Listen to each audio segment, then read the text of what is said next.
What up, man? Uh-huh. Yeah.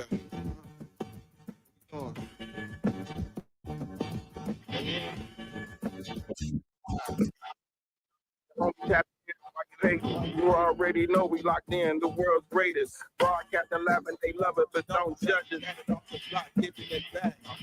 Big conversation, homie, tap in. Why you hating? You already know we locked in the world's greatest. Broadcast 11, they love it, but don't judge it. Damn. Got it off the block, forming a dynasty from a rock. Laid back in the cut, press play, can't get enough. Yo, let's chop it up in every location. A bit of conversation, opportunity, keep knocking like child support. Famous started from the bottom like basements, now we famous.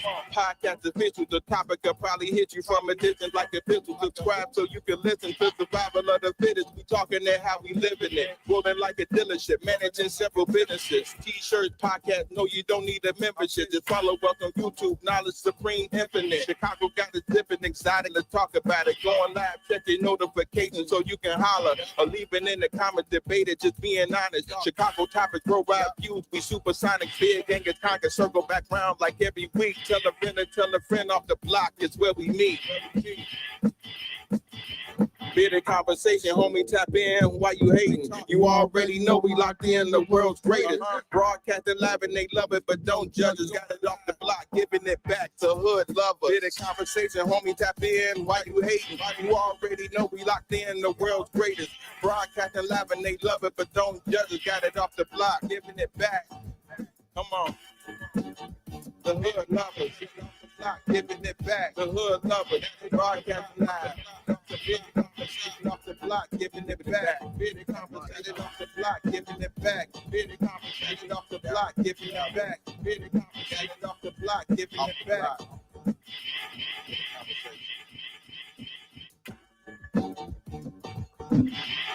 Yo.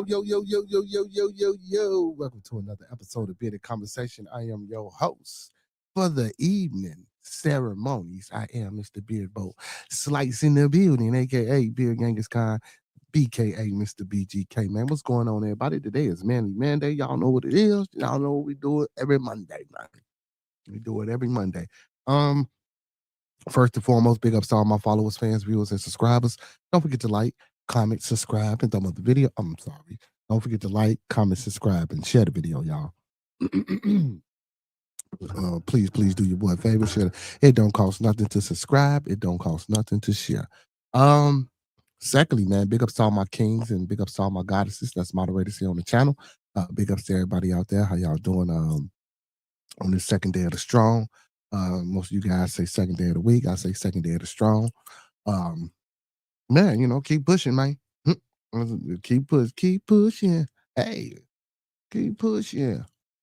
Y'all know how I like to start off every show. Okay, I keep pushing then hit. You know what I'm saying? Like I wanted it to hit. You know what I'm saying? You feel me? You feel me? And then hit like I wanted it to hit, baby. But hey, real shit though, man. I hope everybody having a beautiful Monday. My Monday was okay. You know what I'm saying? A little slow, you know what I'm saying? But hey, it was another day. Y'all know how I like to start off every show, man. Let's keep everybody in our thoughts, our prayers, our views, and meditations. Again, let's keep everyone in our thoughts, our prayers, our views, and meditations. And one last time, family, let's keep everyone in our thoughts, our prayers, our views, and meditations. As people record you with, excuse me, people record you with, people we come in contact with on a daily basis, our families, our extended families, and more especially our Bearded Conversation, our Bearded Studios, our Bearded Tabernacle, our Bearded Midday Combo Smoke Talk, and our Bearded Lounge at the Dark family. Big ups to everybody. Big shout out to my co-host Roscoe P, Ill Boogie, Cedo Boy, honorary co-host Monkey Man, and the most important one of them all, man. You know, I'm talking about my co-host with the mostest, my little one, AJ. I love you, son. You feel me? Hey, man. Let's do this, man. Hey, say, man. Hey, man.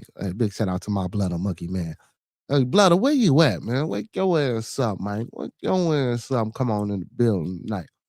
Hey, y'all, before we get started, before we go anywhere, before we do anything, let's get this disclaimer out the way. You know what I'm saying?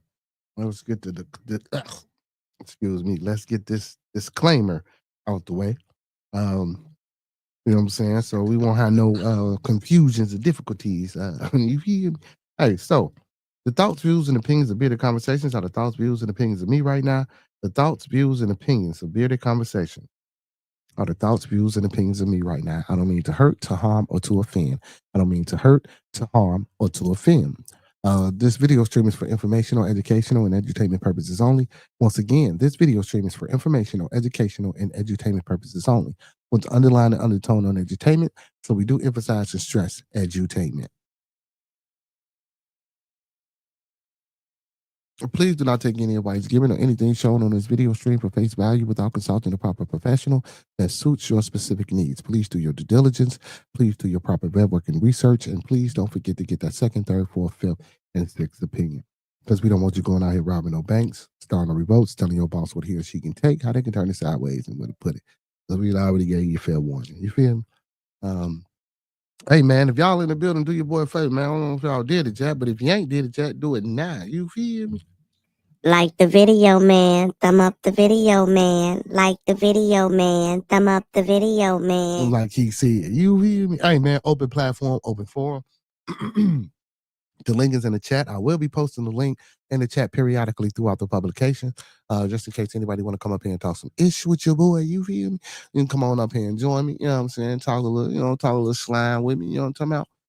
You know what I'm saying? Have a little fun. You know what I'm saying? Have a little fun. You feel me? So man, look, yeah, like I say, man, link down these headphones, big as hell. My head small one.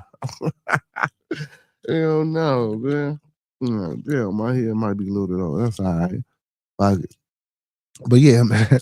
Open platform, open forum. The platform is open to all. So anybody that wanna, come on up here, man. Speak their piece, man, or speak on some of the topics of discussion that I might be focusing or touching on. Or like I said again, if you think it's something that needs to be put towards to the forefront, and it needs to be spoken out on, and spoken up for, or things that should be spoken out against, feel free to come and come on up and let's get it. Let's chit chat. Man, don't be scared to say where you're from. Don't be scared to say hello. Don't be scared to be in the chat, man. If you're in the chat, let me know where you at, where you from. You know what I'm saying? We're a family over here on Bearded Conversation, man. Today is Manly Manday. So, you know what I'm talking about? But we predicate this day, Manly Manday. You see, and people get it twisted. When I say Manly Manday, yeah, this day is predicated towards the man, right? But it's predicated towards the man because in order to do or be, this man that's righteous, upstanding, moral, and have this straight and narrow compass, you know what I'm saying? Your family has to be involved, the children have to be involved, the women have to be involved. You know what I'm saying? So I don't want the ladies to run away and think that this is just a man platform. It's not. You know what I'm saying? I'm just a proprietor, and of course, I just happen to be a male. You know what I'm saying? But and male frequent the channel a lot, but I got queens. I mean, I'm sorry. I got goddesses. That's moderators. That's mods. So I got women that come up on the panel and speak every now and again, every so often. So, ladies, man, please feel comfortable, feel free. You know what I'm saying? I don't mind an invasion. You know what I'm saying? Other ladies, every now and again.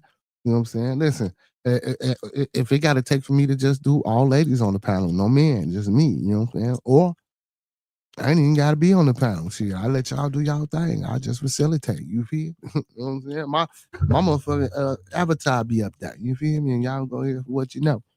But yeah, man. Yeah, ladies. You know what I'm saying? We welcome the ladies. We love the ladies. Most definitely we love the ladies. I mean, y'all, I feel discriminated against. I don't feel love, man. I don't feel like, man. You know what I'm saying? I don't feel loved and liked no more, y'all.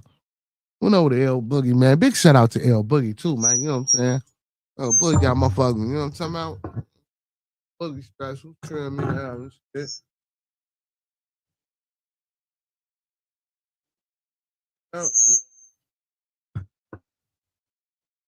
Oh, right.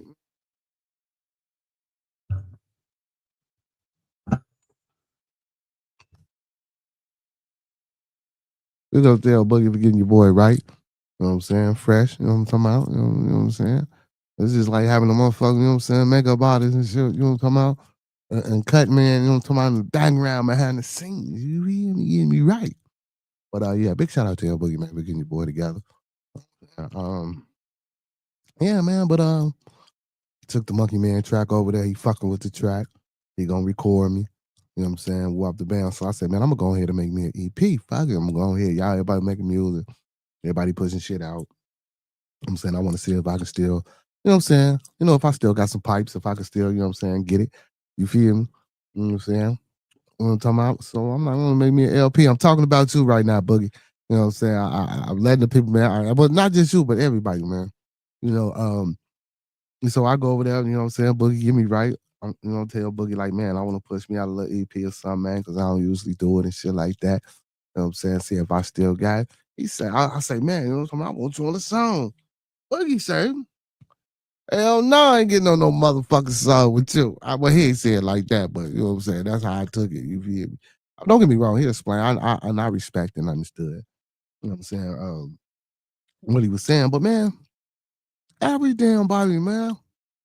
Why people who don't believe? Why we got to be outcasted and shunned? You know what I'm saying? Why we got to be the black sheeps, man? Don't do us like that, man. Mm-mm. That ain't right. That ain't right at all. Hey man, big shout out to Giordano's, Giordano's. Giordano's. It probably is Dano. Why we say Don? That's not an O. Giordano's. I think we've been pronouncing that motherfucker wrong the whole time. Giordano's. You know what I'm saying? Big shout out to Giordano's. One of the very, very, very fine piece of spots that we have here in Chicago. Giordano's, man, is one up north. There's one in Hyde Park. It's a few of them, man. You know, if y'all ever come to the city, man, and y'all want some fire pizza, I'm telling you, Giordano's is the place to go. You know what I'm saying? But don't come here saying Giordano's. Motherfucker gonna look at you like crazy if you gotta say Giordano's. You know what I'm saying? Motherfuckers forget that R and that A is in there, and we say Giordano, Giordano. That's why I just not noticed that, Boogie. You know what I'm saying? When we was doing, you know what I'm saying? Big shout out to Boogie too, because Boogie was one that came up with the idea. I put it in the background. You know what I'm saying? So yeah, but we was like Giordano, man. It's G-R. Danos. But yeah, but big up to the man. If y'all ever in the city, man, come to Chicago, man. Make sure y'all check out that pizza spot. Also, make sure y'all check out my homeboy, man. Yeah, Lynn Chicago Pizza Pasta Company. He's doing a spinoff from the pizza. So he's doing pasta now. But yeah, Lynn Chicago Pizza and Pasta. Make sure y'all checking them out. Dance Cafe, Urban Lux Cafe, Cafe where grown folks play in the house of health and wellness. If you in Chicago, surrounding suburban areas, these are just a few melanated places that you should patronize, man. Um, excuse me, whether it be via in person or online or whatever, you know what I'm saying, type of service they can provide, you should partake. Most definitely, man. Also, man, I was just looking up some shit to stimulate my beard and you know what I'm saying, and my follicles. You feel me? Um, I think I don't Lather and Baker. It was damn. I forgot what it was, but it's a female owned black company that I just found. Let's see what's up with them. You know what I'm saying? To check them out and see, you know what I'm saying, what type of products they got. They got like a Black Friday sale going on, so I might tap in. You know what I'm saying? See what's happening. You know, support your peoples, man. Also, man, I want to give a big shout out, man, to For Show TV. He said, does he got an address for the pasta spot? Um, I don't know. So I don't know if he's going to be doing pasta out of the pizza spot. Because I know he had just recently closed it down. I guess business. I don't know. Well, I don't want to, speak for or you know what I'm saying, or against or anything. But I don't know if it was, you know what I'm saying, not picking up like it was supposed to or doing what it was supposed to do, or if he's doing a reinvention. Just you know what I'm saying. But I think he should keep it pizza and pasta, maybe add, you know what I'm saying, a few other things to it. You know what I'm saying, and just not make it primarily a pizza spot. It's on 61st, you know what I'm saying, right in between Barton and King Drive. So, you know what I'm saying, the area, it's an up and coming area. It used to be a horrible area. Maybe it wasn't the best location, but he figuring things out. He's revamping, so I can get back to you, just a simple quick reach out and see if it's going to be at the same spot or if he's relocating or whatever the case may be. So I will let you guys know that. Fact, let me write it down so I can most definitely remember to get in contact with about that.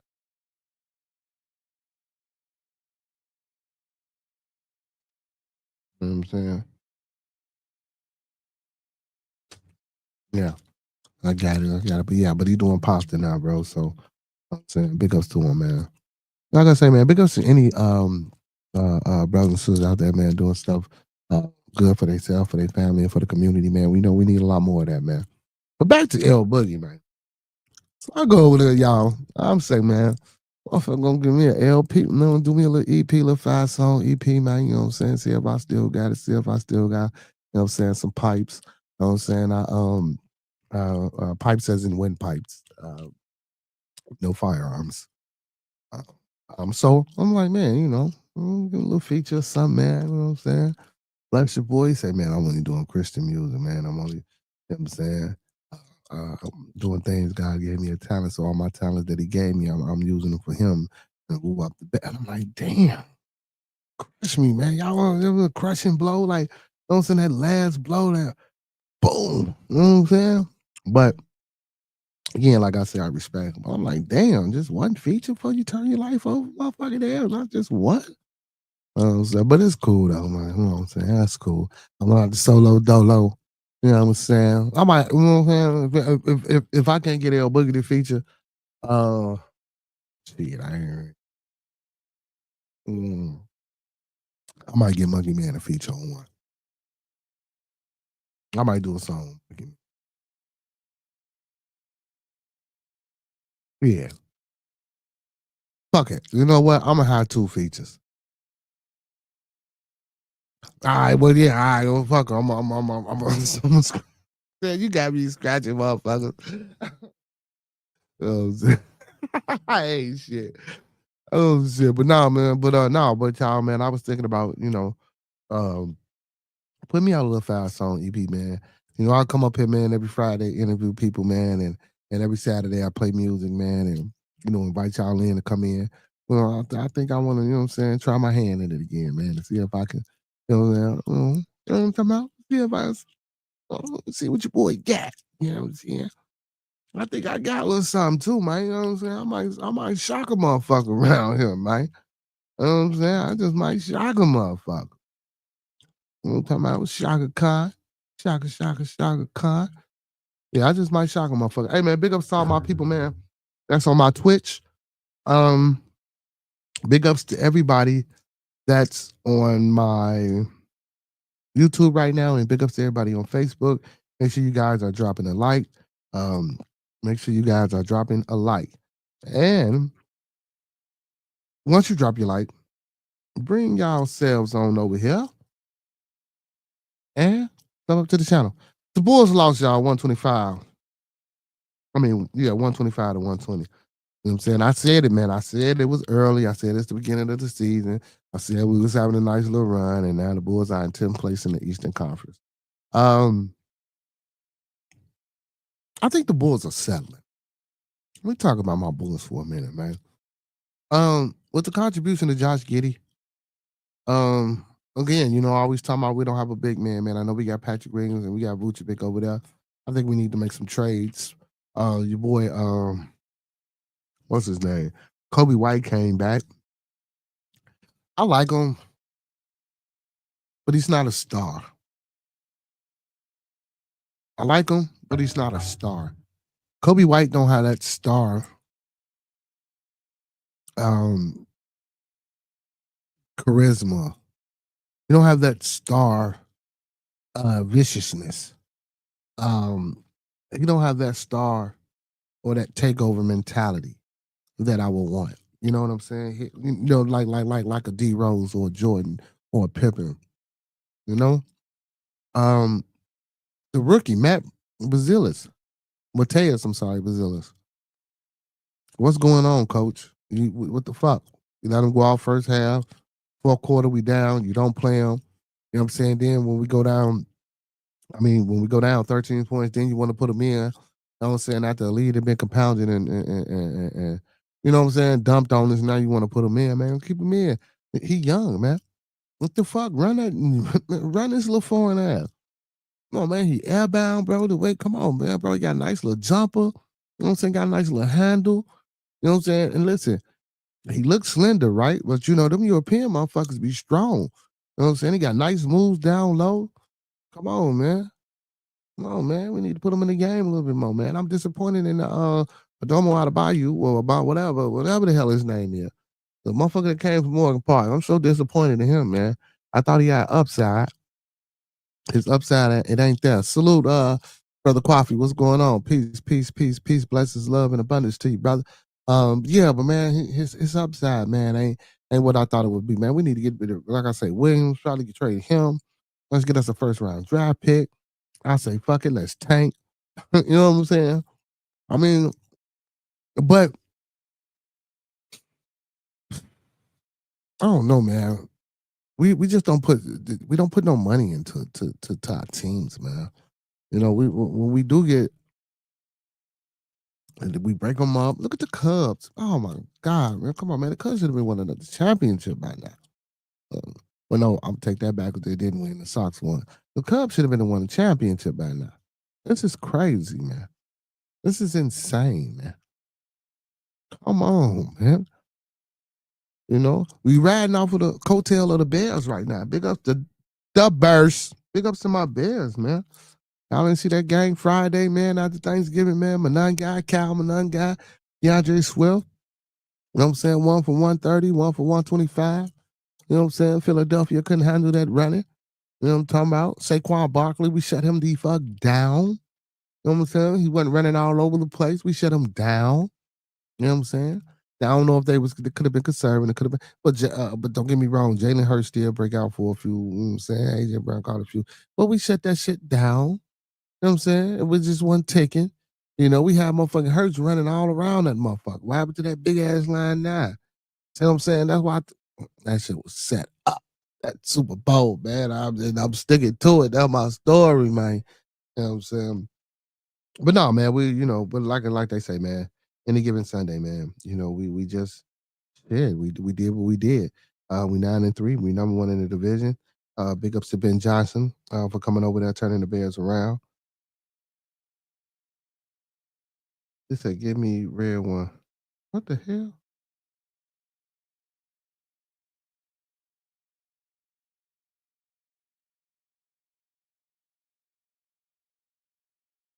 Hold on, y'all. That's my son.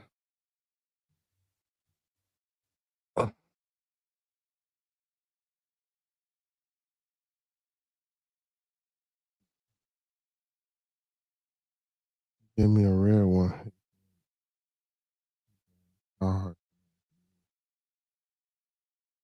Nah, I ain't say. I'll get you one, my boy. You want a Carhartt? You want a coat?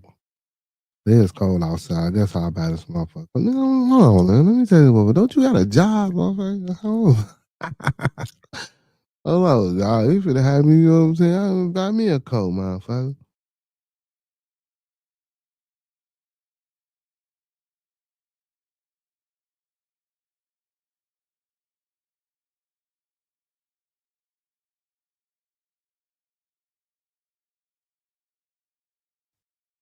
What's them joints? Oh.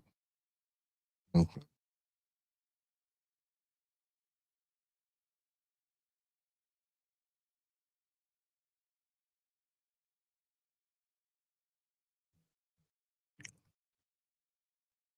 My bad, y'all. You know what I'm saying?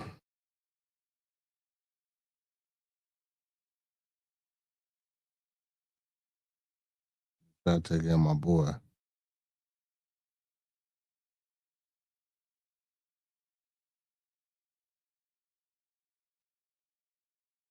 Make sure I take care of my boy. All right, I'm back, y'all. I'm back.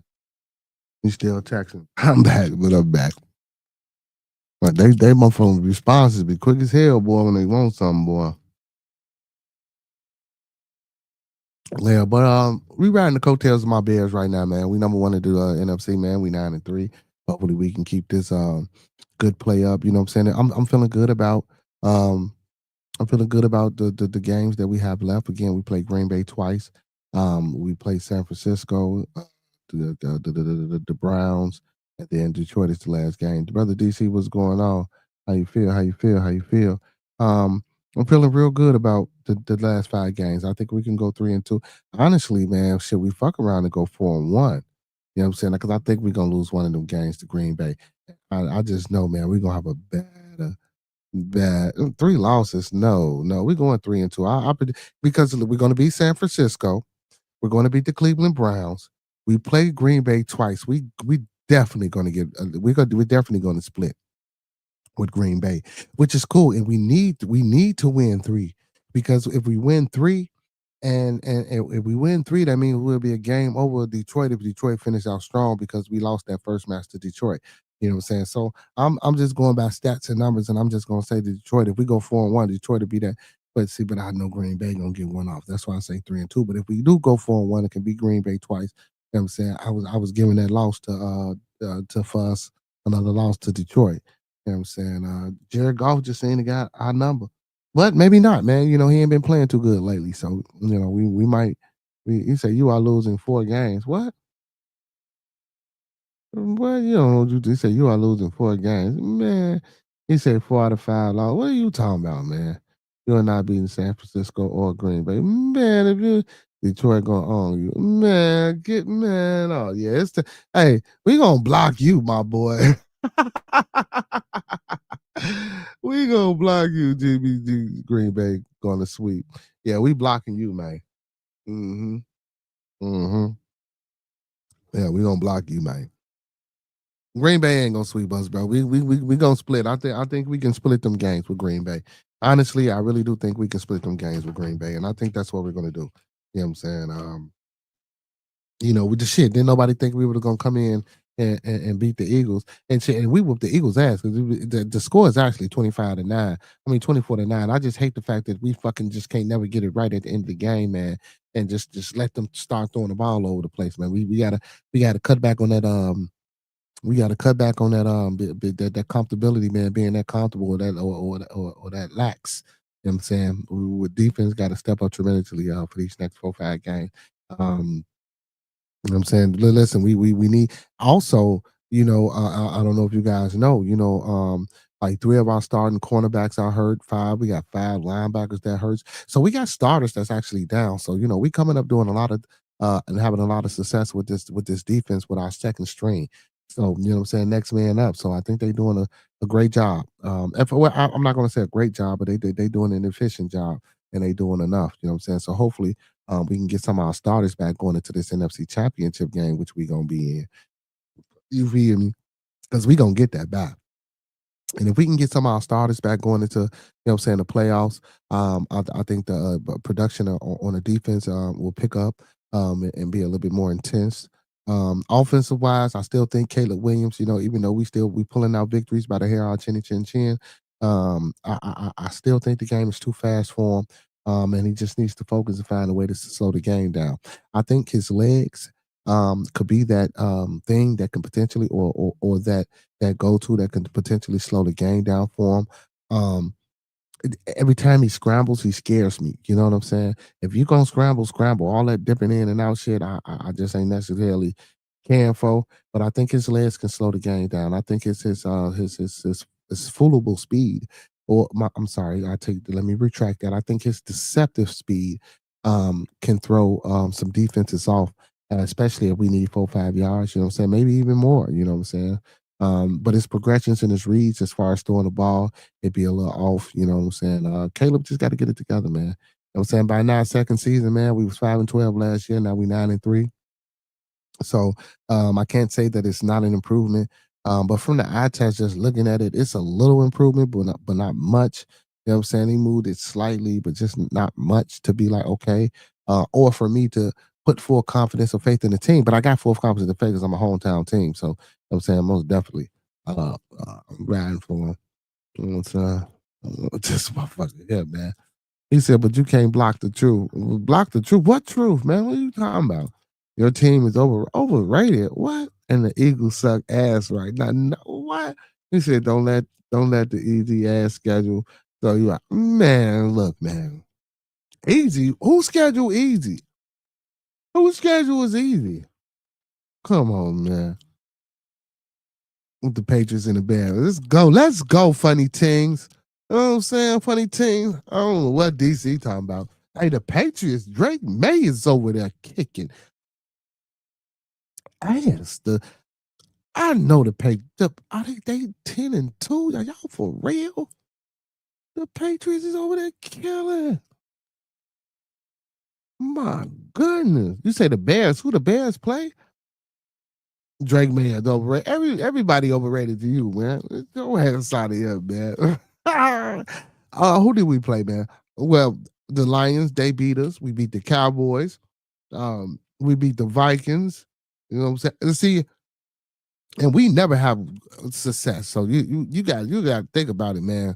The motherfuckers is shit, man. We always losing to these teams, so it's an improvement. We beat the Vikings, who has a better team on paper. Dallas got a better team on paper. We beat Dallas. We beat Philadelphia Eagles, and the Eagles they like 8-4 now. No, man, you crazy, man. I'm talking about the Eagles suck ass. You crazy, man. What's wrong with you, man? Let me check out these standings. Fucking bull suck, I tell you that much.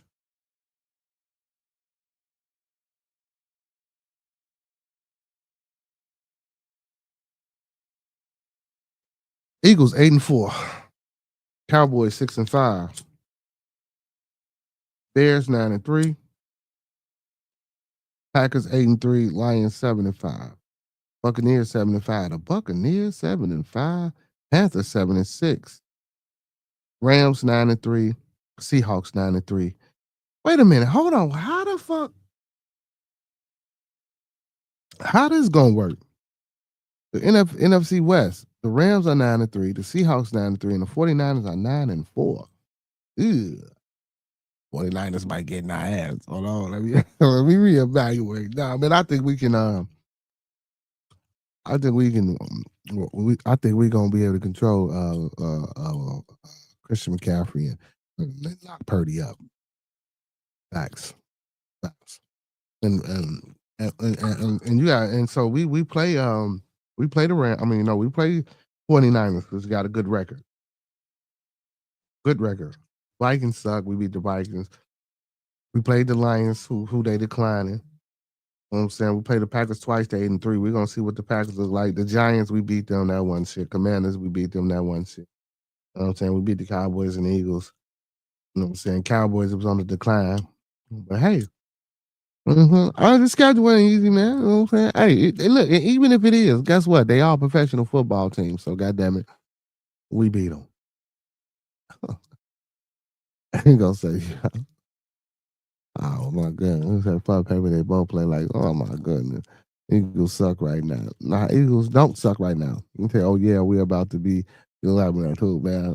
I'm trying to tell them, man. I'm talking about, oh, you must be a Patriots fan, funny things. You say you looking at the standings, look at the game, and I have looked at the games. It don't matter. We winning the games, so it don't matter. And the Eagles are on a 2-game losing streak. Yeah, because we gave them that second loss. Yeah. So I know they say apparently you don't watch the games. I do. I do watch some of the games. Well, I'll be at work most of the time, but I catch the highlights and shit. Yeah, I rewatch. You know what I'm saying? Oh, now it's 2 losses. Come on, man. You is crazy, man. He say you are not stopping.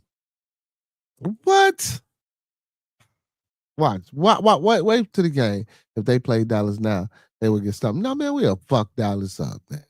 You are beating the scrubs. Okay. All right, scrub. Yeah, highlights. You know what I'm saying? You know what I'm saying? I watch the game.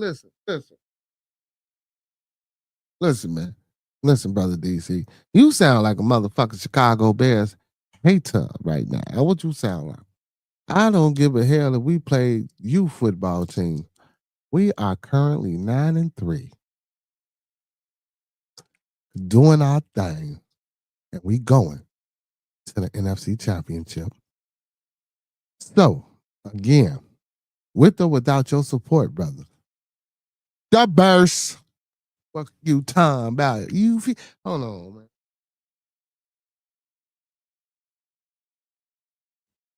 The Bears. You feel me? You know what I'm talking about? You know what I'm saying? Man, you know about him, man. The burst. We taking over, man. It's our time to shine, man. It's the best time to shine, bro. You know what I'm saying? I don't know. I don't know, man. I don't know what you gonna do, man. You know what I'm talking about? Don't be out there trying to celebrate with us neither. Don't be out there trying to celebrate with us neither, man. You know what I'm saying? He said, yes, you are currently 9-3. Enjoy it. When the crash happens, I will be there laughing. Listen, ain't no crash. What are you talking about? Anything that the Bears do here moving forward is a fucking accomplishment, man. A major accomplishment. You talking about crash out. If we lose, we lose. Shit, you know, somebody gotta lose. You know what I'm saying?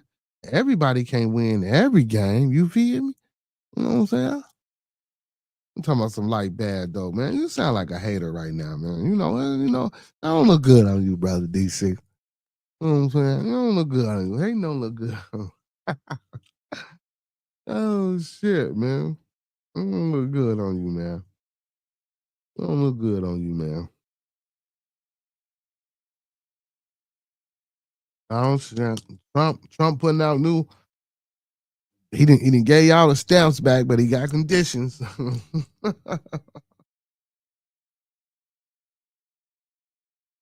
Oh man, did he in jail hugging motherfuckers? The hell? Oh my god, he didn't take it to the federal penitentiary, y'all. Let's get into some Trump. Let's get into some Trump. So the Trump administration new SNAP requirements take effect for food stamp recipients. Yeah, man, you hate the bear. You're a hater, man. You're a hater, bro. That's all I can say, man. You hate, man. Hey, so the Trump administration new requirements for the nation's largest food aid program went into effect on Monday, with the aim of reforming the costly system. President Donald Trump, One Big Beautiful Bill Act passed the age limit from 54 to 64 for people who must work, train, or volunteer for at least 80 hours per month in qualifying activities to receive assistance for the Supplemental Nutrition Program. The new rules apply to those just joining SNAP um, or at their next recertification. The size and scope of SNAP, which supports more than 40 million Americans, came under renewed scrutiny during the government shutdown as funding for the sweeping food assistance program neared a funding lapse. There ain't no damn funding lapse. In FY 2024, SNAP served an average 41.7 million participants per month, about 12% of Americans, costing taxpayers roughly $99 billion. The Congressional Budget Office projects the new requirements will reduce the average monthly number of SNAP recipients by 2.4 million over the next 10 years. How, if you volunteering, you still ain't getting paid and you ain't getting no money, so that's not even. But I guess they're gonna figure it out. The Trump administration has claimed that the cost for the benefits has grown out of control due to the growing reliance on the program and fraud within the system. Agriculture Secretary Brooke Rollins told Fox Business last month that the that the limited data has already uncovered significant misuse, including 168 deceased individuals receiving benefits and about 500,000 people collecting SNAP assistance in more than one state. So if that's the case, that means you need to cut those motherfuckers off and reissue that money back out there instead of cutting shit like y'all got to get on y'all job. That means y'all system is faulty. Y'all already, and I don't believe that. And if it's 500, and if it's 186,000 dead motherfuckers receiving food stamp, I mean, what are y'all doing in the office? That means y'all giving that shit to y'all peoples, man. That's got to be what the fuck that. Well, not everybody, but come on, man. Hey, y'all, shit. So instead of doing a snap overhaul, y'all need to do a motherfucking government employee work overhaul. That's what y'all need to be doing. But shit, he did that too. He didn't find, but trying to still fire and get rid of motherfuckers Trump off the chain, right? So the Trump administration is also making changes to other federal benefits. Um, Treasury Secretary Scott Bessent posted Friday on X that his department is set to block illegal immigrants from accessing federal benefits, which they claim they already doing. Bessent said his department will issue proposed regulations clarifying that the refunded portions of certain individuals' income tax benefits are no longer available to illegal and non-qualified aliens, including the earned income tax credit and the additional tax credit, the American Opportunity Tax Credit, and the Saver Match Credit. At POTUS, real Donald Trump directions, we are looking to cut off. I'm sorry, we are looking. No, we are working to cut off federal benefits to illegal aliens and preserve them for the U.S. citizens. Percent row. I thought y'all was always doing that. Well, yeah, man. So, you know what I'm saying? They don't give a fuck if you're old or young, man. Y'all get y'all ass out there and start volunteering. You know what I'm saying? Get y'all ass out there and volunteering.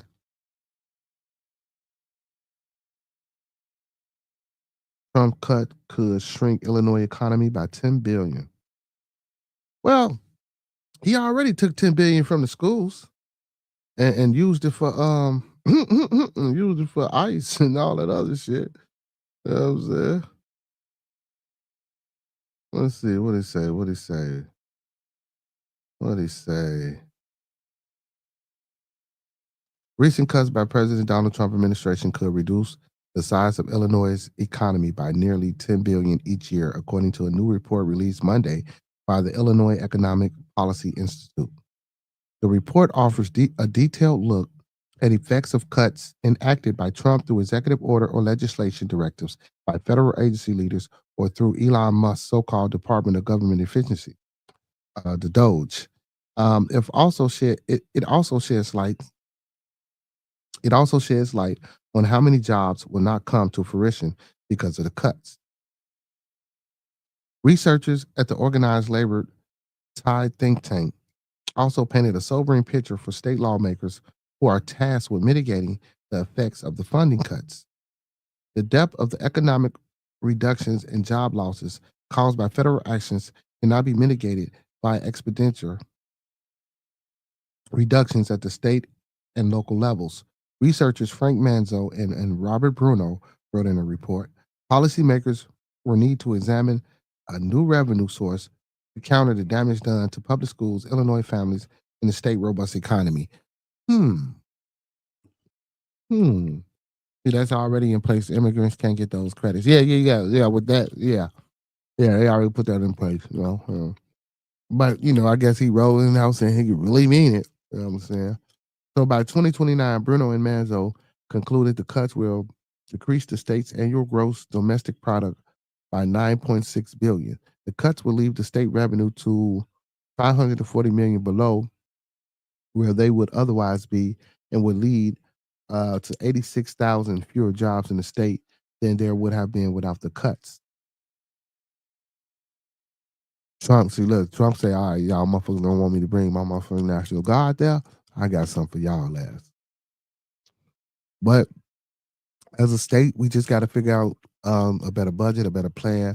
We got to figure out how to bring things here to Illinois and to the Chicagoland area to get jobs out there. That's it. That's all. You know what I'm saying? We got to fight to keep our economy going. And there's ways to do that. You know what I'm saying? We got to do a little due diligence, a little footwork, get off our ass, stop being lazy, and figure some things out. You know what I'm saying? Make a plan, stick to the plan. Stay committed and convicted. And then for others, shit, it might not be a way. You know what I'm saying? Might not. The One Big Beautiful Bill Act, the Republican domestic policy plan signed by Trump on July 4th, makes significant changes to supplemental nutrition assistance program and Medicaid eligibility at the end, and ends Affordable Care Tax Act credits at the end of the year. The researchers projected will sink Illinois' annual GDP by $5.8 billion and prevent 49,000 jobs. And then they say, at one point in time, you had to have some type of medical insurance in order to file taxes, do some shit like that. Like now you cutting, insurance. Like this shit is just, it don't make no sense. And I don't see how this is saving money, you know what I'm saying, by taking away from these things. But let's keep reading.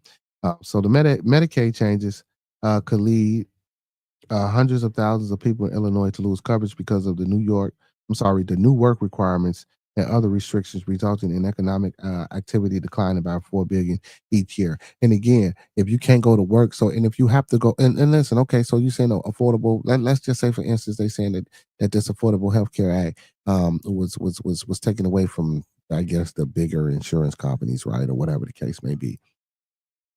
That's in the state. Okay, so now if you're cutting back on a lot of things, and you and potentially so many jobs could be lost. Now, how are people going? If I can't go to work and get health insurance from the job, if it ain't no jobs, how am I gonna get insurance? What am I gonna do? Like, well, what are the people gonna do? And it's just not affecting, you know what I'm saying, our community. It's just affecting, but I would like to say that this is going to have an effect on multiple communities, but we really know, you know what I'm saying, what community that this is going to affect. And again, that's because we don't have shit, we don't do shit, we don't come together, we can't get together, we can't stay together. You know what I'm saying? We dependent, we complacent, we compliant. What motherfuckers give us, you know what I'm saying? So now that a motherfucker not trying to give you nothing, you know what I'm saying? Hence Trump, now that he's not trying to give you nothing and saying what you got to do to go get it, do some extra shit. And mind you, these things that you, or this assistance that you get to the federal government, they're already in your business, right? You know what I'm saying? They already got you jumping through loopholes and hoops to get this assistance and get these things, right? You know what I'm saying? It's already frustrating and nerve wracking and shit like that. But now just imagine, you know what I'm saying, that I'm taking these things away from you. You know what I'm saying? I'm stopping the jobs from being inside of the communities or being in the area or being in the state. Now what are these people going to do? You know what I'm saying? Is it going to be a lawless state like how they said it was going to be just lawless because motherfuckers saying you couldn't get up inside Walmart and Walmart with all that old extra bullshit, yada, yada, yada. What about the groceries and shit like that? Like, like the conditions, like you're supposed to be for your people. And what I don't understand is that people, y'all voted for this man. Are y'all not understanding and seeing what this man is doing to the fucking economy, to the fucking government, to the fucking nation? You understand me? Like, I don't listen. I wouldn't give a fuck if you was a white man, if you or a white woman or a little white child. If you can't understand that the things that this man is doing is detrimental to the economy and to the United States government, corporation of America, something is wrong with y'all because it's not even in the benefit of y'all if y'all ain't in the right tax bracket. You know what I'm saying? And that's insane. But again, us as a people speaking to my community, you know what I'm saying? See, we don't stay together. We don't get together. We don't do shit. We test shit up and be destructive, but we don't even get the money up or raise money together as a community to buy the things that we didn't fucked up because it wasn't owned by us in the first place. And now we want to test some shit up. We don't even put the money together to buy these things to keep these things up. It's insane. There's no way in the world, or there's no way that a community where we are at, where we can't put money into getting a co-op or put money into getting a warehouse, you know what I'm saying, and then and getting a facility, you know what I'm saying, and trucks to distribute from our warehouse to our facility for people to come and shop. And now, wherever you work at, you're still spending that money inside of us, you know what I'm saying, with us. So you know what I'm saying? It's our black grocery store, our black drivers, you know what I'm saying? Our warehouse workers are black that we paying for, you know what I'm saying? And we distributing our food, we distributing our dairies, our produce and shit like that. You know what I'm saying? Linking with black farmers, sitting down, getting this black think tank to build the foundation and the basis where we can sustain this shit, bro. You know what I'm saying? And guess what? That brings other people in, not in as in your shit, but just bartering systems or trading and things like that. You know what I'm saying? It opens up many doors and advantages, and also you got to be able to protect. But I mean, man, man, listen, man, we got to do it, man. We got motherfuckers out here like we got motherfuckers like Funny Teams know how to build bombs and shit. We might need them on the team. You know what I'm saying? But I know he a patriot, man. You know what I'm saying? He fucking around with the white, with them people. So, you know what I'm saying? He might not come on over here to this. But listen, and that's the thing. Like our brothers and sisters, man, that go into this military, man, to get this training and get these specialized training. Y'all need to start bringing that shit back to the community and teaching. You know what I'm saying? For real. Even listen, even if you ain't off in the like brothers and sisters that got trades, man. Y'all need to come back, man, and link up with your boy, man. And you need to start holding classes, man. Get these kids prepared for the future. You know what I'm saying? Not for our future, because shit, we finna be dead in a minute, but you know what I'm saying? Well, we're not dead. I don't want to wish that on nobody, but you know what I'm saying. After a while, once we phase out, this shit is gonna be for them, and they're gonna be doing what they need to be doing for them. So they need to know how to make the right choices and decisions, and how to lead, and how to guide, and how to follow. You know what I'm saying, and how to vet and go through things and work things out. So, and we don't have enough of that, man. We don't have enough, man. Listen, man, we gotta start teaching and showing, bro. Gotta start, and not just the kids, each other. We gotta start teaching and showing. Each one teach one. You know what I'm saying? Learn how to love those who love you. You know what I'm saying? You feel? You know what I'm saying? Learn how to discern help from hurt. Emotional intelligence is an important thing. We talked about that one night. Me, brother Kawafi, and a few other people. We were talking about emotional intelligence. You know what I'm saying? And self reflection. You know what I'm saying? And realizing, and you know what I'm saying, understanding how to utilize that emotional intelligence to make what's around you. You know what I'm saying? Work for you. You know what I'm saying? Let me finish this article. Do do do do do do. Do, do, do, do. The state will feel impacts beyond social service cuts too. Phasing out clean energy tax credits, pausing Chicago area transit projects, and freezing funding for energy projects will eliminate construction jobs for blue collar tradespeople. That would have been covered by prevailing wage standards and registered apprenticeship requirements, undermining the goal of making America skilled again. Making America skilled again. Um, that has been in advance by the Trump administration, the report said. The clean energy tax credit would have been especially impactful in rural areas where there is more space for wind and solar projects. The report noted these losses are set to decrease the GDP by 2 billion and prevent 22,000 construction jobs. Illinois, a blue state that has dealt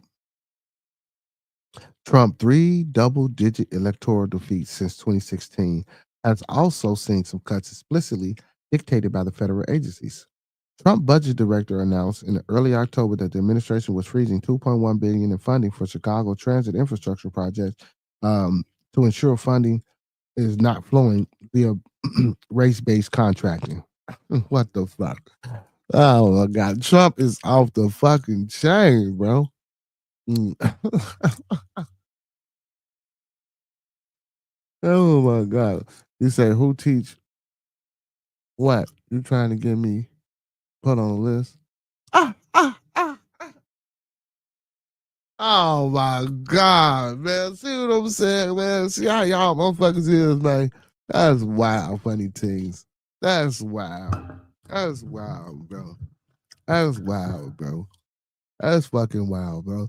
You need to figure out what side you gonna be on, my boy. That's what you need to be figuring out. You know what I'm saying? Because right now it sounds like you're on the wrong side, my boy. You know what I'm saying? I'm just saying, man. So the decision pull funding for Chicago Transit Authority plan to extend the red line. I was just going to say that more than five additional miles from 95th to 130th Street, and I don't want that shit to happen anyway. I don't think they should do that anyway. I think that's a horrible idea. Um, Construction was scheduled to begin next year. Funding for the Purple Line modernization project to rehabilitate the line between Belmont Stop and the Chicago and Linden terminus in Evanston is also frozen. Cutting funds for the project could jeopardize 16,000 jobs, according to the report. Doge cuts. Other federal cuts pursued by the Department of Government Efficiency, which Reuters reported last week, has been disbanded earlier than expected. Could have a 1.4 billion impact on annual GDP and leave the state with 3,000 fewer jobs, mostly in the private sector. One of the hardest hit areas is infectious disease prevention by the Illinois Department of Public Health, where the state could lose 112.3 million in economic activity. But education from kindergarten through college could be hit even harder, with the combined impact of 547.4 million in lost economic activity. Multiple federal agencies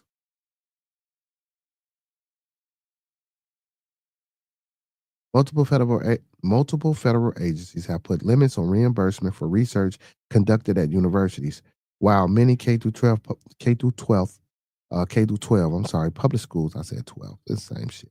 Public schools could see less funding resulting in fewer after school programs, mental health services, and teaching positions. And mental health services is a very important thing, man. Hashtag mental health awareness, hashtag mental health. These are things that are really needed and lacked upon in our community. So we want to fight for these things, man. Or guess what? We need to have system in play where we can provide these things outside of what somebody else has given us. You know what I'm saying? And like we can do that shit. You know what I'm saying? If I can get DC and brother Funny Teens, you know what I'm saying? Come off their high horse and start working for them people and help us out, man, we'll be cool. By slashing funding for disease control and prevention, forcing colleges and universities to cover a larger share of indirect research costs, reducing funds for public school districts, and mandating a higher cost share to administer food assistance. Recent and proposed federal actions will strain Illinois' budget and prevent the state from using taxpayer dollars on more productive public policies, programs, and investments, the report said. The federal budget cuts aren't the only areas that could be a drag of economic activity in Illinois. The governor's, office released a new information last week from state agencies detailing the effect of tariffs in accordance with Governor J.B. Pritzker's July executive order.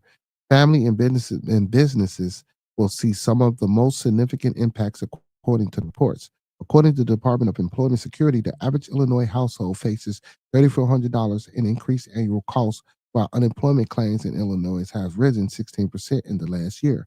Businesses also collectively seen costs rise by $24 billion. Food banks and other huge alleviation programs are also struggling, not just under the weight of higher grocery prices, but fewer donations as consumer and businesses cut costs, according to the Department of Human Services. The Department of Public Health also reports that more health care organizations are becoming unprofitable because of higher costs. So I don't know, man. Sound like Trump got a plan, man. Sound like all these motherfucking states that ain't voting for him, man. Sound like he trying to squeeze their ass out. That what it sound like. It sound like Trump putting the squeeze on the motherfucker, man. It sound like Trump trying to put the squeeze down. You know what I'm saying? I don't know what we gonna do. We got 3 more years, man. Well, listen, we need to be fighting to make sure that this shit is ain't irreversible. That's what we need to be doing. You know what I'm saying? You say don't. You say don't put me in that man. So see both you brothers, man. Both you, we gonna block. We gonna get rid of both you brothers, man. Y'all ain't with the cause, man. Y'all ain't with the cause, man. I don't know what's going on with you brothers, man. I thought if anything, man, you two brothers would be for the cause, man. You know what I'm saying? That's crazy, man. That's crazy. You brothers ain't with the cause. Mm, mm, mm, mm, mm, mm, mm. Hey, man. I want to send thoughts, prayers, views, and meditations, man, to all the brothers that's in the Cook County Department of Correction System, man. Whether they did it or they didn't, man. You know what I'm saying? Whether they're innocent or they guilty, man. You know what I'm saying? Just send some prayers to them brothers, man, because I know it's not easy. Being in that type of situation or that state, place, mindset, all of the above, man. So we just had a death. So another death at the Cook County Jail raises questions amid ongoing transparency fight. So 2 weeks after the Crusader published an investigation in the nation's broken systems for tracking death in a police correctional custody, another man has died inside Cook County Jail. And as of press deadline, the cause remains unknown. Martinez Duncan, 24, died on November the 20th after a fire broke out in his cell in the jail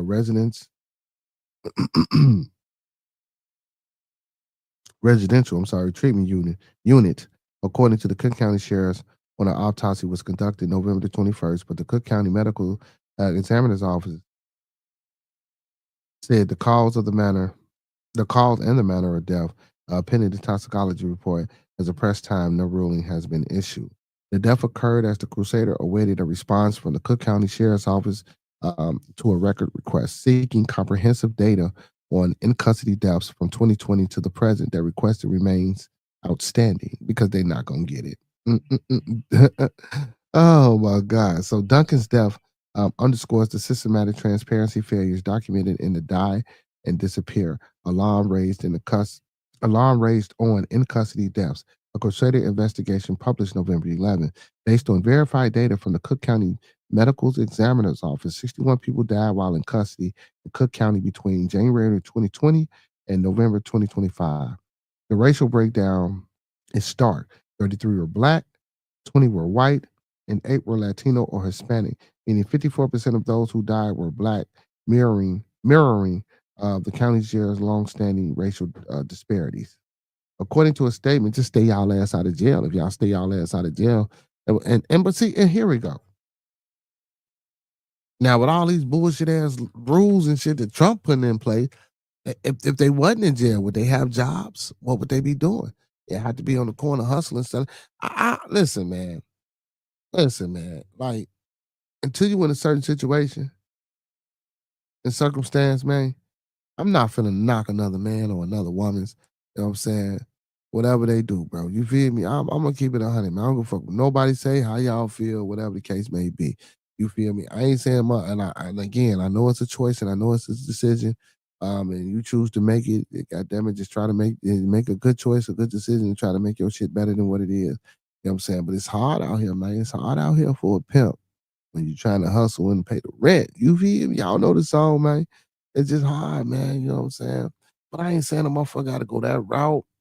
But I understand, man, to a certain extent. But you know what I'm saying? But most of these motherfuckers, they be trying to do this shit and live forever, like living that shit forever. Like that's just what it's gonna be. No, man. You know what I'm saying? We ain't even got the mindset to save or like I was just talking to a brother at work, man. You know what I'm saying? If you get your paycheck, man, and you save a certain amount of money, man, and set a goal for yourself.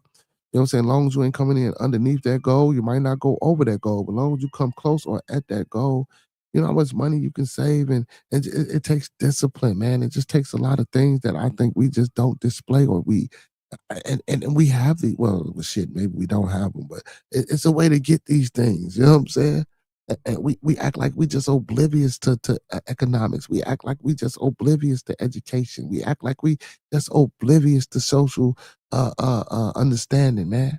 You know, we act like we're oblivious to political knowledge and understanding, man. We act like we don't know a damn thing, but killing each other, but acting a damn fool, jumping on fucking women, walking down the street with like 2 kids, shit like that, bro. It's crazy, man. And shit changing, man. Shit changing. It changing. So you like I say, I ain't knocking a motherfucker for doing what they do, man. Like I say, everybody ain't in there. Anyway, according to a statement released at the Sun Times, the sheriff's office correctional officers responded to a fire inside a cell at approximately 7:15 p.m. The jail complex on South California Avenue. Officers extinguished the fire and removed Duncan and his cellmate from the cell. Both men initially walked under their own power to a holding area for medical examination. But once inside, Duncan reportedly became unresponsive. He was transported to Mount Sinai Hospital where he was pronounced dead. A preliminary review indicates that the fire was caused by a lit wick, while authorities describe as a smoldering portion of tightly wound toilet paper commonly used to smoke illegal drugs. Duncan had been in custody since November the 13th on aggravated battery charges, accused of stabbing a family member and a responding Chicago police officer. God damn, my boy, you stabbed a family member and the police? God damn. So the Illinois State, what shit you did now? I'm sorry, I didn't mean to say it like that, but shit, yeah. But the Illinois State Police Public Integrity Task Force is investigating potential criminal behavior by the jail staff. The sheriff's office said it is also investigating potential criminal behavior by other inmates. The Cook County Sheriff's Office did not respond to a request for additional comment. They're not going to respond, and the Cook County jail system is fucked up and it's horrible. Duncan's death, yes, and I said it and I'll say it again. The Cook County Department of Correction is fucked up and it's horrible. Duncan's death comes amid of a wave of controversial and custody deaths across the country involving African Americans. And Wyandotte County, Kansas, the family member of Charles Adier, a 50-year-old black man who died July 5th after a detention officer knelt on his back for 86 seconds, is seeking $25 million in a federal lawsuit. And Atachi ruled Adar's death a homicide due to complications of medical asphyxiation. Um, Drawing comparisons to Joy Floyd, Deputy Richard Fatherly has been charged with second-degree murder. Civil rights attorney Ben Crump, who represents the Idea family, held a rally outside of the the Wandati, I guess, County Courthouse November the 18th. In Georgia, Crump filed a federal civil rights lawsuit October the 21st on behalf a family of Christian Collins, a 27-year-old Black Army veteran who died in DeKalb County Jail in March 2024 after lying on the floor for more than 3 hours without medical assistance following a fentanyl overdose. Video shows the officer on their phones while Collins lay unresponsive. A May 2025 study in the Journal of Forensics and in Legal Medicine found 229 cases of prone resistance related deaths between 2010 and 2019 nationwide. The most victims were Black males. Because that mean they was a little bit extra aggressive. That wasn't fucking just vicariously.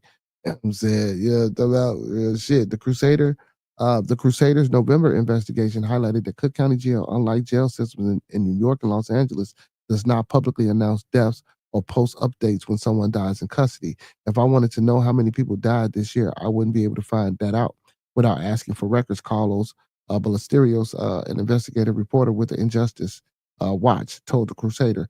Let's imagine that person is just a normal person, not a reporter, having to find out. It's just mind-boggling. So meaning your family wouldn't even know, because especially if they don't identify your family and you don't call or you ain't getting no calls from this motherfucker, like it could, now you get to worrying, or you can't get no visitations. Something might be wrong.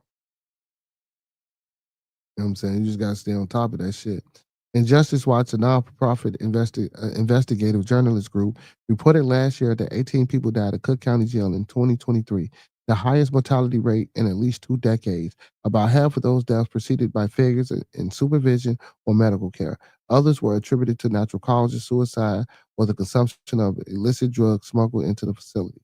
Dr. Roger Mitchell Jr., president of the National Medical Association, co-authored a landmark study on gaps in reporting in custody deaths published by the National Academies of Sciences, Engineering, and Medicine. The study concluded that despite the Federal Death in Custody Reporting Act of 2013, the nation still lacks a complete record of these fatalities. In 2021, the Government Accountability Office found nearly 1,000 in custody deaths went unreported nationwide. We would never try to fight cancer. We would never try to fight cancer, not knowing how many people are dying from cancer, Mitchell told the Crusader. So the question becomes, do we really want to stop people dying in our criminal systems? Illinois data reveals a disturbing pattern according to the Illinois Criminal Justice Information Authority. 546 people died in custody between 2019 and 2022. Nearly half, 263 victims, or 48.3%, were Black, despite African American comprising less than 50% of the state's population. See what I'm saying? It's only 15% niggas here, but 48% of the niggas dying in jail. Excuse my French. I mean English. It don't make sense. Unlike the Chicago Police Department, which operates under oversight from the Civilian Office or Police Accountability, there is no comparable independent agency monitoring the Cook County Sheriff's Office or jail. Community groups have demanded the creation of a public fatality review board and mandatory independence autopsy. That's a good idea. As families from Chicago to Kansas City to Atlanta continue to demand accountability, Duncan's death adds another name to the growing list of those who have died behind bars, and it's a list that will remain largely invisible without sustained pressure from advocates, grieving loved ones, and public policy leaders. The medical examiner's office said that Duncan's toxicology results could take several weeks. That's bullshit. That toxicology report ain't gonna take no damn several fucking weeks. That's just how long they're gonna take before they get to it. But yeah, man, the conditions, don't get me wrong, man. I know I say send prayers and shit out to them boys, but man, goddamn it, listen, I ain't gotta do, I know it sounds like an oxymoron, but tell them you gotta do what you gotta do to stay about that motherfucker when, you know what I'm saying, this motherfucker plays shambles. The U.S. government is no longer commemorating World AIDS Day. This has got to be some Donald Trump shit. He brought Columbus back. Yeah. The observance of the day was started by the World Health Organization, from which the Trump administration withdrew this year. However, it expanded beyond WHO to organizations and community around the world. So, I mean, even though an awareness day is not a strategy under the leadership of President Trump, the State Department is working directly with foreign governments to save lives and increase their responsibility and burden sharing. State Department Deputy Spokesperson Tommy Pidgett said in a statement early this year. Yeah, man. Like, damn, man. Well, don't get me wrong. I mean, I wouldn't necessarily, be.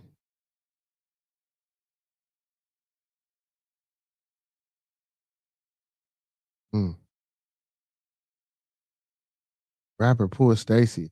I don't know who the hell Poor Stacy is, but he just died at 26. Chicago, Illinois. Said Poor Stacy performs on the line. Who the hell? I never heard of him. The hip hop community was hit with some somber news Monday, December 1st. It was revealed that rap artist Poor Stacy died over the holiday weekend. He was 26 years old. It got to be from some goddamn drugs. Boca Raton medical examiner confirmed the death of rising artist legally named Carlito Milford on Saturday, November the 29th. The outlet also asked that Milford was rushed to the hospital over the weekend for a medical emergency. The outlet spoke to an employee of the Boca Raton Hotel where he had been checked in for 10 days. The employee said poor Stacy checked into a hotel with a toddler and another woman, but he was the only person who was taken to the hospital Saturday. The details surrounding the rap artist's death are still being gathered, so no cause of death has been confirmed as of yet. However, TMC doses note that several of the comments under his last social media post have indicated that he could have died by suicide. But take it with a huge grain of salt because once again, details are still being gathered. Mm, mm, mm.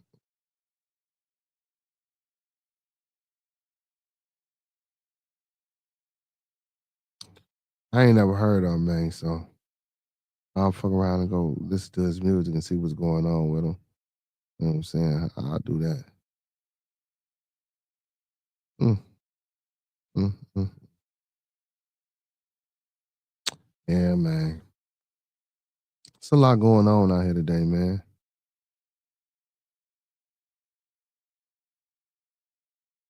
There's a lot going on out here today in these streets. Shadua Sanders, y'all. My boy Shadua had a horrible fucking. They got there. Oh, listen, man. Big ups to Shadua Sanders, man. He got his what was this? His second start. Mm. And I'm gonna say this, man. He ain't been playing. It's only his second start. You know what I'm saying? So, he got to get a little bit more comfortable out there. You know what I'm saying? We gonna get that to him. But Shadua, man, you gotta pick it up, bro. I ain't gonna lie, bro. Shadua, bro, you not looking like a quarterback out there, bro. Shadua. And I don't want to be the bad guy, man.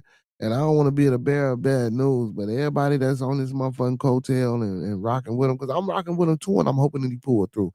But it just ain't looking like funny things. I mean, it just ain't looking like, goddamn it, he the athlete that we thought he was. What's going on, brother? Hurricane in the building, Detroit in the building.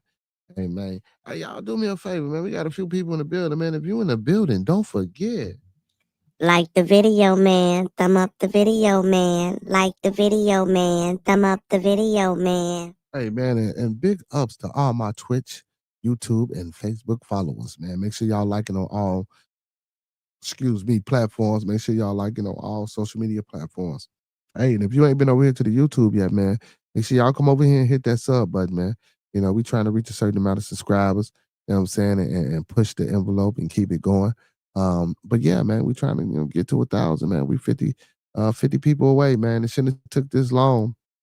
Shit, I should be at 10,000 subscribers by now. Y'all bullshitting out there, man. You know what I'm saying?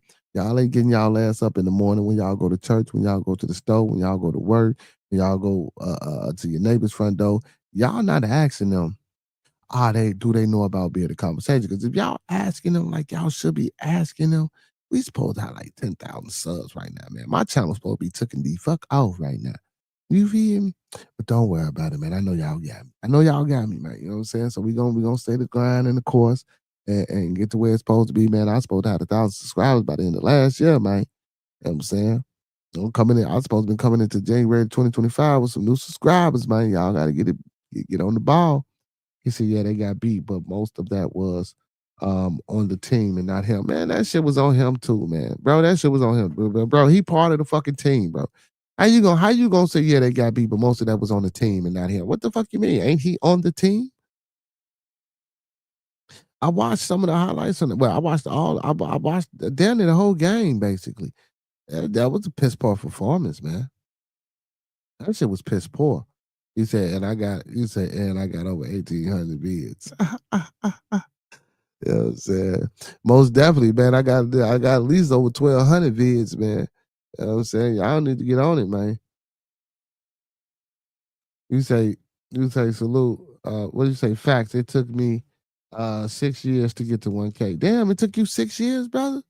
Damn. I'm glad I did it fast. No, I'm fucking with you. But you know what though?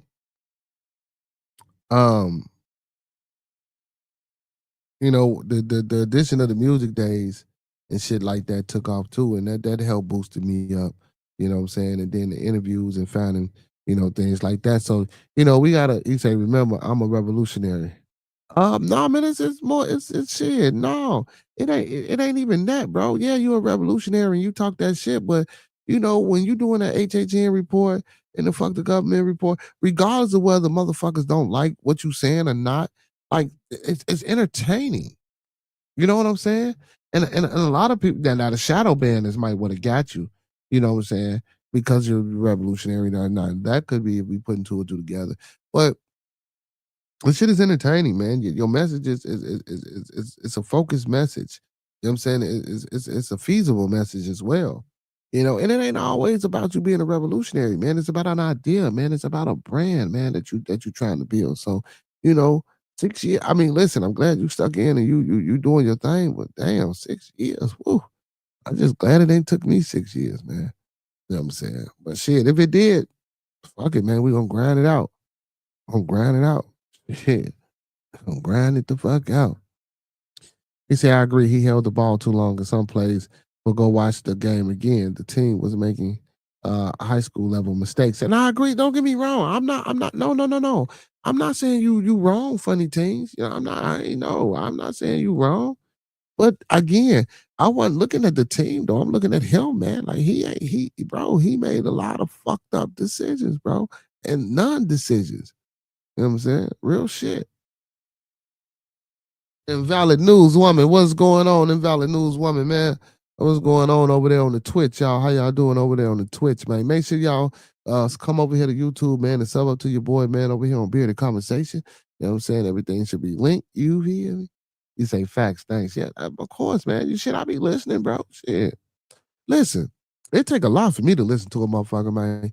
And then listen, and no bullshit.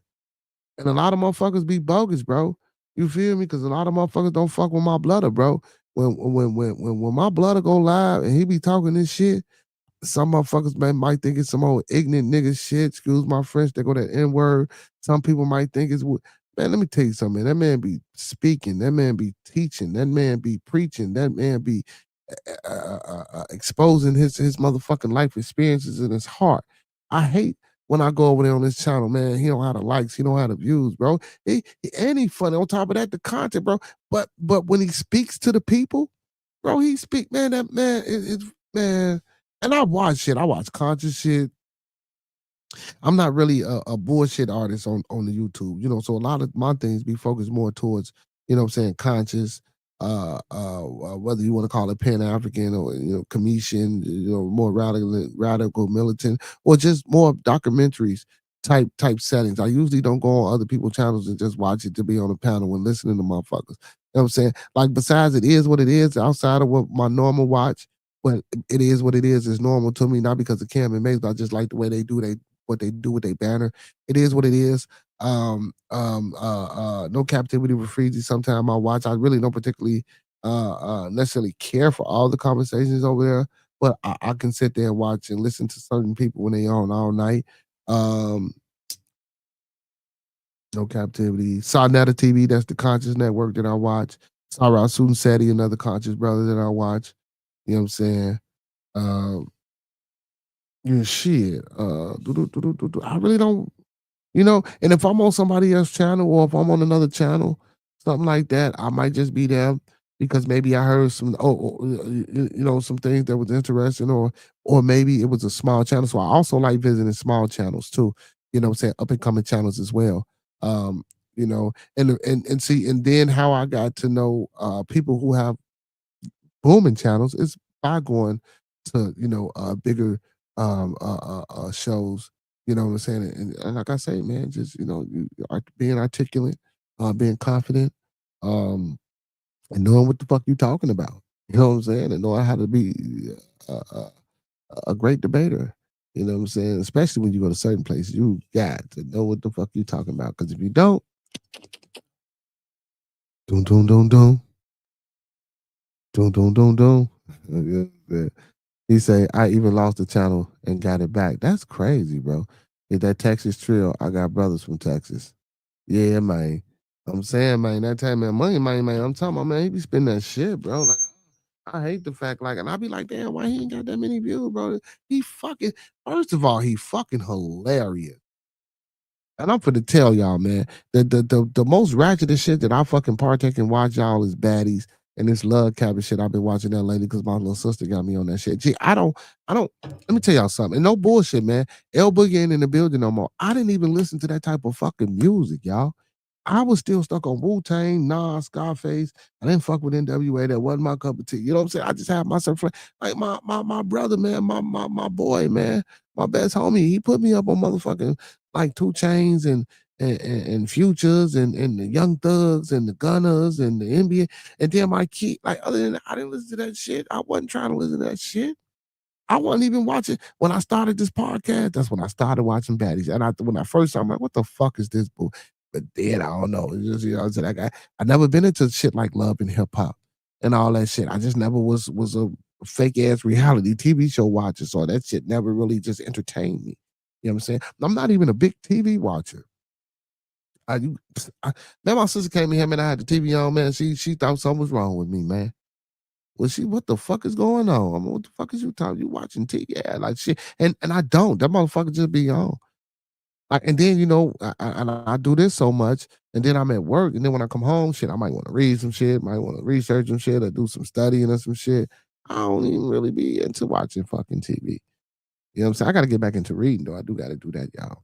You see, I watch Earl Nightingale and Alan Watts, Brother Panic and Bobby Hemmett.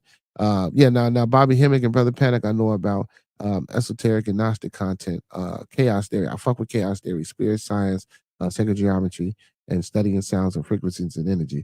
See, shit like that. That's the shit I do. You know what I'm saying? Hurricane. You know what I'm saying? Metaphysics and chakras and I ain't gonna say anyway, but yeah, megahertz and certain yeah. So that's shit type. But don't get me wrong, like I say, it is what it is. I fucks with that. I fucks with, and I like shows that have panels, when they have topics that resonate with me, and I can go up there and present myself, you know what I'm saying? You know how I present myself. And I gain followers and I gain people that way. Not necessarily going over there to do it, but again, I speak well. Well, I try. Well, no, I ain't no trying. I speak well, you know what I'm saying? And again, like I say, gotta know what the fuck you talking about. And again, even if you don't know what the fuck you talking about, if you got the confidence, man, and you getting up here, man, and you want to speak, and you want to talk. You want to speak, speak. You know what I'm saying? You know, don't wear your heart on your fucking sleeve. For one thing, I will tell people that. Don't wear your heart on your sleeve. It's always going to be a disagreement. You can't get up on a panel and thinking that, what the fuck you gonna say. Everybody on this motherfucker is gonna agree with you. Now, me, I have an innate ability to, when I do get up on the panel or I do have a disagreement and I do slow the shit down and I do respit or recirculate the information that I once said that wasn't nobody listening to, at the end of the day, I don't know what it is about me. Motherfuckers be like, yeah. And I'd have been on panels with motherfuckers was just disagreeing. And I was, hold on, wait. So you mean to, okay. So, and boop, and motherfucker be like, I could have sworn I just told your motherfucking ass no, but man, you know what? After that, you're right. I don't know what it is, but hey. So maybe that's my superhero power. And study the last and not least. He said, and last but not least, study in war. Yeah, I done did that plenty of times, numerous of times over from Rome, to the Spartans, to the Greeks, to the Mesopotamians, to the Babylon, all types of war soldiers, even from Genghis Khan. Just, you know what I'm saying, like studying the tactics and the weaponry, and strategy and shit like that, man. Anyway. But yeah, you know what I'm saying, man. I read books and I do mostly reading on shit like that. But I have watched a few things. Well, about the war part, I have watched and studied on different styles and military tactics. You know what I'm saying? I have watched, but I read a lot of shit like that. I don't know, man. I'm a reader. I'm more of a reader, man. And then I get the visual through the reading. You know what I'm saying? I just. You say people be surprised when I go on panels, and they find out I'm well versed in a lot of shit. You know what though? Like, I don't know why people be surprised. Why would they be surprised? I don't know, cause maybe because you give off, you know what I'm saying, the revolutionary shit, and then you funny and you goofy and you always happy type shit. You feel me? You give me the so I know you wear that mask, but you give me more of Joker. You know what I'm saying? You give me more because people don't know that the Joker was a political hero. I'm not. I'm gonna let that go. We need to do. What do you think about that? The Joker being a political hero, or we ain't even got to call it political. An asylum hero. You know what I'm saying? It's like because people think I'm crazy. But being outspoken and having a point of view and having a conviction about your point of view is not being crazy. You know what I'm saying? Just like I came up here earlier, man, when I started the program, you went in the building, Hurricane. I say, man, I feel outcasted. I feel shunned. I feel like it's racism against me because I don't believe in the God that everybody else believe. You know what I'm saying? Like this shit is insane, man. People look at me like, what the fuck? And I'm looking at them like, what the fuck? But guess what? At the end of the day, even though I'm looking at you like, what the fuck, I could care less what you do. But you motherfuckers that when I speak on y'all be like, oh my God, this is, and y'all hold that shit. See, I don't hold that shit. I know how to move on the next day and realize that this is a God worshiping motherfucker for no reason. You feel me? Versus y'all, oh, we gotta save them. Oh, I don't want to be around. Oh, I can't talk. Oh, this is what I want. Man, that shit, get the fuck out of here with that. I respect it, but get the fuck out of here with that, man. You know what I'm saying? I can't do nothing but respect it. You know what I'm saying? And be accepting of it because it's not my journey. It's not my path. It's not my role or my place to play in what the fuck you got going on. You know what I'm saying? I only speak from what I don't want to have or to happen or to be put my way. You feel me? You know what I'm saying? And it ain't just religion. I'm speaking of politics. I'm speaking about life shit. I'm speaking about anything and everything. You know what I'm saying? But it is what it is, and to each his own, man. You know what I'm saying? We all individuals, we all peoples, man. We gotta make our way how we make our way. You feel me? Just be accepting of what the next man or the next woman got going on. That's all you got. That's all you can do. I'm saying be accepting and supportive. I ain't saying be accepting and supportive of serial killing shit and child abuse and neglect and rape and all that, but y'all get the gist of it. Y'all know what the fuck I'm saying. You know what I'm saying? For real. Y'all know what I'm saying, man. You know what I'm saying? But and if y'all don't, shit, oh well, I guess it was never meant for you motherfuckers to understand me in the first place, man. But Manly Manday, brothers, man, it is about the brothers and brothers, man. We need to get our shit together, y'all. You know what I'm saying? Whether it be for revolutionary purpose, whether it be for societal purpose, well, it should be for all those things because guess what? You're not gonna listen. We're not gonna be able to be a economic force, build education, build social prowess, have physical and mental and spiritual openness and awareness if we don't have the revolution. The physical part of the revolution has to happen. And it's going to be a forced happening. It's not going to even be a together happening. And that's fucking sad because right now we are not getting together to have this revolution. This revolution is going gonna happen with the snap of a finger, and most of us are not gonna even be prepared. We're not gonna know where to go. We're not gonna have no doors to knock on.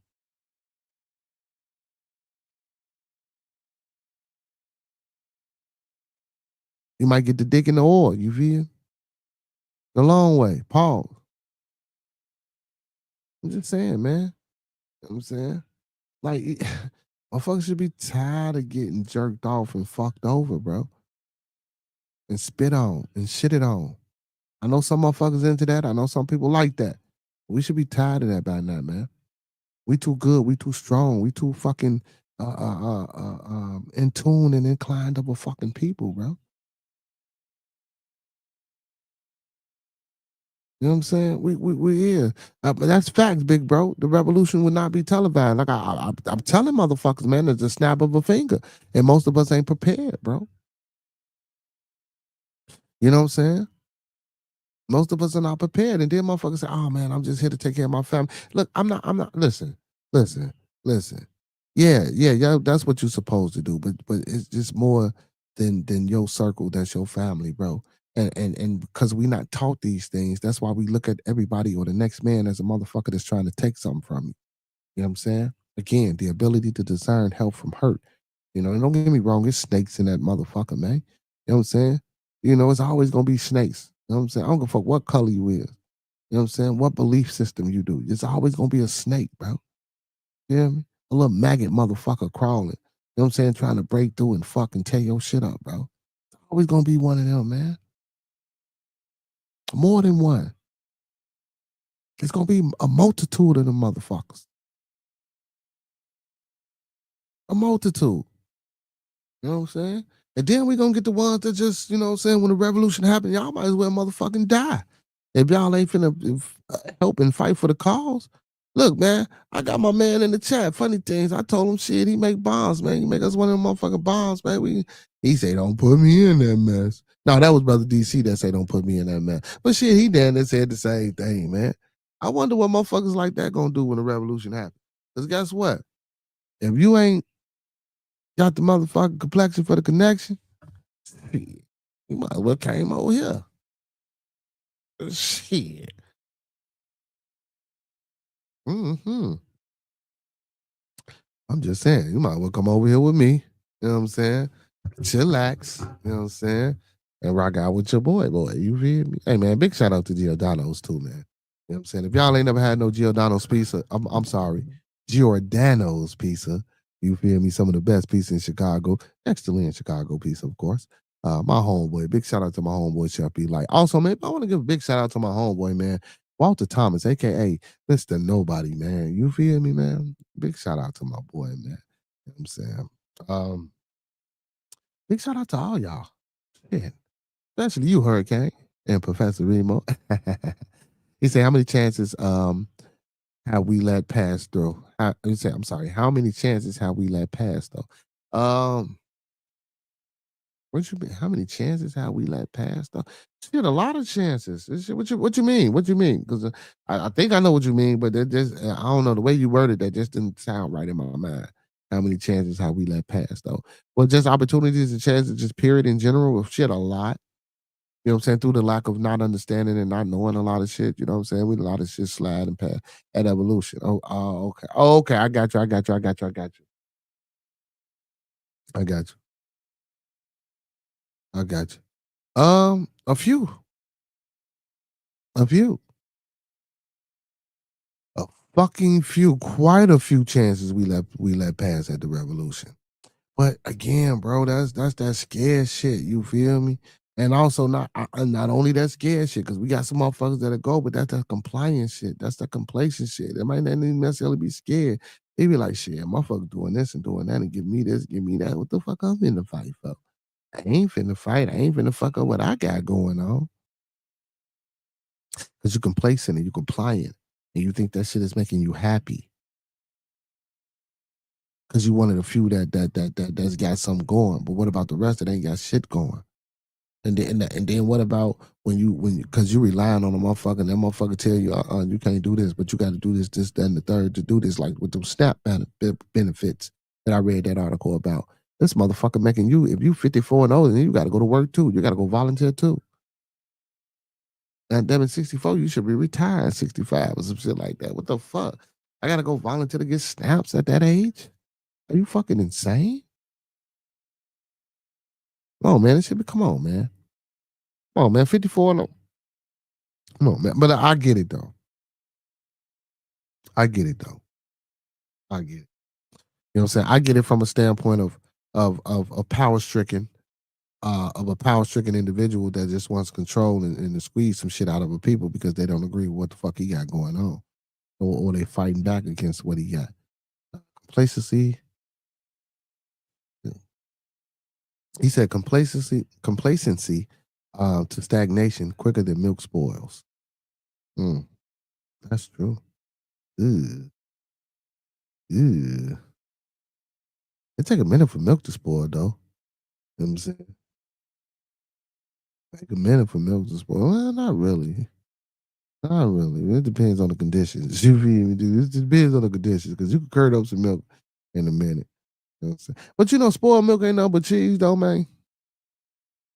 When that shit get to curd up, it's just you gotta just pasteurize that shit. That shit ain't nothing but cheese, man. Them curds and shit. You know what I'm saying? When that shit get to stinking, cheese stink. Why you think cheese stink like that? That's what spoiled milk is. Oh shit, same process. Okay, complacency turns to stagnation quicker than milk spoils. Okay. Okay, so you meant complacency turns to stagnation quicker than milk spoils. That's true. That's true. Like I say, man, because we depended upon, and that was the plan, man, to keep a motherfucker dependent upon us. You know, not us, speaking of us, but that was their plan to keep us dependent upon their government system and the things they put in play and what they got going on. Because if we depended upon them, look, shit, they can make slavery look like it's a good thing. They can make this look like it was a great thing. They can make that look like it was whatever. Because guess what? We're dependent upon them. We're dependent upon them for housing. We're dependent upon them for government assistance. We're dependent upon them for schools. We're dependent upon them for social constructs and norms.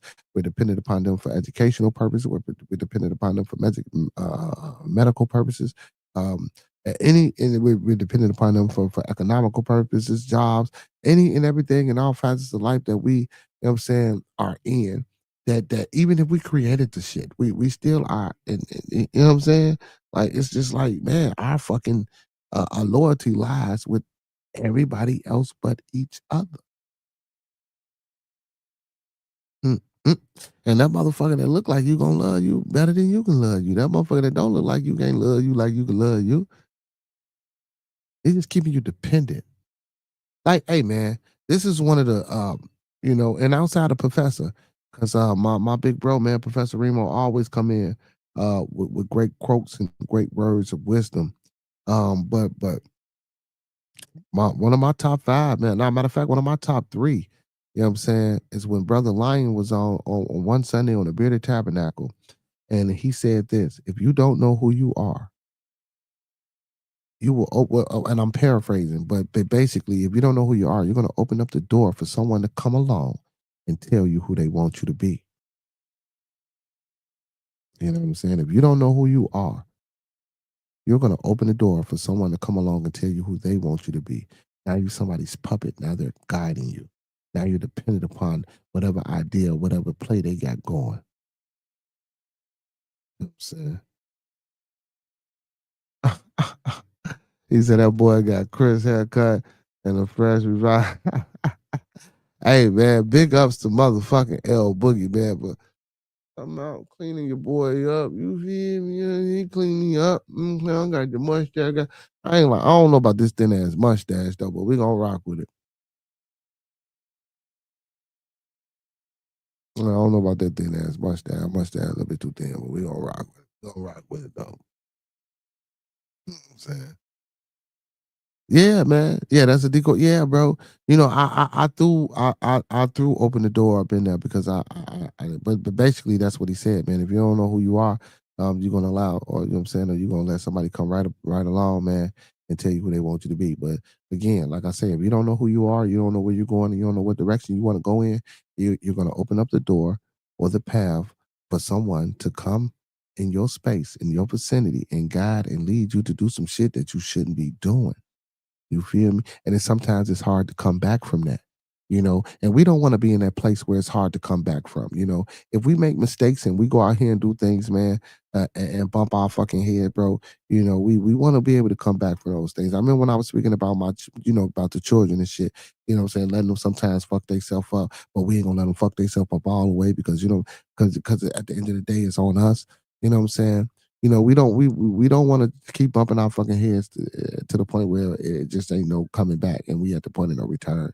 And even though it looks that way and it look gray and it look like that's how it is or that's what's going to become of what we got going on, but I still got a little hope. You know what I'm saying? Gotta keep a little hope for the people. Gotta keep a little hope for the people. You know what I'm saying? Most definitely.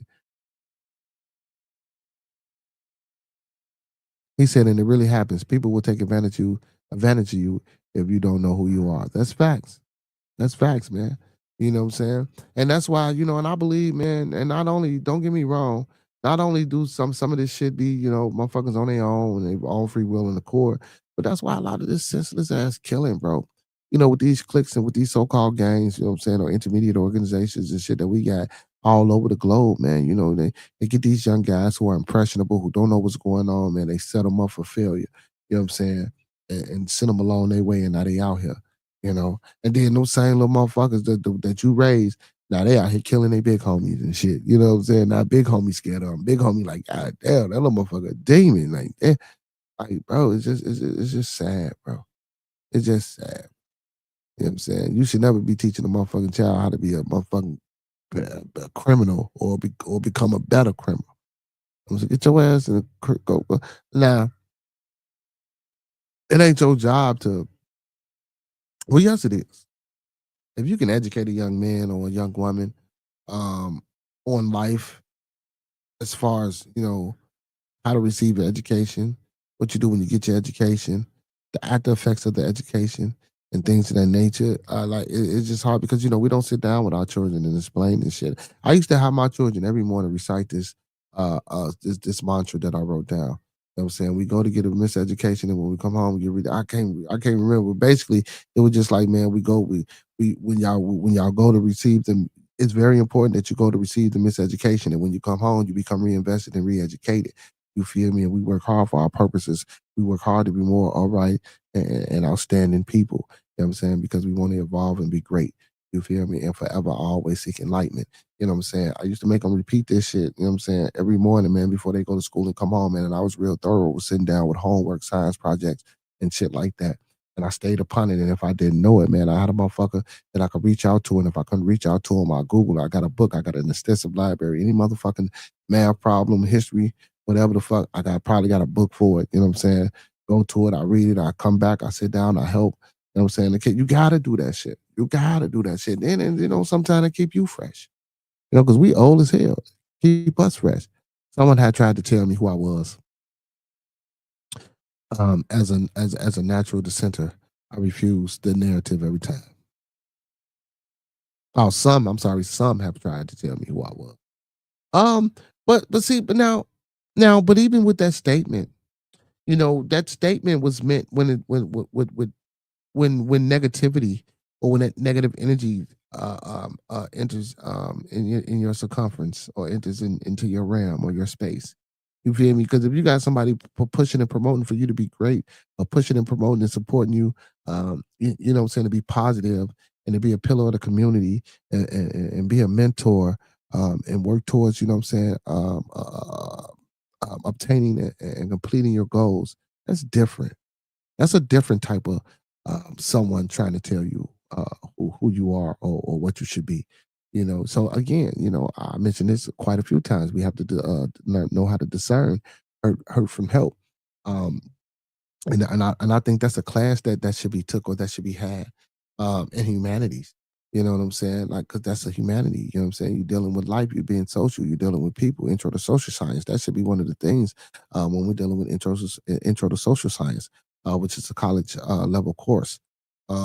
You know what I'm saying? So, I mean, man, it's a lot. But guess what? They probably won't implement that shit in they.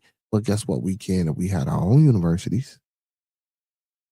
If Umar Johnson wasn't playing in his own ass and jerking himself off Mr. 6'3" King Kong, what the fuck, whatever that shit he say.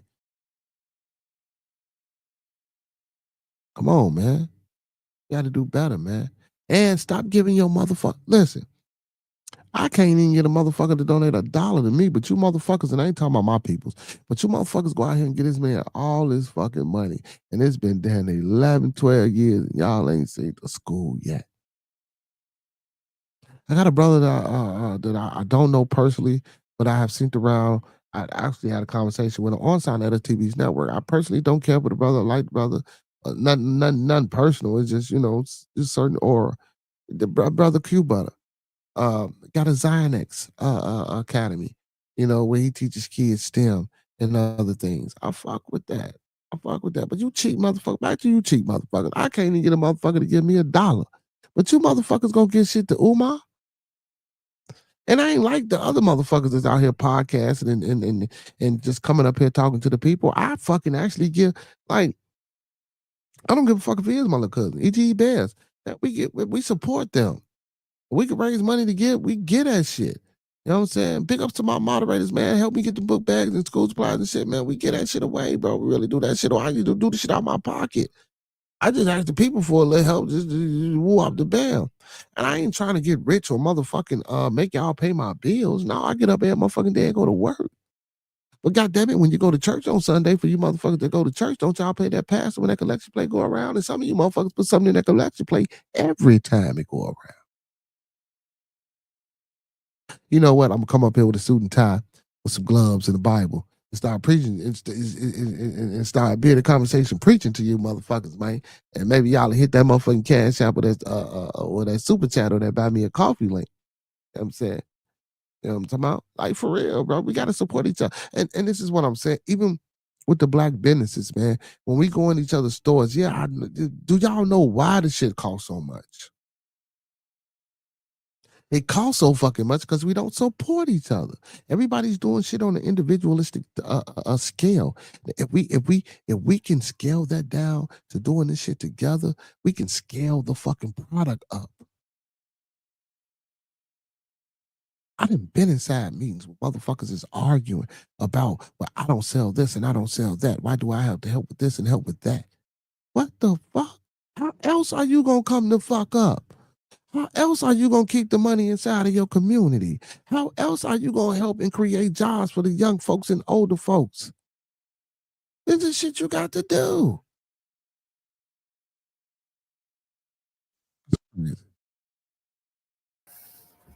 Oh, shit.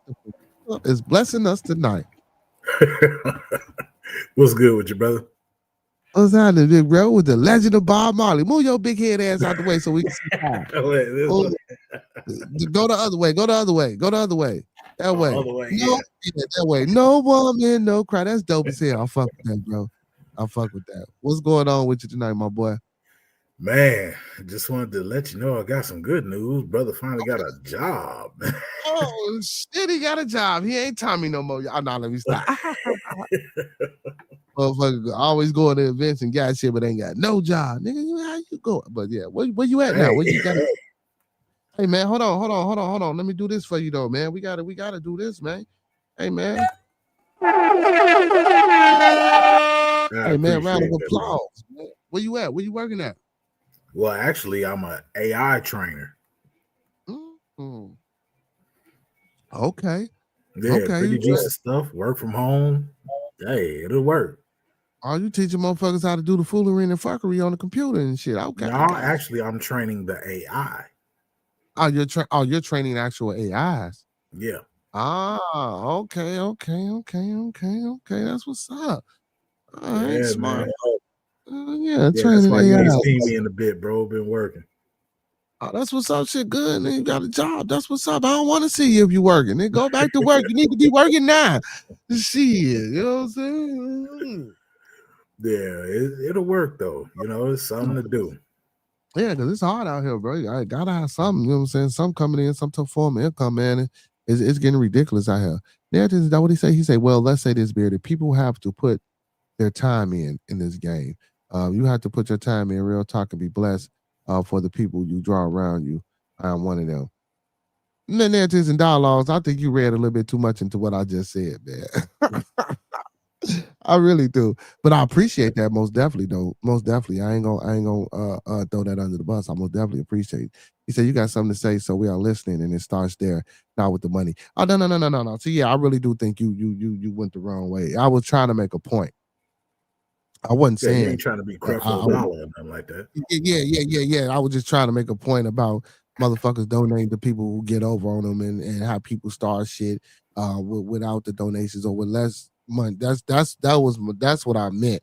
But I just used me as an example. You know what I'm saying? But since I did use me as an example, y'all motherfuckers can hit my Cash App though. You know what I'm saying? Yeah, hit that up right quick. Yeah, and you know what though? That shit, like when I do say that or when that shit comes out, that shit just be so norm because like I like even though this shit ain't scripted, but you know, I say certain things every day. So and I do this shit so much, you know, that might just come out, hit the cash out, support, hit the, you know what I'm saying, the super chat. Cause you know, it's just like innately because it's part of the you dig, but nah, Well, as man. long as you don't let that become your personality, you know? Yeah, I just told you, ain't hear me say I don't give a fuck about the money, nigga. I get up and go to work. That's why I say I was using it as an example. I was using me as an example. I really wasn't saying y'all got to give me all y'all hard on money. Just give me a third of it. He said, don't take it the wrong way. A third? Damn. Yeah, give me a third. He said, don't take it the wrong way. It is. You want a third, man? If a nickel bag is sold in the park, you want to cut. Hard out here, man. Did you ain't just hear that article about them jobs that's finna get cut? I gotta get in where I fit in anywhere that I can. Why you think baby? I'm an AI trainer? He said, yeah, but at this point in the game, you must wait your turn. I know people who built up from the ground up and it took 3 to 5 years to get this thing right. He said they need to know why they are spending money. You spending money. Listen, narratives and dialogues. I get what you saying, man, and that's your approach. But God damn it, man, leave that for where you fuck you at. My approach, if y'all give me some motherfucking money, how about that? Now I'm finna be that motherfucker now, because he talking too much shit. And I just told the motherfucker that wasn't, I was using me as an example to follow the story. Now I want you motherfuckers money, man. I'm gonna stop fucking with y'all and I'm gonna go over there to the white folk and the white folk give up money. Now how about that? That was, but no, I understand. No, I'm bullshit. I understand what you're saying there, Tens Dialogues. Most definitely, you gotta build your brand and you gotta, you know what I'm saying, get people in here and people really gotta believe in what you're saying and you gotta be able to move people and inspire and motivate people in order to get anything outside of YouTube. Shit, even if I was setting up, you know what I'm saying, a foundation or to get anything, you know, you gotta shit. How you gonna get investors if you can't get them to believe in you? So yeah, I know that's important, man. I gotta get y'all to believe in me before I, you know what I'm saying? And not y'all, yeah, not y'all. Y'all, you the small motherfuckers. I want the millionaires. You know what I'm saying? I want their money. I don't want y'all money. Shit. The fuck I want y'all money for? Y'all like me. The fuck y'all can't do nothing for me. Not not like that. Y'all do things for me in other ways. I wouldn't and I don't want to say take advantage of y'all, but I wouldn't do that to, you know what I'm saying? Hell no, man. I want the millionaires. You know what I'm talking about? I want the motherfuckers that's wiping their ass. Real backing. I dig that. Hell yeah. Then I come back and share with y'all after I get their money. Shit, I fuck around, pick random 50 random motherfuckers, send them a stack each. Yeah, after fucking with a millionaire. He said I can give you a list of dudes because they took this serious, very good content, etc. He said, good, thanks for understanding because even what I do is feet on the ground. Yeah, most definitely with them documentaries, most definitely it is. You know what I'm saying? He say, who? I left my ass out. Hell yeah. He say, y'all like me. Yeah, y'all like me. Shit, you gonna talk about some who? You, motherfucker, you like me. You know what I'm saying? No shit, I don't know. You might not be. You don't know. You might not be like me, man. You know what I'm saying? He say, bearded boy, I don't know. I don't know what you got in there in dialogues. I'm pretty good, goddammit, you know. You know what I'm saying? I got a little bit over here, a little bit over there, a little bit over here. You feel me? And a lot of shit secured, and I got a lot of shit going and working and in the works. I don't know. You could be like me, or maybe y'all not like me. You feel? I ain't like you. I ain't on bullshit. Yeah, you know what I'm saying? And I got a few rich buddies, man. You know what I'm saying? I don't fuck with them type people though, man. Honestly though. And I gotta get out of that mode too if I want their money. Cause a lot of them type people, bro, they don't understand the shit that we say. They don't understand the conversations that we have. They just don't see it. You feel me? They out And of if I touch was for able to real. and if I was able to be in that space, I would do my damnness to not be out of touch. Now, don't get me wrong. I'm not saying that you shouldn't be out of touch in certain ways, because if I did have certain things, I wouldn't be still doing the same shit. Of course, I mean it's about elevation, it's about growth, it's a process. So of course, you know what I'm saying. If I had a fucking $300 million, I wouldn't still be staying in this house. You know what I'm saying? Of course, I'm gonna move. I'm saying, you know, you're gonna shit. If you get better, you do better. You do better, you know better. Same shit, all that. You know what I'm saying? So, yeah, but Yeah, but I does need that necessarily constitute as better? You know what I mean? Because that come with a whole lot of extra stuff. you right, but shit, you know what I'm saying? God damn, what? Oh no, it depends though. It depends though, bro. I ain't saying I gotta go out here and goddamn it just be. You know what I'm saying? But man, you know, still be, you know what I'm saying, focused and in tune and on task for the people. You know, still being around in certain areas and doing things and giving back and always showing face. You know what I'm Oh, saying? Yeah, don't get it twisted. I'm not saying like being well off is bad. You know what I mean? But being well off sometimes come with a whole lot of other stuff that you ain't been prepared for. like what? Extra decisions that you ain't never wanted to make. As far as let's say, for instance, all right, you got a plan, right? And you need a certain person to deal with you, but you pretty much have to kowtow to this person. You know what I mean? To go against your pride, something that you're not really used to doing. You know what I'm saying? Like as far as giving up some or sacrificing something to get to this person's money, right? At what point do you say, fuck that, I'd rather do this myself? Oh shit, that'll be all the time for me. You that ornery, bro? Yeah. Hey, I'm with you there. I'm with you there. Because sometimes it ain't worth your soul. You know what I mean? Mm-hmm. But yeah, I get that. Yeah, most definitely. I get that. I understand that. You know what I'm saying? Don't get me wrong. I understand. I'm just talking shit for the most part. You know what I'm saying? But this guy here, this YouTube thing will make you a monster. If you get a microphone and some halfway good visuals, still got a long way to go, brother. I ain't got shit to go. I'm already there, man. Let me this motherfucker here, there's a dialogue. He said, generally speaking, a lot of us, I'm fucking with you there, too. A lot of us are assets and blessings. That's facts. That's facts. He said, you gotta get to know the real ones from the fake ones and be able to say, you don't know if you really don't know. But people run their own. We say, but people run their own the way they want. He says it is etiquette to this all. YouTube will soon change the rules again. I'm just speaking, brother. No disrespect. You know that. I mean, why do you come in like that, man? You come in like you want me to like say something to you, brother. I ain't taking that you said with disrespect. You know what I'm saying? Like it's just the way you say the shit. It makes it seem like you know what I'm saying? Like what the fuck? And You again, don't want a problem or nothing like that, man. You know, sometimes people have that kind of delivery where they always have to pre-apologize, bro. You know what I mean? Fuck, I ain't gotta do that shit over here with me, man. Stop doing that shit. You ain't gotta do that. He do it every fucking time, man. No, but trust me, I've been there. Like, I get that shit now. Okay. My delivery sometimes be so fucked up, bro. People just get automatically defensive whenever I start speaking, man. That ain't the truth. Well, shit, I know you, so I know why. He said, "No, You say, "No, I really dig him." He know that. Yeah, man, I know that. I'm shooting a humbug, man. See, that's why I'm saying. If I keep telling your ass I'm shooting a humbug, you supposed to be keep coming with the damn comment. So I keep shooting humbug. You making the show right now, narratives, dialogues. I'm using you, man. Then you say content creators. Damn, man.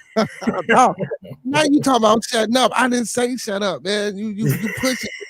You making me act like an N-word right now. So shit, you know, I usually don't do that. So I'm just having fun, man. I'm happy, man. My Brody up here, he usually don't pop in and out. You know what I'm saying?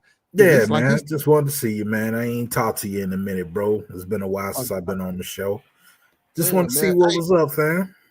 Shit, man, just chilling, man. Trying to still push a good message out to the people and still be entertaining at the same time, man. You know, in between, you know what I'm saying? You know, reading these articles, man, updating people on what's going on, and in between that, trying to have a little BS banter to keep people laughing and entertained. Because you know, I do a 2-hour program. Sometimes it go longer, and I know certain people, you know, some people don't like sitting up here watching stoicism for 2 hours. You know what I'm saying? So I try to be a little bit more energetic and projecting. You know what I'm saying, on certain shit. You know what I'm saying? That's all, man. Having fun, man. That's I can dig it. Yeah, having I fun, can man. dig. You know what I'm saying? Still trying to do what we do over here. That's all. That's all, man. Have fun, man. You know what I'm saying? Have fun and hopefully help some people along the way. And so far, so good. That's how it's gonna work, man. That's how it's gonna actually work for you, brother. Just keep being you. That's it. You know what I mean? Because people get a hold to a little bit of fame, a little bit of notoriety. You know what I'm saying? They get to change in who they are. You ain't never been about that, bro. And no, that's why I love you, man. Yeah, I don't change. I don't give no fuck about no money or nothing, man. I don't know, man. That's just me, man. I don't, you know, even like right now, man. If I had a fucking million subscribers, bro, you know, I'll probably shit. I'll be signing every autograph. I still be talking to every person. I don't do that shit. I ain't with that shit, bro. Yo, ass probably still be sitting in the same chair. Yeah, I'm telling you, bro. In the same spot, everything, G. All that shit. I was just talking shit. If I had a fucking $300 million, I'll still be right here in this motherfucking crib. I won't be going no motherfucking where. I'll be right here, y'all. Honestly, that's how the fuck I am. I don't go nowhere. I don't do nothing, man. You know what I'm saying? Shit, fuck money ain't shit, man. I don't give a fuck about no money, man. You know how long I done lived my life without money, man. You know what I'm saying? And coming into it now, having what I got now, man, I don't give a fuck. I ain't gonna say I don't give a fuck about it because I work hard to get it and do whatever I do to, you know what I'm saying, to keep it or whatever. But that shit don't mean the shit, man. As long as my kids good, you feel me? As long as I can take care of them, as long as I can get them what they need. I wake up every day, man, you know what I'm saying? Regardless of whether I like doing what I'm doing something and shit. And like I say, I come here, man, if I'm stressed out, if I'm having problems, I can always come turn this motherfucker on. You know what I'm saying? And in turn, you know, share my problems and people share their problems and we solve our problems together. You know what I'm saying? So this is therapeutic. That is. Because I'm the shit. Okay. That was a little narcissism. But no, yeah, but why? Slight disclaimer there. But at this point, you've gathered enough wisdom. You know what I mean? To where money isn't the end all be all. You understand that there's more to life, more to being a person than what you fold in your pocket. Because guess what? All that is an inanimate object that can get you other inanimate objects. That's facts. When it comes down to that, you don't worship that stuff. He said, believe it or not, if this YouTube thing is done right, it definitely can make miracles. Well, shit, listen, man. I know we might be a little rough around the edges on the conversation, but we gonna find a plan that's gonna stick and that's gonna get us right. You feel me? Matter of fact, but you know, I'm trying to get the people's right. Yeah, this ain't even about the channel. For me, it's about the people, man. You know, I always come up here and say, man, my whole goal and my main objective. You know how some people be trying to figure out their purpose in life and the motherfucker can't figure it out. You know what I'm saying? Even though I like doing a lot of shit, I figured out my purpose is just helping people any way I can. You know what I'm saying? No matter how small or how big, man. My purpose is to help, man. You know, my purpose is to inform. My purpose is to let people hear me. You know what I'm saying? Regardless of whether you fucking agree or not, I'm gonna speak my mind. You know what I'm saying? True. And I want others to speak their mind as well. He said we have so much more leeway in today's society where our freedom of speech, we say our freedom of speech can reach many if done right. Oh yeah, most definitely, man. Yep. Shit, and that brother Coffee, shit. I'm thinking about, man. You know what I'm saying? I was thinking about renting out some shit and just inviting motherfuckers to see how many people come up, man, and just do what I do here. on that stage, like some motivational, get motherfuckers to, you know what I'm saying, wake up type shit. You know what I'm saying? Just sponsoring my own shit, like a little hall or something. Just have motherfuckers come. Y'all ain't got to pay for no tickets and shit. Just rock out with me. You know what I'm saying? I'm talking about till we can't rock out no more. You know, I sit You up on gonna this have liquor motherfucker. there? I'm playing. Hey, shit. Okay, well, if we had liquor, goddammit, about the 4-5 hour mark, I'm gonna have to cut the fuck out because you know what I'm saying, I might pass out shit. You know what I'm saying? You know what I'm saying? Hey, yeah, hey man, it's gonna be BYOE, man. Bring your own everything, man. You know what I'm saying? As long as y'all don't burn shit up, man, we can blow that bitch back. Y'all can get drunk. We're gonna have some fun. We're gonna have some good conversation. We're gonna have some good interaction. We're gonna learn some things. We're gonna grow together. You know what I'm saying? And at the end of the day, when we leave about that motherfucker, you know what I'm saying? Somebody should be getting some help, some networking should be done. Like, goddamn it, the next day when you wake up, it should be some instant gratification being received. You know what I'm saying? From you and the next motherfucker. See, that's the type of shit I'm on, and that's what I want. You know what I'm saying? That's what I want. That sounds like a plan, bro. That really does. And actually, you never know how many people will come out. Or if you did it at like a bowling alley or something like that, bro, how many people will come out for that? Yeah. You know, add an activity to it, you know?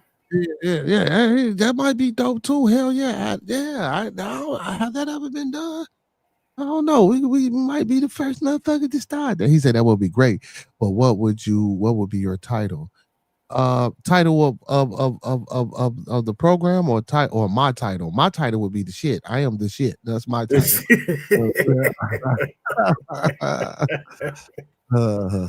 He said, "Are you going KS them bearded bowling bonanza?"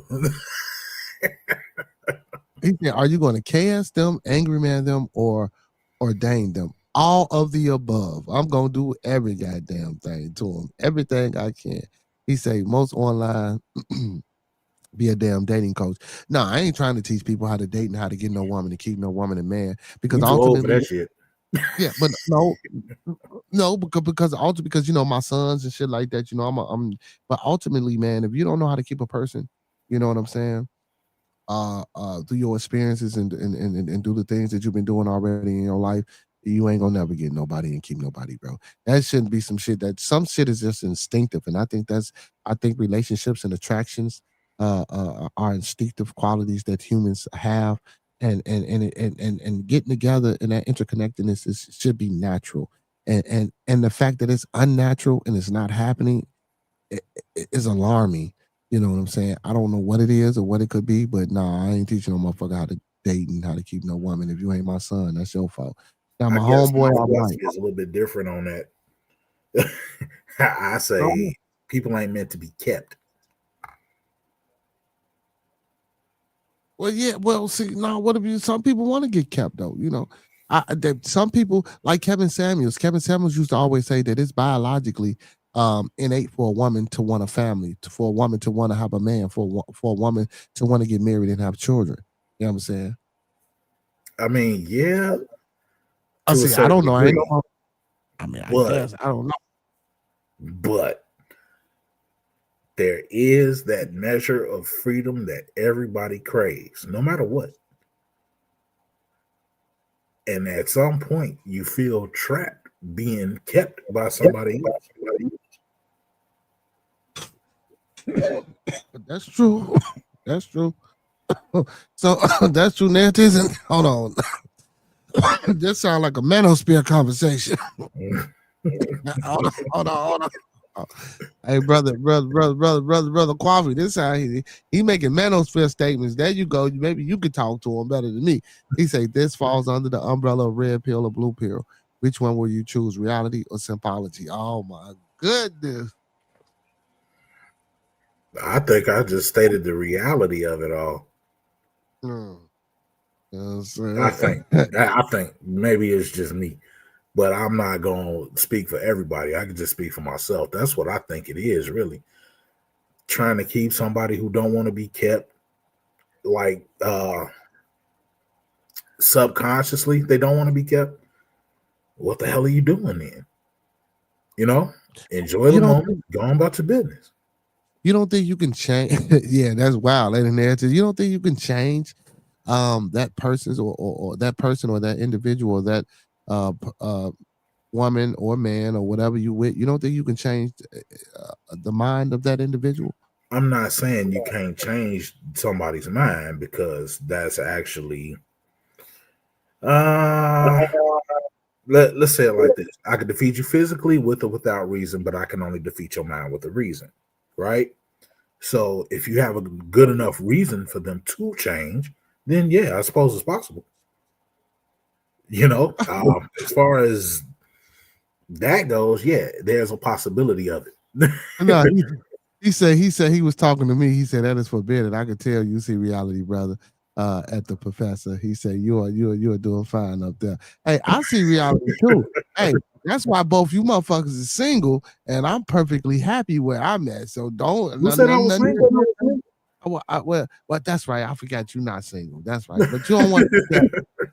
You already said you don't want to be kept. God damn it. So you should be by yourself. You're supposed to be single right now. No, I'm not saying that either. What I'm saying is human nature goes against that, right? Animal nature goes against that. The laws of biology go against that. That singular person for a person, that's bullshit. Okay, this is much bullshit as diamonds, bro. Oh, he said I am not single. I am not married. Right. So what I'm not married either. Okay, so y'all ain't single and y'all ain't married. So what but you have been married, but you ain't married now. You know what I'm saying? Because of them problems. Now I'm talking about Mr. Manosphere. You know what I'm saying? Oh. You know what I'm saying? In the chat. Yeah, Mr. Manosphere in the chat. You know what I'm saying? Hey man, I ain't no simp, man. I ain't gonna even lie to you. I ain't no motherfucking simp. Ain't nothing simping over here, man. But ain't nothing wrong with simping, man. If you want to be a simp to your lady, man, be a simp, man. You know what I'm saying? If you want to rub feet back, you know what I'm saying, and let her holler and yell at you, shit. If that's what you like, shit, I love it. You feel me? Continue and carry on. I don't know. What's the real definition of being a simp, though? I don't know, man. I don't think that's simping. That ain't simping. I think people using the wrong word, actually, man. You know what I'm saying? Or they just, what the fuck is it? Is it an actual definition of this motherfucker? Let's see what it is. Hold on. Let's see. Cause I don't mind simping, goddamn it. You feel me? Look. Yeah, but you gotta know what it is first. Yeah, hold on. Well, and as far as brother Kawafi's motherfucker, let's see. God damn, Google, come on. Simp. Well, is it just performing for other people? You know what I mean? Like, hold on, I got it right here. So a simp is slang for who for someone who is accessible. Okay. A simp is slang for someone who is excessively attentive or submissive to another person in pursuit of their affection, often in an unreciprocated or desperate way. This can involve showering someone with money, attention, or gifts, and is often used despairingly, particularly when the attention is one-sided. So basically, man, the motherfucker, yeah. Okay, so basically, simp is short for being a simpleton. Yeah, well, this is retarded motherfuckers. I am not. I am not that motherfucker. I mean, no, I am not that individual. Not at all. And this motherfucker on the screen can attest that I am not that individual. You ain't getting shit out of me. I'm just saying. I put the baby mamas on the screen. Well, the mother of my kids on the screen. They'll tell you this motherfucker ain't giving you nothing. I get it, but you know, at the same time, like I always thought it was more like cats who get off on unrequited love and keep coming back for more and shit. You know what I mean? Like gluttons for punishment, that kind of deal. Yeah, that kind of shit. Yeah, goof ass motherfucker, man. She, you know what I'm saying? You catch her cheating with the motherfucker, and she done drove your car and drove back to the crib to come talk to you and argue with you while this nigga sitting in the car, and you go outside like this nigga in the car. Oh, well, baby, woo. Well, let me drop him off. You let her go drop him off. This bitch don't come back until the morning. Y'all still together. And see, now that's a simp. That's a damn. That's a sucker. You know what I'm saying? Simp, sucker, fool, all the same. It's no, which goes back to the line of simpleton. Yeah, creep, moron, a fool. You know what I'm saying? Real shit. Real shit. Yeah, He say, see, he had it right there. Narratives and dialogues, yeah. I'll buy yours clothes. He said, I'll cook your food. I'll wash your clothes to the woman as soon as I get home from work. After you work like a dog, she sat at home doing nothing but hold warm to that box. Hey, shit, well, she can hold warm to that box. Shit, she can hold warm to that box. Hey, man, how you know Charlie Wilson a simp, man? Come on, man. My name is Charlie. I was wondering if I Hey, could tell man. you. No, I think the biggest simp of them all had to be Keith Sweat. Keith Sweat was the biggest Hey, simp. let me use the washroom. Talk about it. I'll be right back. Talk about it because I want to come back with some more. Tank is a motherfucking simp too. Oh, let's not get in the Tank, man. I got a few simps since you said Keith Sweat. Now, yeah, hey y'all, there we go. We on singing and simps. Well, singing actually, I think Keith Sweat was on that R. Kelly stuff too. What the fuck? Hold on, boy. See, I'm trying to go. Go ahead. Go ahead. I'm gonna explain myself to the people. All right. So when I say Keith Sweat was on that same thing, check this out. You ever heard that song, A Right Way and the Wrong Way to Love Somebody? The very first song, the very first bar of that song is you may be young, but you ready to learn. Now, if that ain't R. Kelly stuff right there, what is? Somebody tell me. I mean, I might be wrong, but I don't think so. I heard that with the grown man's ears for the first time, like I want to say 3-4 years ago. And I was like, wait a minute. He talking about you may be young, but you ready? Not only him, it was also Aaron Hall. Now, a lot of people say Aaron Hall was on some freaky stuff. Yeah, I get it. He even said it in his interview. But Lenny Williams. Yeah, Lenny Williams, I could say he was definitely on some simp type stuff. Because that man right there was crying on the song. Fuckery. Lenny Williams. Now Tyrese, hey, before I walked off Narratives and Dialogues, I mean, what the fuck I keep calling you that for? Before I walked off Coffee, you know what I'm saying? Yeah, bro, I swear I was coming back to say motherfucking Tyrese. Before I walked off, I was gonna say Tyrese definitely. Not Lenny though. Not Lenny Williams, man. Hey, you gotta know he was crying on that song, bro. Yeah, because there was some backstory to that shit. That's why. But that's why I was going to retract and recant. I'm fucking Lenny Williams. Bro. But you didn't hear my point on Keith Sweat, did you? Nah, I heard the beginning. But go ahead, reiterate. Okay. I was saying, have you ever listened to that song? There's a right way and the wrong way to love somebody. The very first bar of that song is "You may be young, but you ready." I have heard that song. You may be young, but you're ready. Yeah. That's the first time listening to that with grown man's ears, bro, was like 2-3 years ago, man. And I was like, this dude is on some R. Kelly stuff. Grooming, bro. He say, so tell him who ain't a simp. Who ain't a simp? So, not simps. I would say Johnny Gill wasn't no simp. I would say him.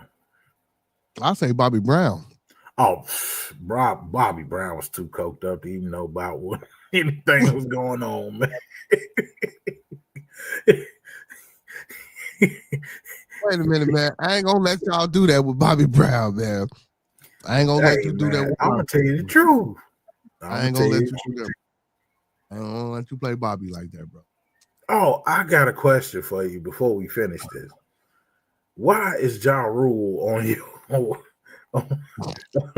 your page, bro. What is that for? So I forgot to get to this. He just got slapped or some shit, didn't he?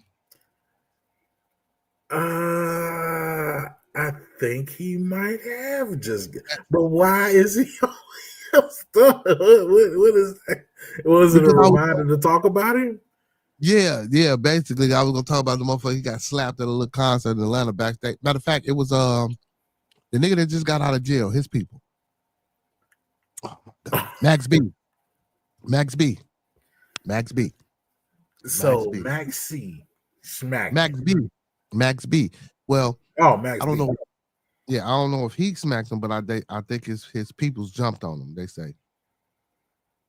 I mean, Ja Ja Rule has a slappable face, though. You better learn how to shut the fuck up. Well, you know what? I don't know if this is true though, because I ain't really. Let's look it up. But I think this narratives and dialogues. Look, I use Ralph Tresvant as a verb. I use that as an adjective. I'm sorry. You acting real Tresvant, my man. Like sensitivity. Yeah, Ralph is a simp. Yeah, she just made some breakfast. Shit, I need to be where she at. God damn. Oh, my bad, y'all. Look, see, that's that simple shit. Hey, I guess you get enough of your own cooking, though. I ain't gonna front. Sometimes it is nice to have somebody do it for you. I don't really be liking to cook though, much. Even though that's what I do. I don't really be liking to cook like that. I mean, that's like a garbage man taking out his own garbage. He don't want to do that shit. He deal with it all day. Yeah, I really don't be liking to cook like that. Let me see how much these coats my sons done send me. I bet these motherfucker coats an arm and a leg, y'all. Let me see. Hold on, let me see how much this motherfucker is, man. He finna baby come back, cuss his ass out. Nah, let me see. It might not cost that much. Let me see. My man said, "Nah, you not simping if she's cooking." Oh, well, let me know something, narratives and dialogue. Shit, let me know something. How much this coat cost? Mr. Cody, you want? Yeah, man. Ain't nothing wrong with that, man. Hell no. Look, I don't mind cooking either, though. I mean, I don't mind doing it. I don't mind cooking at all because I got a certain type of palate. You know what I mean? Yeah, and not everybody can make stuff according to my palate. That's just what it is, bro. Because, you get sometimes people who be trying to cook too fast and whatnot, miss an ingredient and fuck up the whole thing. Man. You remember that chick I was with, Ramonda?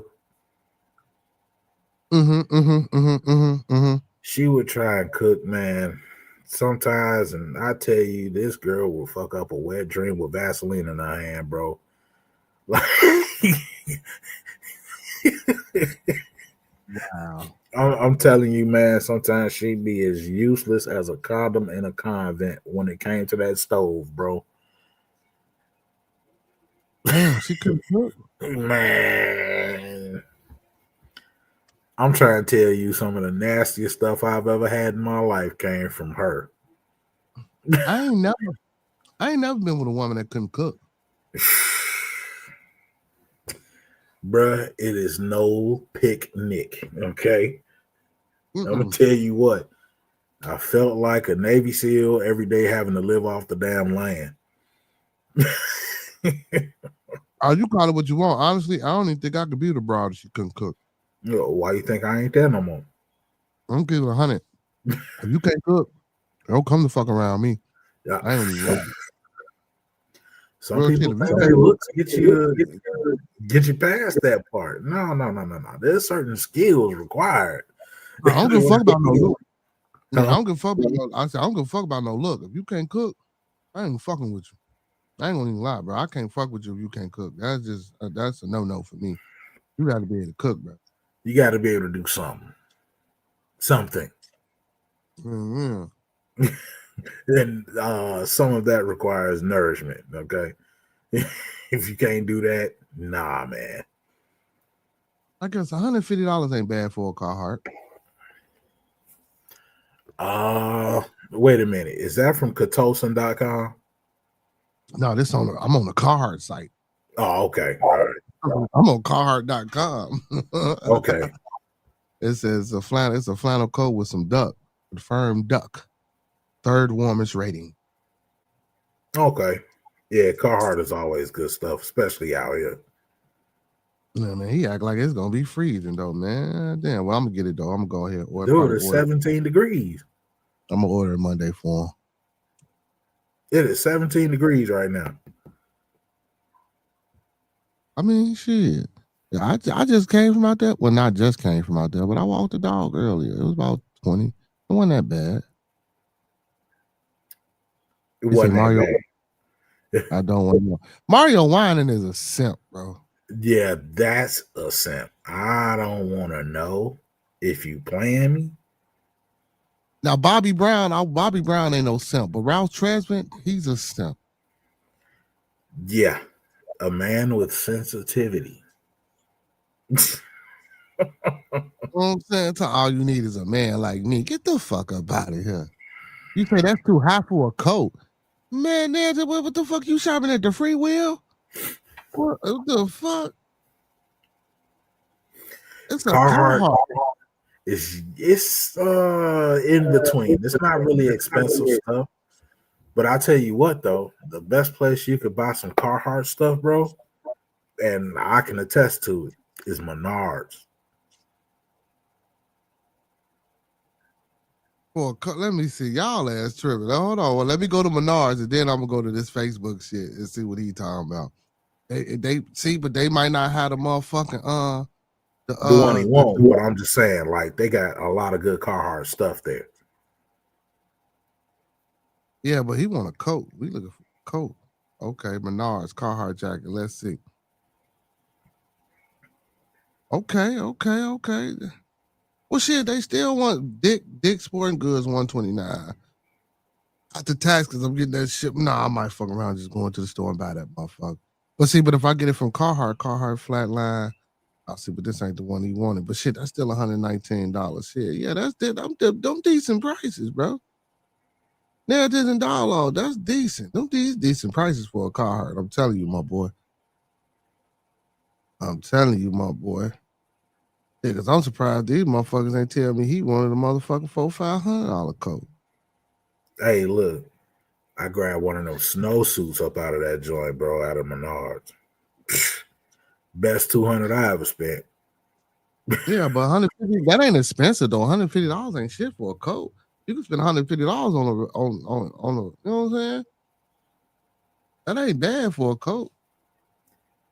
$150, it ain't like it's a leather coat. Shit, even if I'm getting a leather, I'm still expecting to spend at least $400-$500 on a leather. Shit, a pelly there. You know what I'm saying? Narratives and dialogues. Where you from, bro? In California. And shit high out there, so I know he tripping. Oh, he tripping. In Cali. Yeah. Shit high the motherfucking Cali. He tripping. Everything's super expensive out there. Hell yeah, man. I'm kind of worried about going out there. Pussy high in Cali. You can't even go on the trip back. Shit, what the fuck? I'm gonna keep it 100, man. I wouldn't know, bro.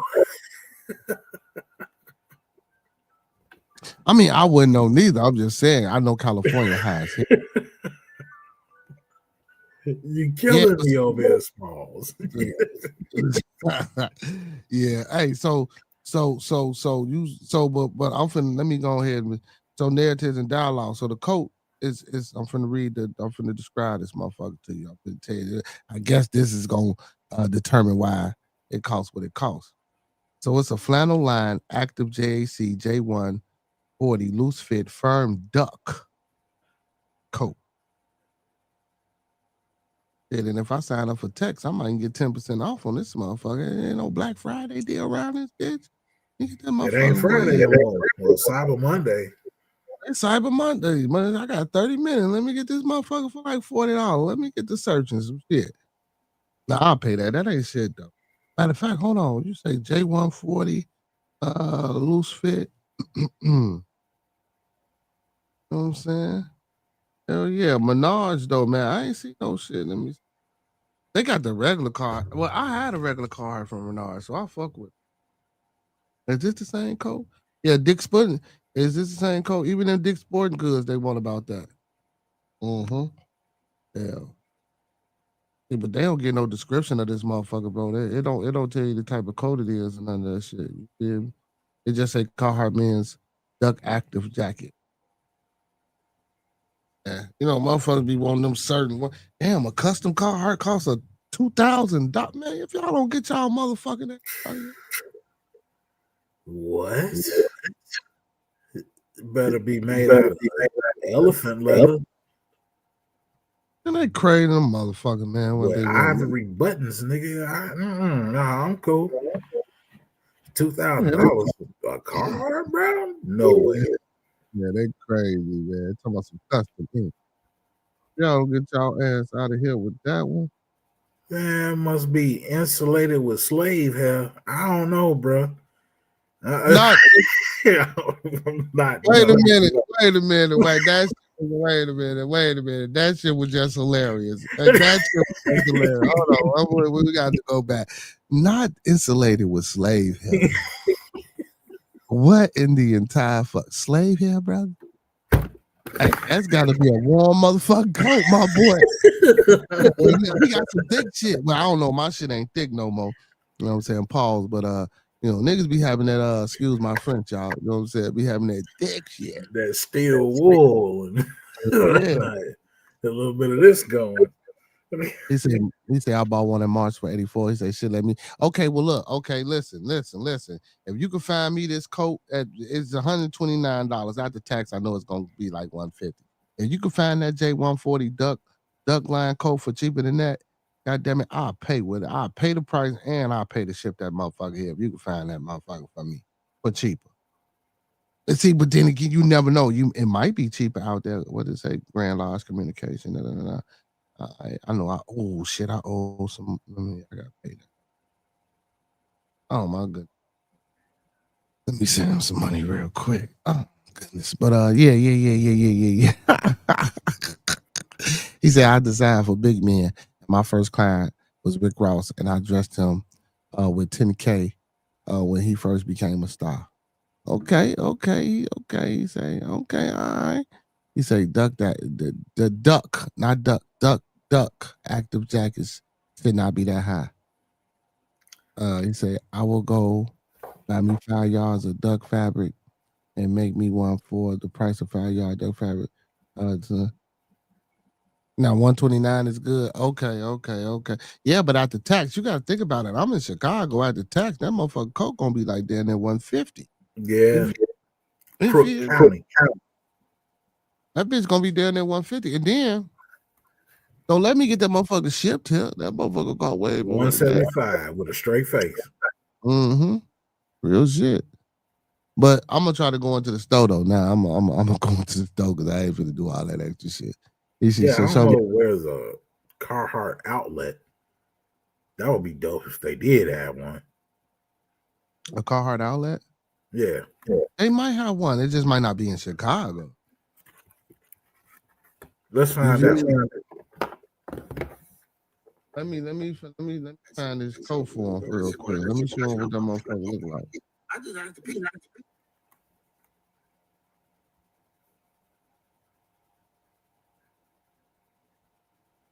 Firm duck. Oh, holy shit. There is one. Where is that? Wicker Park, 1518 North Milwaukee. In Chicago. Carhartt outlet. Let me go on that motherfucker and see what that motherfucker look like then. They might have some cheaper shit.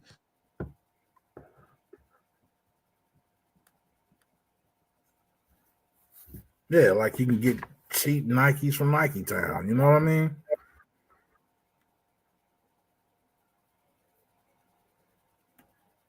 It's it right here, narratives and dialogue. Let me show you what that motherfucker look like. How long would it take you to make a coat like this, though? No bullshit, cause shit, you can make that motherfucker, man. But shit, hell yeah. He asked what size is it? Shit. So he about like 6'1". He about my height, but he might be 6'2". You know what I'm saying? But he's small in stature. You feel me? So he might be about a large. Right there. That's it right there, man. You know what I'm saying? That's it right there. That's the one he want. It's good. Yeah, See, check cause you, out the Carhartt outlet too. yeah, oh yeah, most definitely. Yeah, he ain't he ain't no big boy, you know what I'm saying? No. He's smaller than 2X. Yeah, ain't none of my kids big. I don't do that. I was shocked he didn't want a North Face for that price. North Face, shit, no boy, for 150? North Faces don't cost 150. What are you? That's how much that shit costs out there in California. Motherfuckers been lying to me this whole time because they say California high. Because of North Face. You'd be surprised at how things are different, man. Shit, they got Carhartts for 189. What, the outlet? No, I'm talking about just a jacket, period, not at the outlet. And shit, them both North Face like $300, boy. But it's Cyber Monday, so they doing like 50% off, 10% off, shit like that. You know what I'm saying? Shit like that. But on North Face, man, about hell yeah. North Face be like shit. Last year, man, I bought their ass man. I don't know why I did it, man. I spent motherfucker $800 on a Montclair coat. These motherfuckers butchered them coats. Why I told them, boy, y'all would never. You know what I'm saying? Sean Mackin up right now, man. Motherfucker, which was a brand new iPhone. That motherfucker look like he had that bitch 10 years, man. He only 14, bro. So you goddamn it. How? Why? Why your phone look like that, bro? I can't trip though, because I got two I was just gonna say, bro, you hard on your phones, man. Talk on these motherfuckers. I ain't gonna even lie to y'all, man. If y'all can see these motherfuckers, man, they all cracked up. It look like you been grilling tacos on them motherfuckers, bro. All type of fucked up, man. You know what I'm saying? All type of fucked up. I could barely talk. I gotta have my Bluetooth on, all type of shit, bro. You know what I'm saying? Let me see. Carhartt outlet. Let's see what they got inside this motherfucker, though. You know what some I'm saying? of everything. He said younger people will not go look. He need to do his research. Say, nah, that's not worth it for that price. No, it's 129. That motherfucker is about 129. You feel me? 129. You know what I'm talking about? But again, we in Chicago, so that's our prices. You feel me? And then even if we getting shit shipped out, you know what I'm saying? If we get shit shipped out or shipped to here, like Yeah, you say, it's definitely gonna cost. Yeah, motherfucker gonna hit over the head real hard. Oh, okay, Black Friday deals. What they got for me? Is this the outlet? And they got jogging suits and shit. Yeah, I see. I ain't never really. I'm looking at the store right now. The one in Wicker Park. Yeah, that's what I'm saying. I'm saying they got all type of shit in here.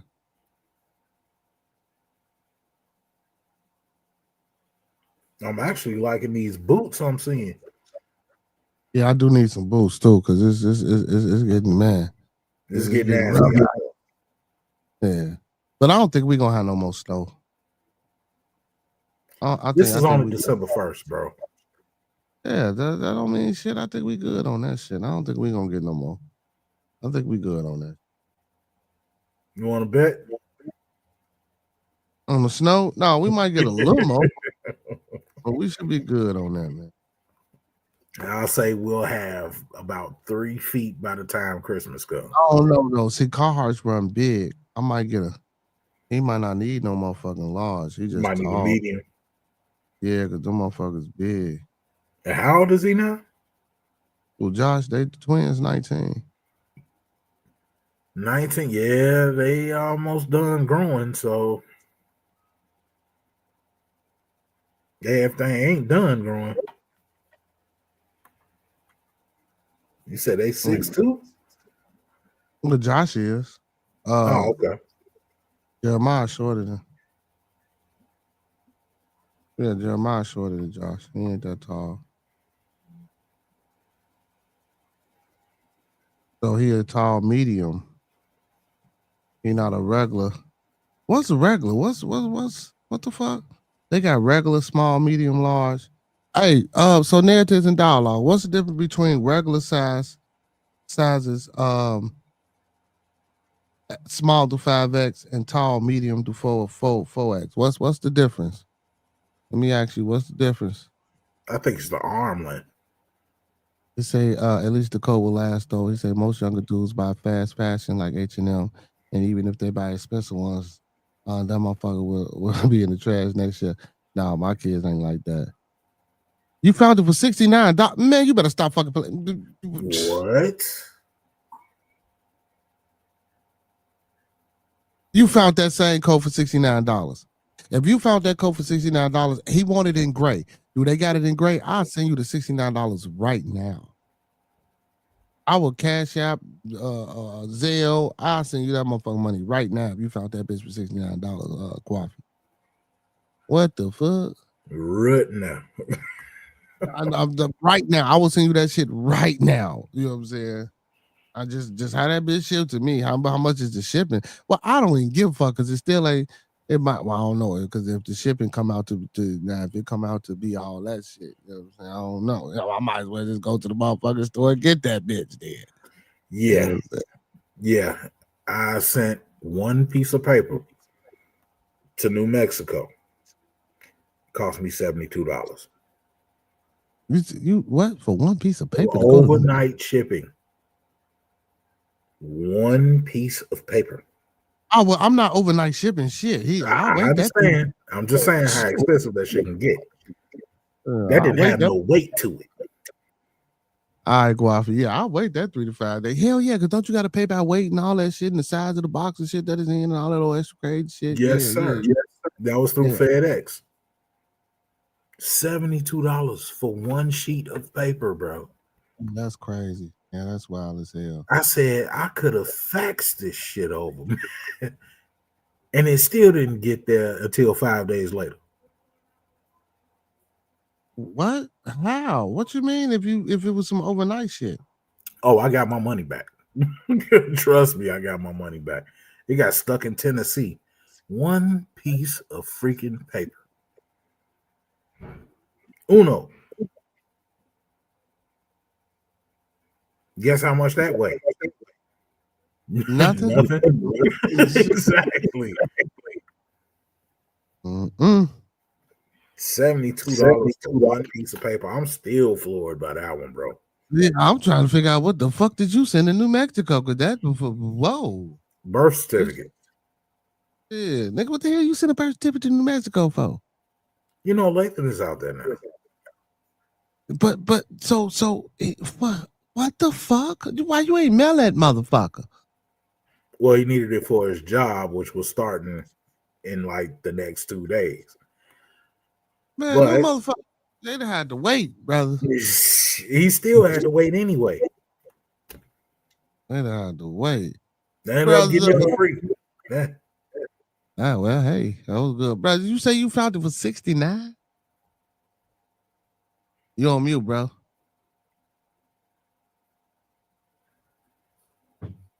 Brother Coffee, you on mute. Take yourself off mute.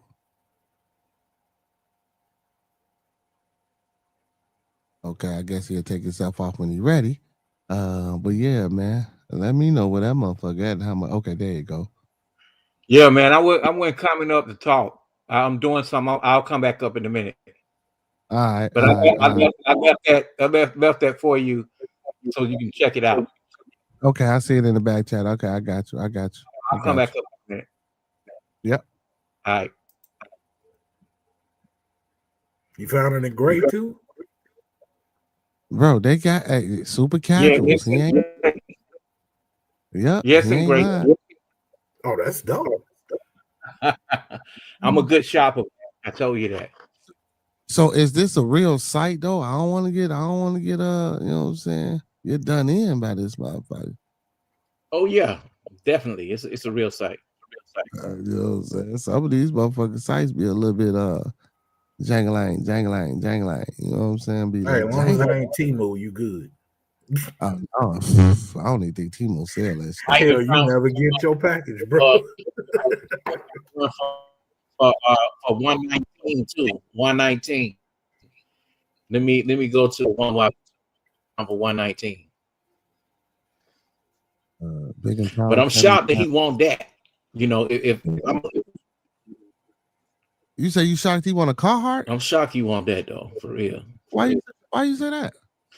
Yeah, I'm just saying most dudes his age be wanting it more like more stylish. But that's cool though. Shit, because that'll That's more last a Chicago thing, though, bro. him. Yeah.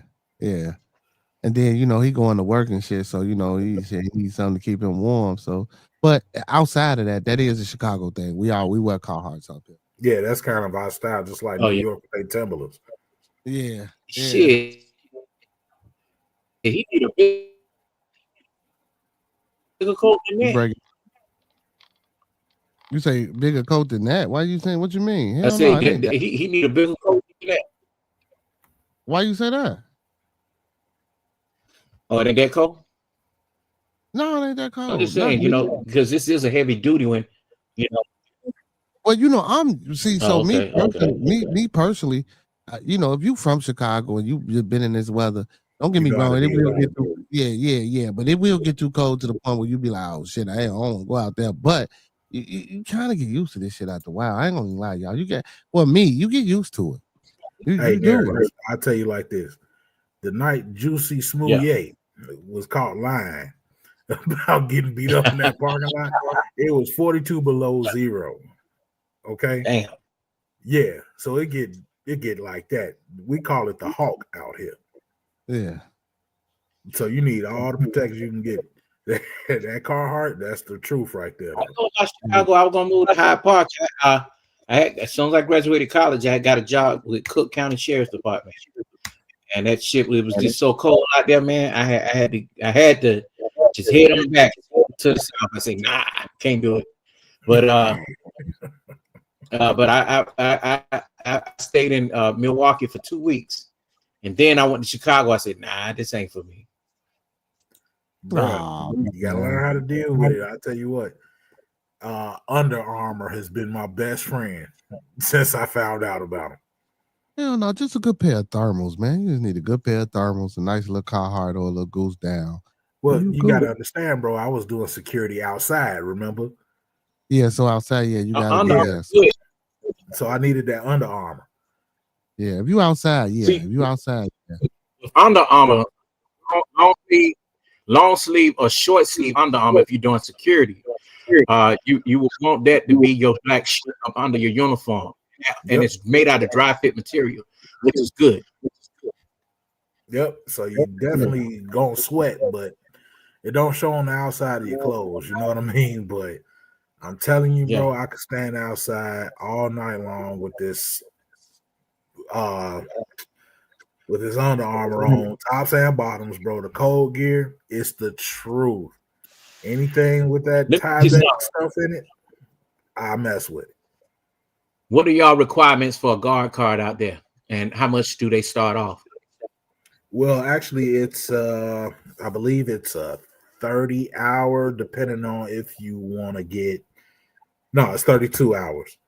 I say, how much do they start off with, like hourly? I think it might have changed since I've been a security guard, but when I first started, it was like $15 an hour, and that's going through like non-union companies. Now, if you went through a union company, they might start you at like 17, something like that. Oh my God, man, that's just too low. I can't imagine. Yeah, it is. It is. That's why I'm out of it. I had to work 2 jobs just to make ends meet, bro. That's not at least 35 to 50. No. And look, and it's probably like 23 if you got the FOID. Okay.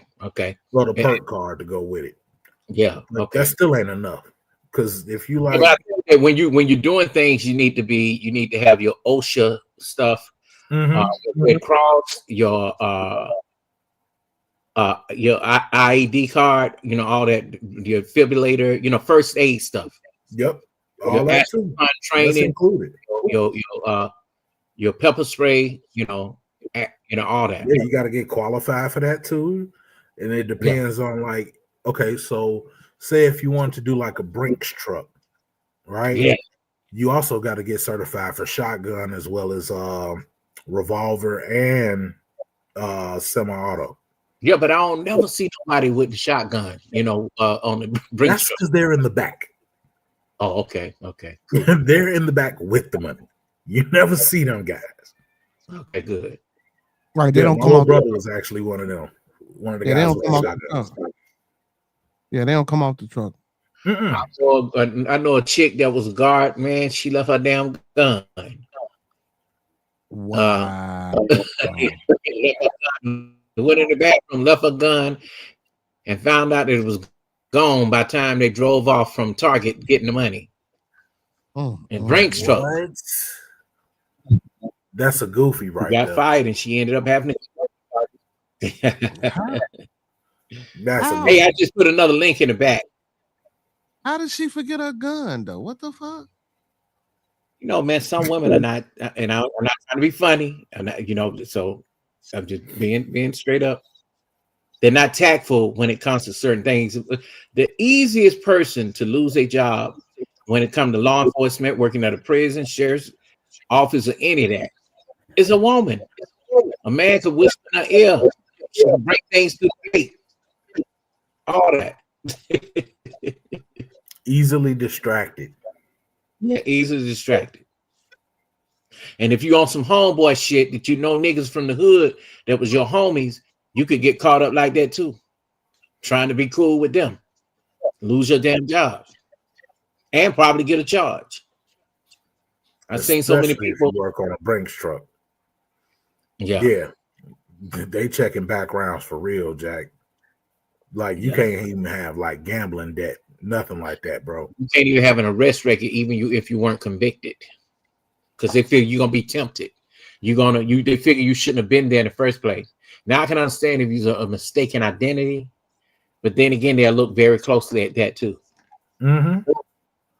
That's why I never worked for Brinks. I never wanted to because they was actually coming after me when I was doing the security thing, putting my resume out there and whatnot, my experience. They were coming after me like, hey, get certified for a shotgun. We can get you in there. No, absolutely not. I can't do that because one thing. He said, I always see men get fired on the police force. I always seen men get fired. Yeah, I mean, yeah, of course, because they be corrupt. I mean, that's just part of the police life. Well, it depends. The white boys been corrupt forever, but niggas, they do one thing wrong. Guess what? They out of there and probably gonna be put in jail. But I seen it don't take white much. Boys get out of prison and come out of prison, become a damn police. Listen, and become a police officer. You a white boy, and because can you hear me? Yeah, you was cutting off. It was cutting you in and out. I guess because you're talking about white folks. Anyway, I know some white boys. Once I know them, I've seen some that were inmates. I look up, and on the street, they guards working even as a state trooper. Inmates in a police car. White boy. I guess that's that white privilege. Yeah, the complexion for the selection. You know what I'm saying? For the connection, goddamn it, because they ain't letting anyone else go to jail. Not at all. he was a veteran, but what I do think though, sometimes, man, you know, if the record is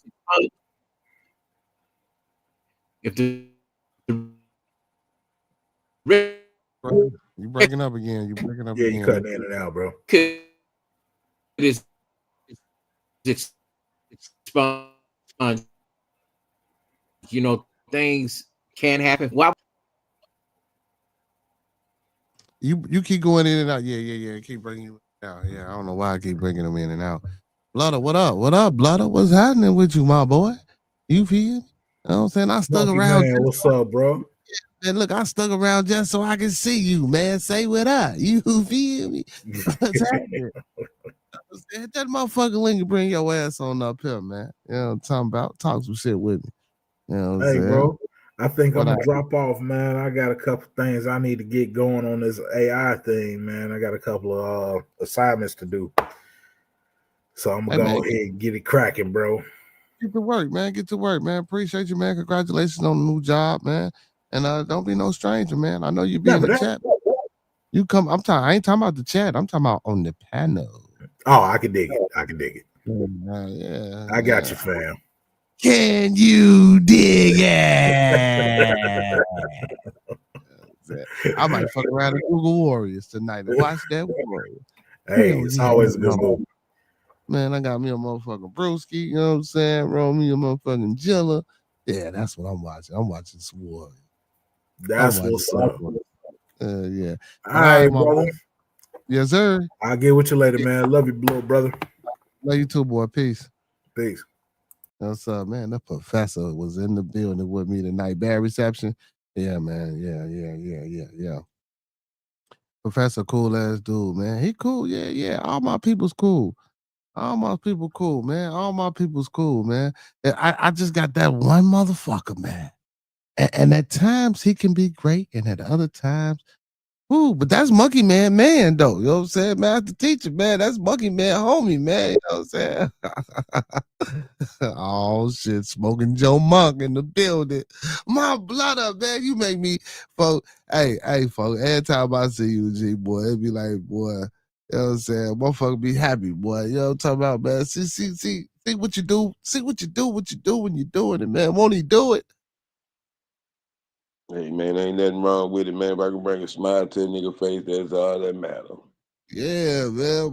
My motherfucking blood, boy. Yes, sir. Hey, man, don't be laughing. I'm dead ass serious, man. In dialogue, boy. I be looking forward to talking to my boy, man. You feel me? Shit. Hell yeah, man. You know what I'm talking about? What y'all got going? Man, shit, man. You know, we just up here conversate, man. We didn't talk about R&B motherfuckers being simps. Look, we did a whole full on blast trying to find my son this Carhartt coat that he won't. You know what I'm saying? There to his dialogue said he's shocked he want a Carhartt. I was trying to tell him it's cold the motherfucker up here, boy. You need one of them Jones on. I was working outside doing carpentry work, working for the banks. I kept me one of them. I matter of fact, I think I got a whole motherfucking Carhartt bodysuit. Hell yeah. I need to bust that motherfucker got paint and tar and shit on it though, but I might need to bust that motherfucker out. You feel me, G? Shit, I might need to bust that. Hell no, G. I got the whole bodysuit, blood. I'm talking about the bodysuit. I got to get in that motherfucker. You feel me? And zip up. And when I say all you need on is a thermal under that motherfucker, bro, you will be the warmest. The warmest. Just some thermals in that Carhartt, nigga. Fuck, you ain't gotta put no pants. I ain't saying walk around like that, of course. But I'm just saying that you know how warm it keep you. Yeah, boy, that motherfucker keep you warm. I mean, I went to the Bears game, boy. It was fucking down at 13. Matter of fact, I think it was like 20 below. You know what I'm saying? Was it last year? Either last year, the year before last. Boy, it was cold and a motherfucker. I didn't feel nothing with that Carhartt on, boy.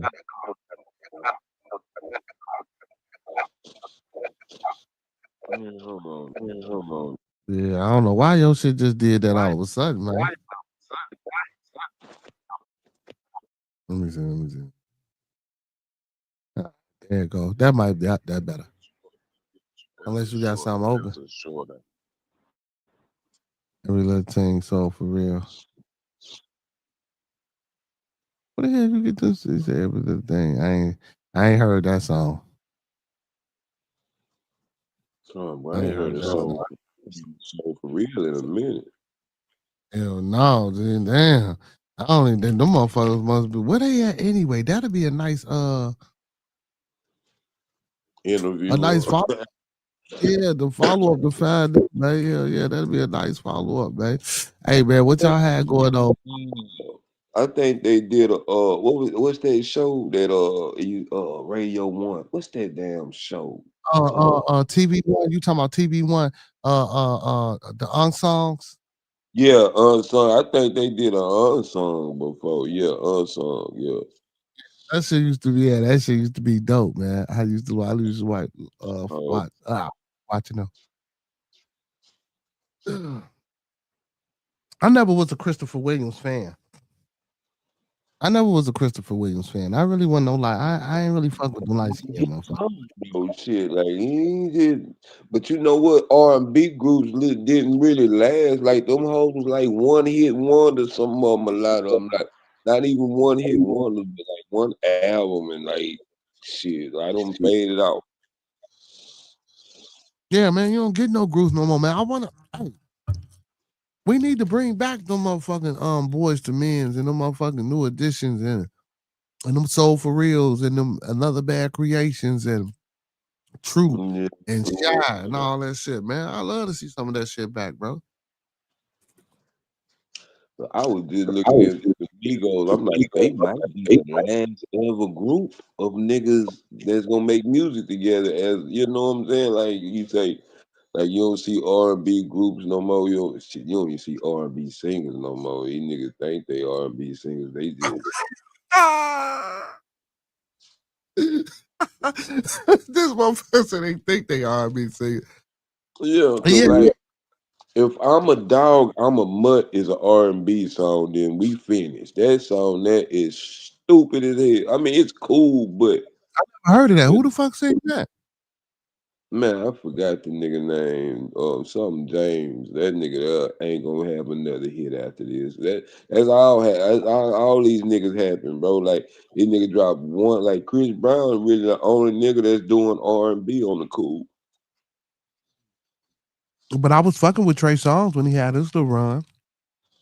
That's what I'm saying. They only have runs, man. Like there's no nigga next to R. Kelly other than Chris Brown with hits in the R&B.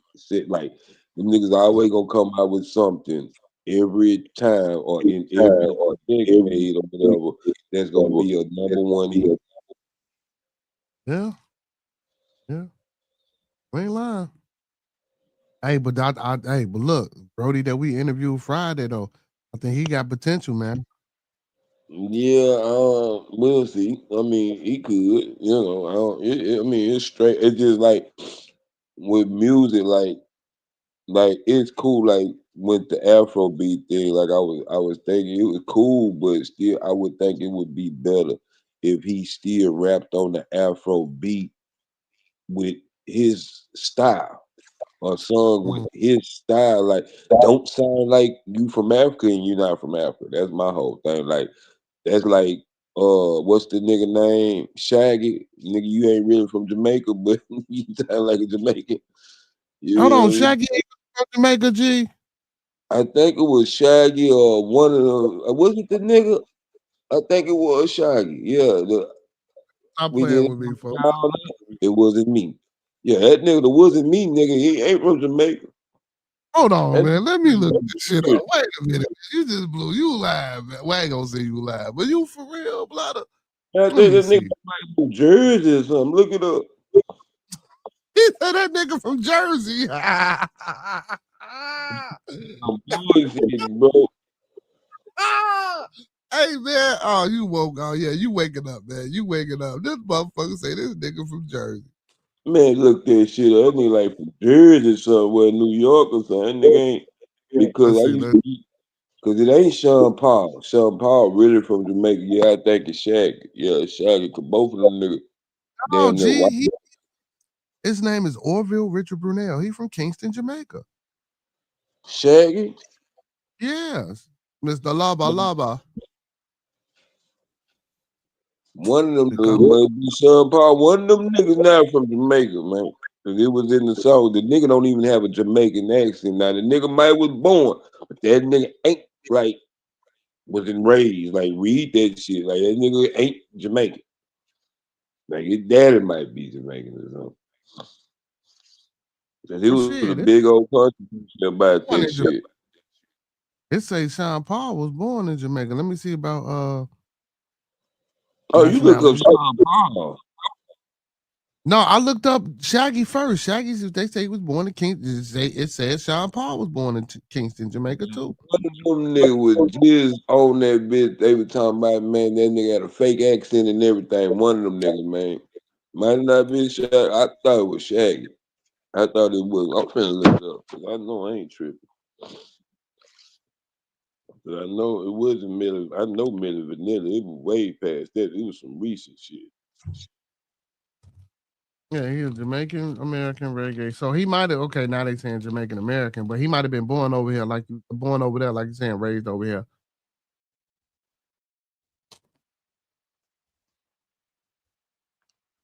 And his name is Orville, so you might be right. Yeah. His name is Orville. You say what? What's his last name? For real? Yeah, he might be Jamaican. The nigga, But you know, when they live over here for so long, you know, they come, you know what I'm saying?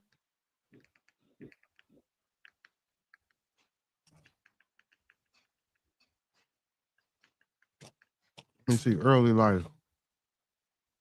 He was born in Kingston. When he was 18, he moved to New York. So he was in Kingston all over up until he was 18. well, maybe that's what it was, but I know they were like, they bust that nigga. They say, Shaggy. He got his signature voice. Why did got this voice by mocking drill instructors. In the Marines, the drill instructors would go. Yeah, because he went to the military. Right. Let's go, boy. And I would mock him as a form of joking because it motivated me. This nigga don't even have a Jamaican voice. He say Shaggy discussed his signature voice. I just sung the song in the voice. That nigga took that shit from a Marine. He said he got that sound from a Marine, from the Marine. Yeah, he joined the Marines in April 12, 1988. He was in the Persian Gulf War. Shaggy on I don't know what, man. It was something this nigga did. And Godfrey Nigerian. Yeah, nigga don't give a damn about Godfrey. He ain't even that funny to me. That's what I'm saying. Why I say nobody don't give a damn about no damn Godfrey. You a fool. Hey, that motherfucker ain't even no funny to me, man. He just, to me, he just an impressionist, bro. I don't really fuck with his comedy like that. Not trying to shit on him. I just ain't a fan of his. You know, just like really ain't a fan of Dave Chappelle. I just like the way Dave still tells stories. I like Dave. Bro, that Kevin Hart shit is ass, bro. I then tried to watch that. Ass, dog. Like I say, and I thought that nigga was on cocaine or something. Like he was like, bitch, you too hype. Like, calm down. Like slow down with your jokes, bro. What the fuck? Yeah, that shit, that was so trash, man. I tried to watch that shit. I tried to watch that shit like 5 times, brother. Do you know, I just couldn't do it, bro. I just couldn't do it. So the first 3 times I tried to pick up from where I left off. The last 2 times, I actually rewinded it all the way back from the beginning and tried. I just couldn't do it, bro. That shit was horrible. It was like he was trying too hard. He was from the time he hit the stage. That shit like he was just trying too hard. That's what I said too. You know what I'm saying? Like he ain't never did comedy before, or like he been gone from comedy for fucking 30 years, and he coming back trying to get motherfuckers to like him again, bro. You ain't like, bro, you just did a comedy special a couple of years ago. Why the fuck you sound like that? With that money, man. You're like, I ain't gotta come out here and be funny. I just gotta come out here with some antics, say some shit. Now you not gonna say Delay is a simp song. Hell no.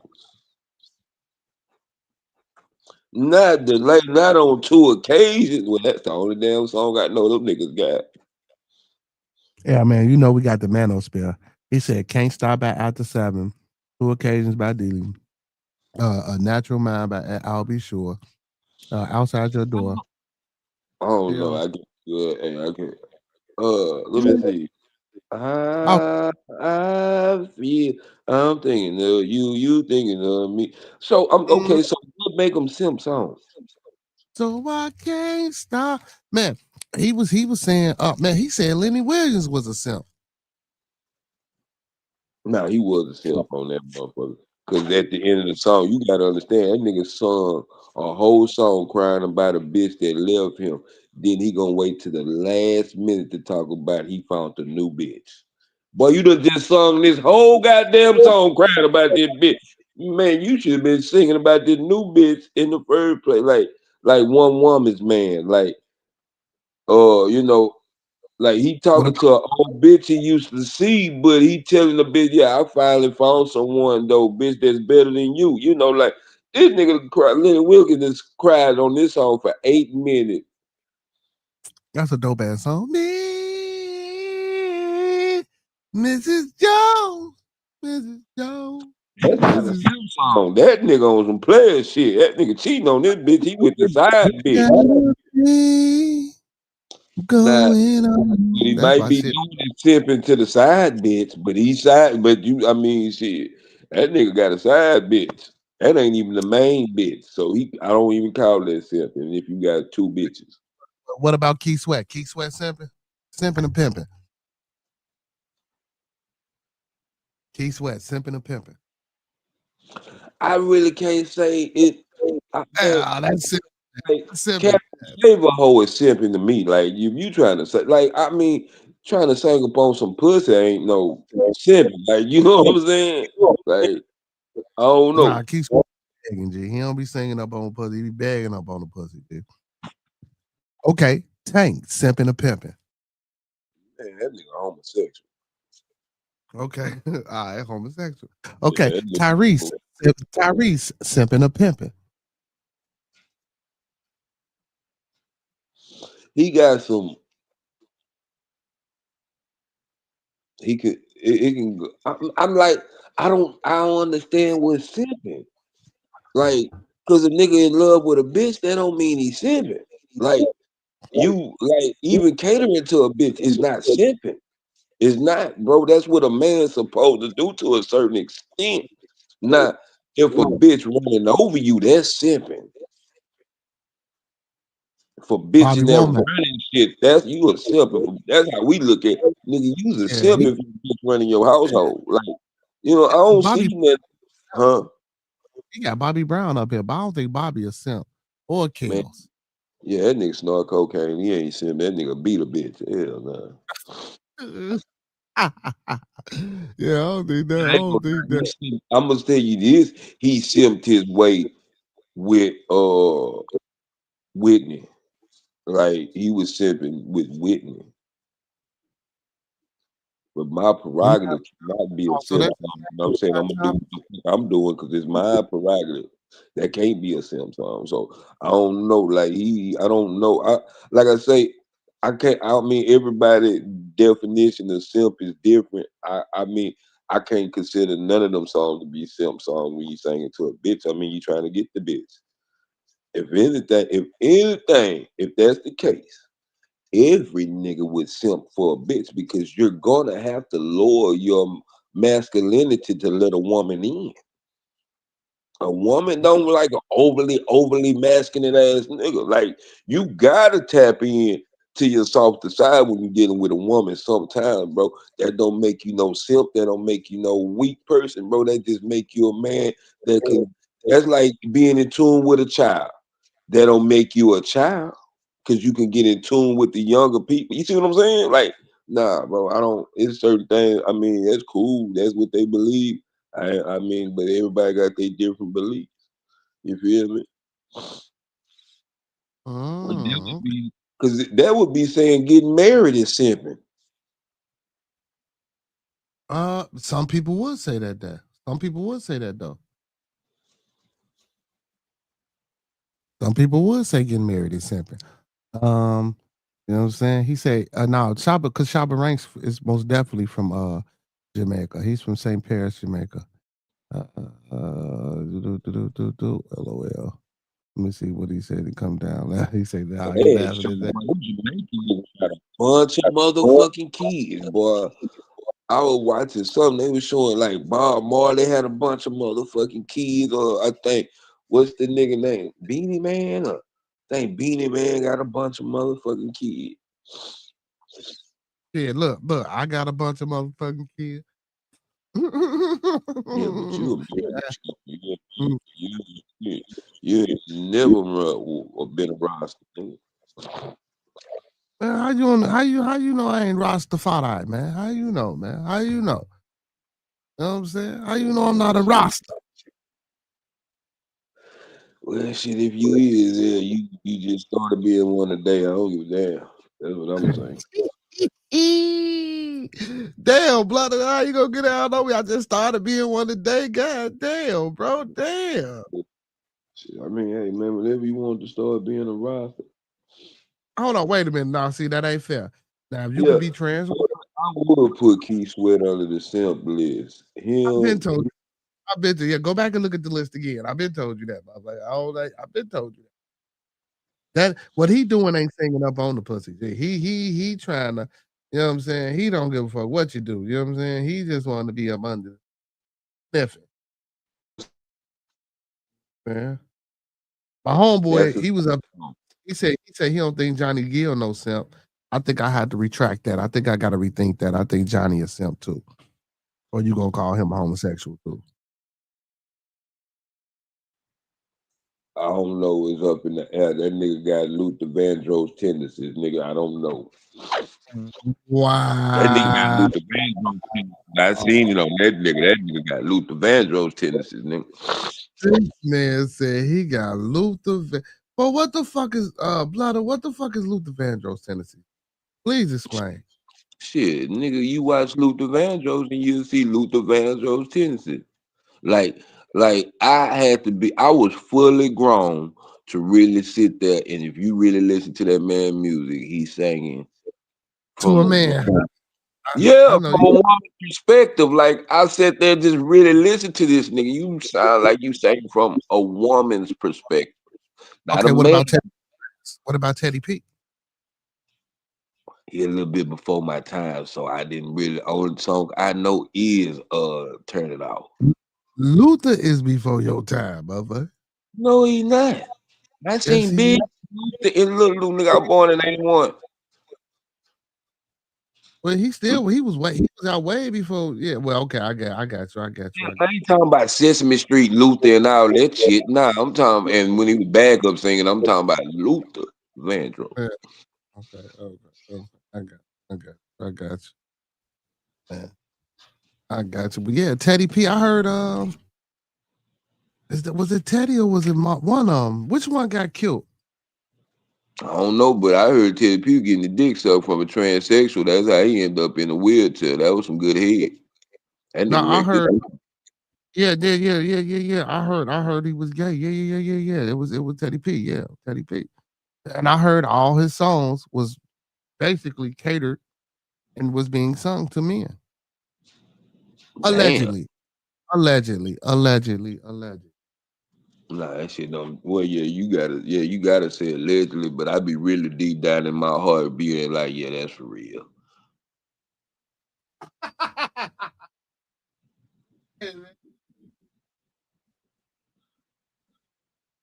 Yeah, we gotta stick with the allegedly. Yeah, y'all gotta stick with the allegedly. You know, on my show, man, I be like, man, I believe it in the name of the Lord. I believe it. Oh, you damn.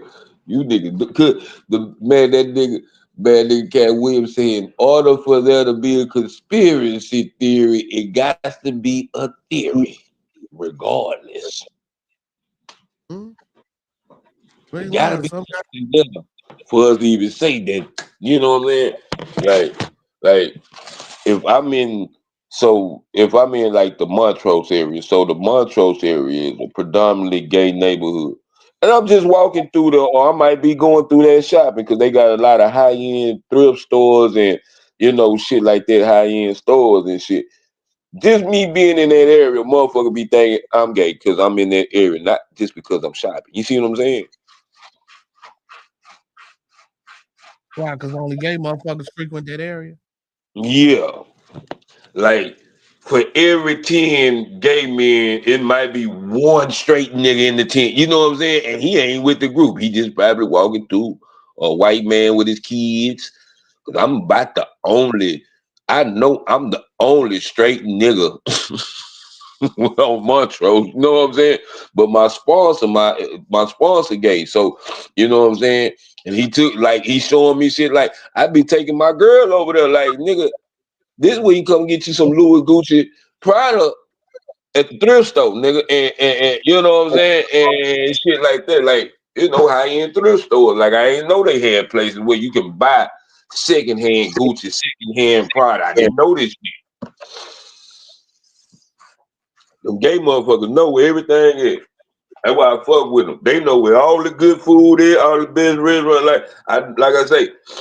You get I notice everything in life. You need somebody for something. You're gonna need a Mexican for something. You're gonna need a Japanese nigga for something. You're gonna need a straight nigga for something. Nigga for something. You're gonna need a lesbian for something. You're gonna need somebody for something. Only my blood, man. Only my motherfucker.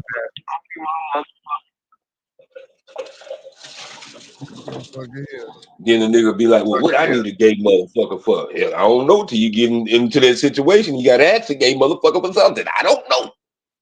I thought I never need a gay motherfucker for something till I had to ask a gay motherfucker something. Wow, this hell,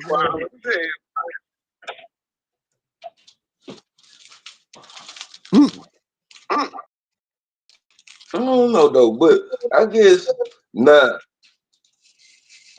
I ain't gonna lie.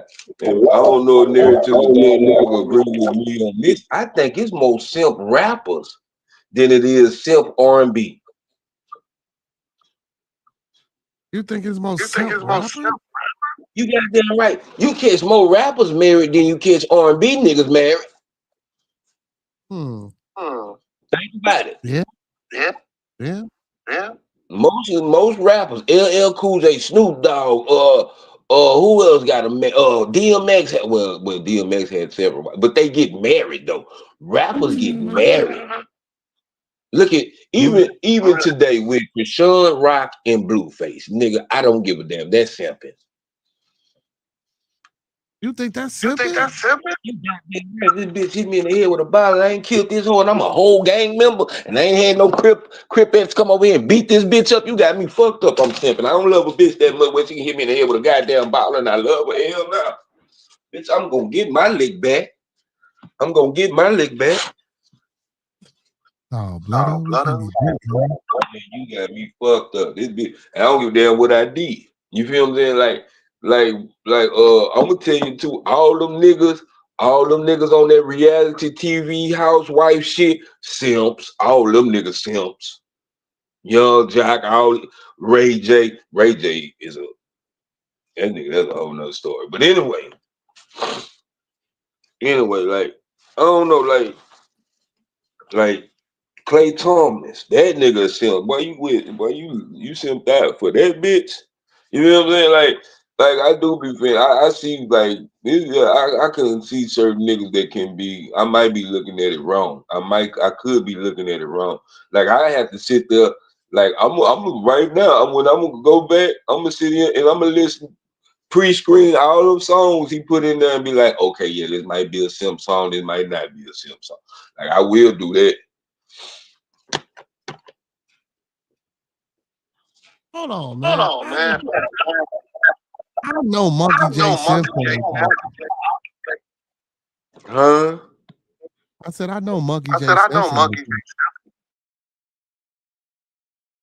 What you mean, Monkey J. Simpson? You, Monkey J. Simpson. No, I ain't.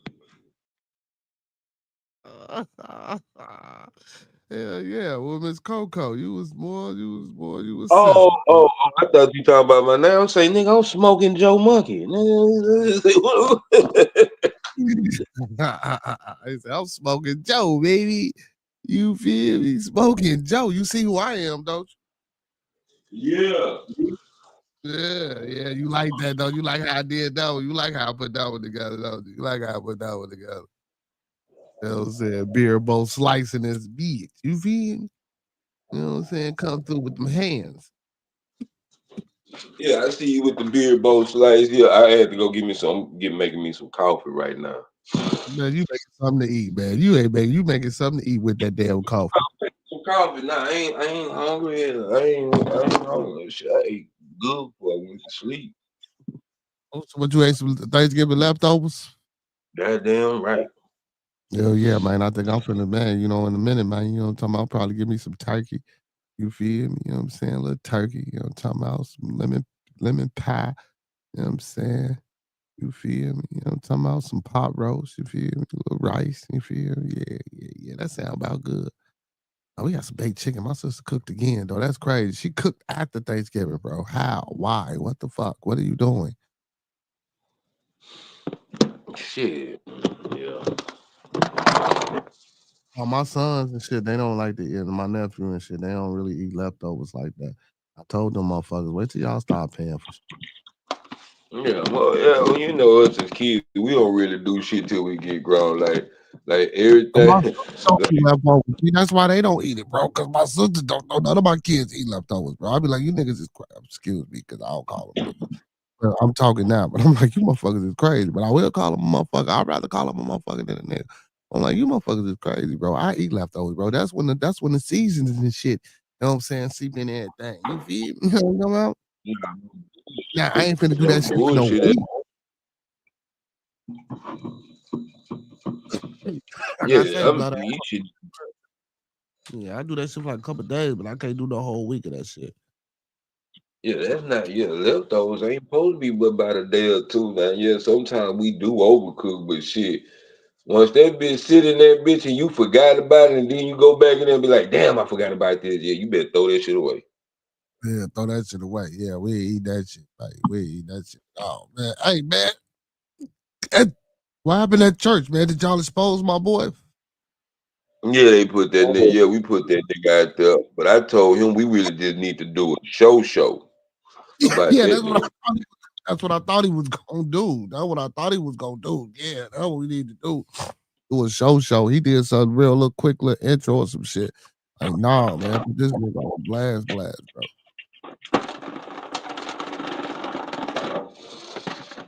Blast, bro. Mhm. Hey, y'all stay, yeah, man. Man, listen, be careful of faulty motherfuckers on this net too, man. And on these apps out here, y'all. Y'all got to be careful, motherfuckers. Man, look You know what I'm here, man. saying? If you can't pull up on a nigga,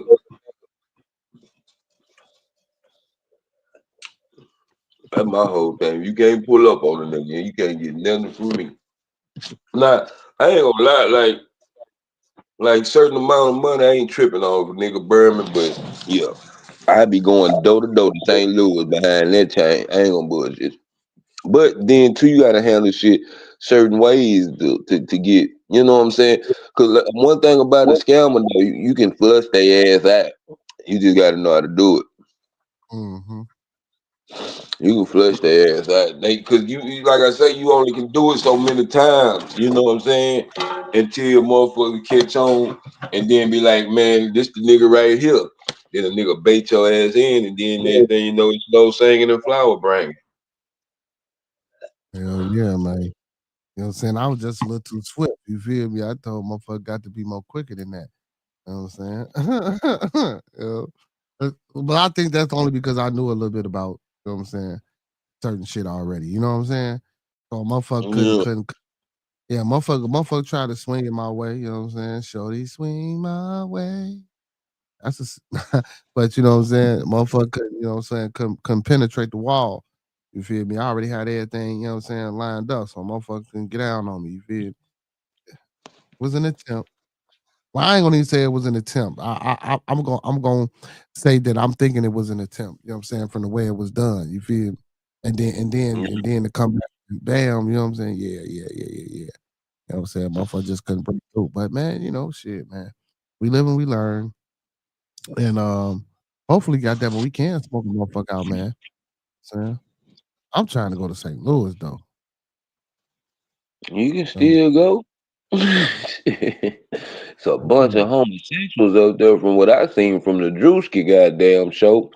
Everything in St. Louis except the white boys is gay. The white boys are niggas. That's the first time I ever heard YC. Was it from St. oh, Louis? I'm a YC. yeah. I see that shit. I don't know, man. All that shit might be true. Huh? All that shit might not be true, man. That just might be a small percentage. I mean, well, I'm just saying, but if you got a small percentage, the whole small percentage was at the Drewski show, and I'm talking about damn near every nigga in St. Louis that came. I'm gonna say every black person that was a male from St. Louis was a homosexual on that show. I think like one black man was on there straight. One out of Oh, G, all the motherfuckers in that bitch. you gotta think about this too, blood. All them motherfuckers don't be from St. Louis. They be coming from everywhere to get on the show. They was claiming that shit because he had sexy red on that bitch. And they was running them down through there and they was naming shit and she was like, okay, like you know, like you go they call him out. Like nigga like they had 42 Doug on that bitch and that nigga would say he was from like wherever, like see that's the thing about it. Well, I hate when the niggas say I'm from Acres Home. Where you buy from Acres Home? Oh, I'm everywhere. Bitch, you can't be from everywhere. Oh, where you stay at? Bitch, you can't stay everywhere. You ain't stayed at my house, nigga. That's part of everywhere in Acres Home. You ain't never stayed at my house. So how you staying everywhere, nigga? Well, you know, I mean, when they be like, "Everywhere, man," you know, a little bit of here, a little bit of there, a little bit of everywhere. You feel me? This is a nigga that's not established. I If mean, you yeah. ask me where I'm from Acres Home, Granville, nigga. You see what I'm saying? Like you ask show your love, where you from? Or you ask a nigga, where you from? Nigga, I'm Third Ward, Scott Street. You see what I'm saying? Like, we gonna give you nigga, I I can't say I'm from Third Ward. What about Third Ward? Whole Third Ward? Hell nah. yeah, like if a nigga ask me where I'm from, I'm gonna say 45th. I'm from Robert Taylor. You know what I'm saying? Even though I stay over See, here. you gonna give a specific definition. Yeah, I'm So from what's the 45. Robert Taylor neighborhood? What's the Oh, it ain't what's no the name of the neighborhood. It's the projects. I stay in the 4500 building. so the project is not in a neighborhood.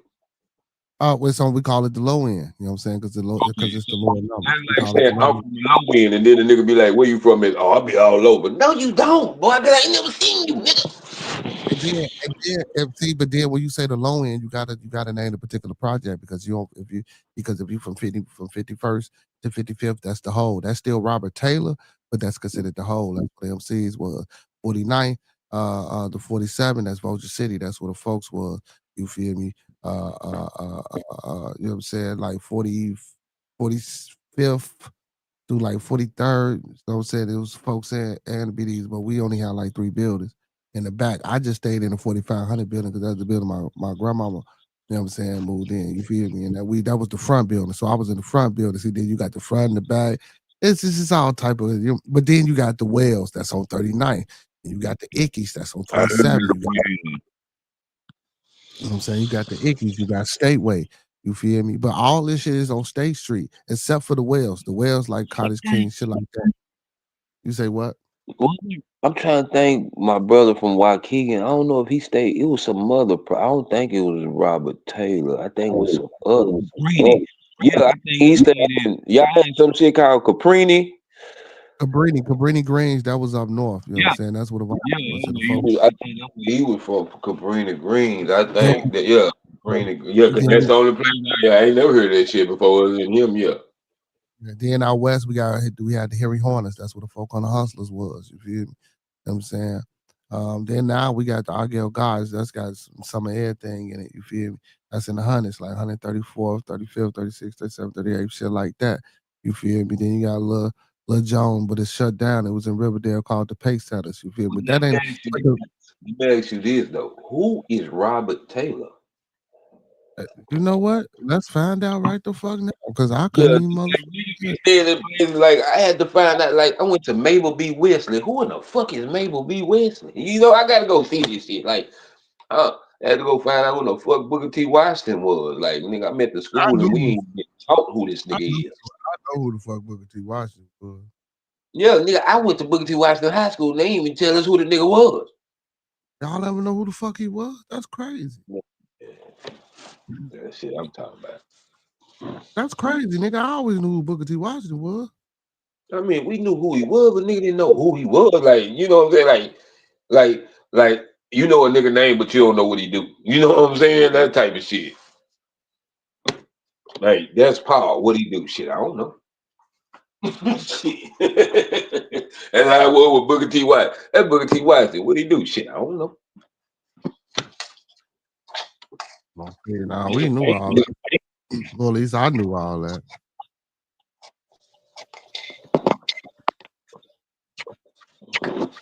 So here we go. He's from Tuskegee, Alabama. So it says Uh-huh. Robert Rashawn Taylor, April 12th, 1899. He died March 1st, 1957, was an American housing advocate and banker, a founder of Illinois Federal Savings and Loan, a mortgager for Black residents in the Chicago South Side. Taylor was the first Black member of the Chicago Housing Authority and later its chairman. Robert Taylor Homes, a public housing project completed in 1962, was named for Taylor. So let's see. Taylor was born in 1899 in Tuskegee, Alabama. Taylor was the son of Robert Robertson Taylor, an architect and professor at the Tuskegee, Institute, and Beatrice Rashawn Taylor, a Louisiana Creole and daughter of Reconstruction era state legislator from St. Martinville, Louisiana. He studied architecture at Howard University, which is a HBCU, then completed his bachelor's degree in business at the University of Illinois, which is here. First practicing as an architect in Chicago, Taylor began financing real estate projects in addition to building many single family homes on the South Side. Taylor managed the Michigan Boulevard Garden Apartments, among the first subsidized rental apartments meant to house Black residents. The project was financially backed by Sears and Roebuck because, Roebuck was a Black man. President Julius Rosenwald. I remember the Rosenwald, that was Project 2 on the low end. You know what I'm saying? That motherfucker was dangerous. That bitch was the card. But anyway. In 1934, Taylor became, and I stayed down the street from that bit, but I knew all the folks. Anyway. In 1934, we got me reminiscing and shit. In 1934, Taylor became general manager at Illinois Federal Savings and Loan to support mortgage lending to Black Chicagoans. Taylor's success as a housing financier led to his appointment to the Chicago Housing Authority Board in 1938 by Mayor Edward Kelly, who was prodded to do so by economist Robert C. Weaver. Taylor was appointed chairman in 1941 and served until 1950. Working in CHA, working with CHA director Elizabeth Wood, Taylor presented as chair during a period in which more than 92% of the new CHA housing units were occupied by Black Chicagoans, a marked shift that housing projects of the 1930s built exclusively for whites. So these y'all got to think about it. So these places were built for white folks. These projects weren't even built for nigga. They was built for white folk. We wasn't even supposed to be part of this shit. He was a strong proponent of scattered site public housing and desegregation, of white Chicago neighborhoods to support Black economic mobility. Taylor resigned after his idea met resistance from the Chicago City Council. After Taylor's death, the Housing Authority named Southside Robert Taylor Homes in his memory as the largest single-site housing project ever built. You know what I'm saying? Taylor married Laura Dorothy Vaughn Jennings, with whom he had two daughters, Loretta and Barbara. He died March 1st, 1957, in Chicago. I didn't know who he was. Hey, that was big ups to my bloodder, because I probably would have never looked that motherfucker up. Well, I don't know if I ain't gonna say proper shit. I wasn't thinking about looking that motherfucker up. So shit. And he was a black man too. You feel me? Yeah, you know that always been something about me. Like if something named after somebody and that's not a well-known person, I gotta know who that person is. Because what made you want to name this after that person? He had to been some type of good person, maybe. You know what I'm saying? Mm-hmm. Mm-hmm.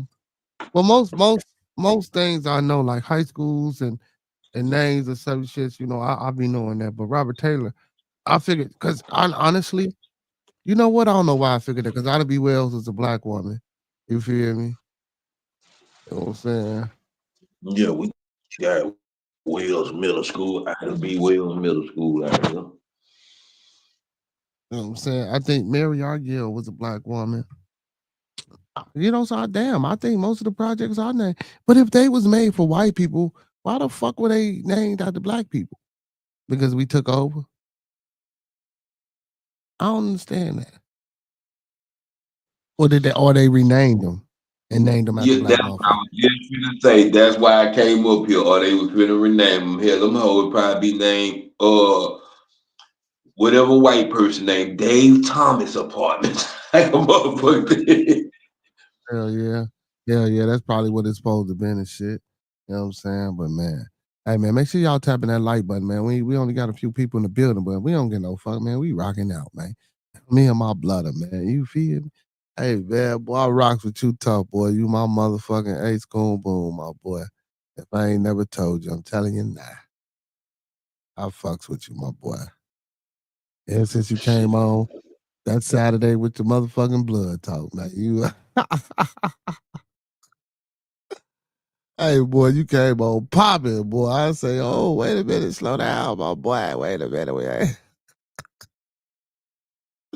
He say, shit, man. It is what it is around this motherfucker, man. Yeah, man, Oh it shit. is. But shit, I ain't gonna lie though, you for sure done rubbed off on the nigga. I mean, I'm still gonna be, but I don't be just, you know what I'm saying? Like I know when I come over to y'all channel, I gotta have some decor about myself, bro. You know what I'm saying? I gotta, you feel me? I can act like I want to when I'm on my channel. That's my house. You feel what I'm saying? But when you go to other people's house, bro, you gotta have another person, bro. Nah, You know but what you I'm know saying? what? Though? Yeah, but I let you go. I let you go. I tell motherfucker, I give that warning what I say every time. My blood had just woke up.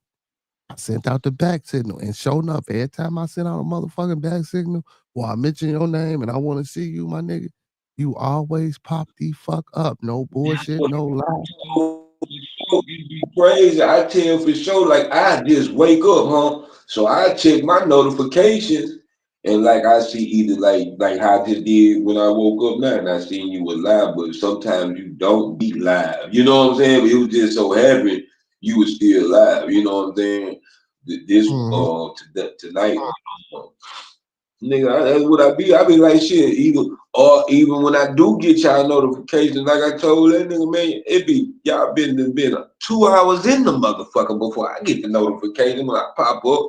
But I don't like I just see y'all notifications, I just jump on, but it be crazy. Like it been a couple of times, y'all be like, man, bro, we just said your name, like shit, damn, I ain't even know it, nigga. I just jumped. I just seen y'all was live, and I hit the button. I went straight to the motherfucking StreamYard link. I'm telling you, man, every fucking Then time. you and Miss Chocolate Towers up here, bro. Nigga, I jumped straight up here. I ain't know y'all said anything about me, bro. I just jumped straight up there. Mhm. I see that's that interconnectedness. Yeah, You know what I'm saying? yeah. If yeah. You pop up and I tell the people, man, I say, man, look, man, he just waking up. Give him a minute. He gonna act a fool. He got damn it, blood to go pop up. Say his name. Look, gotta say your name 5 times.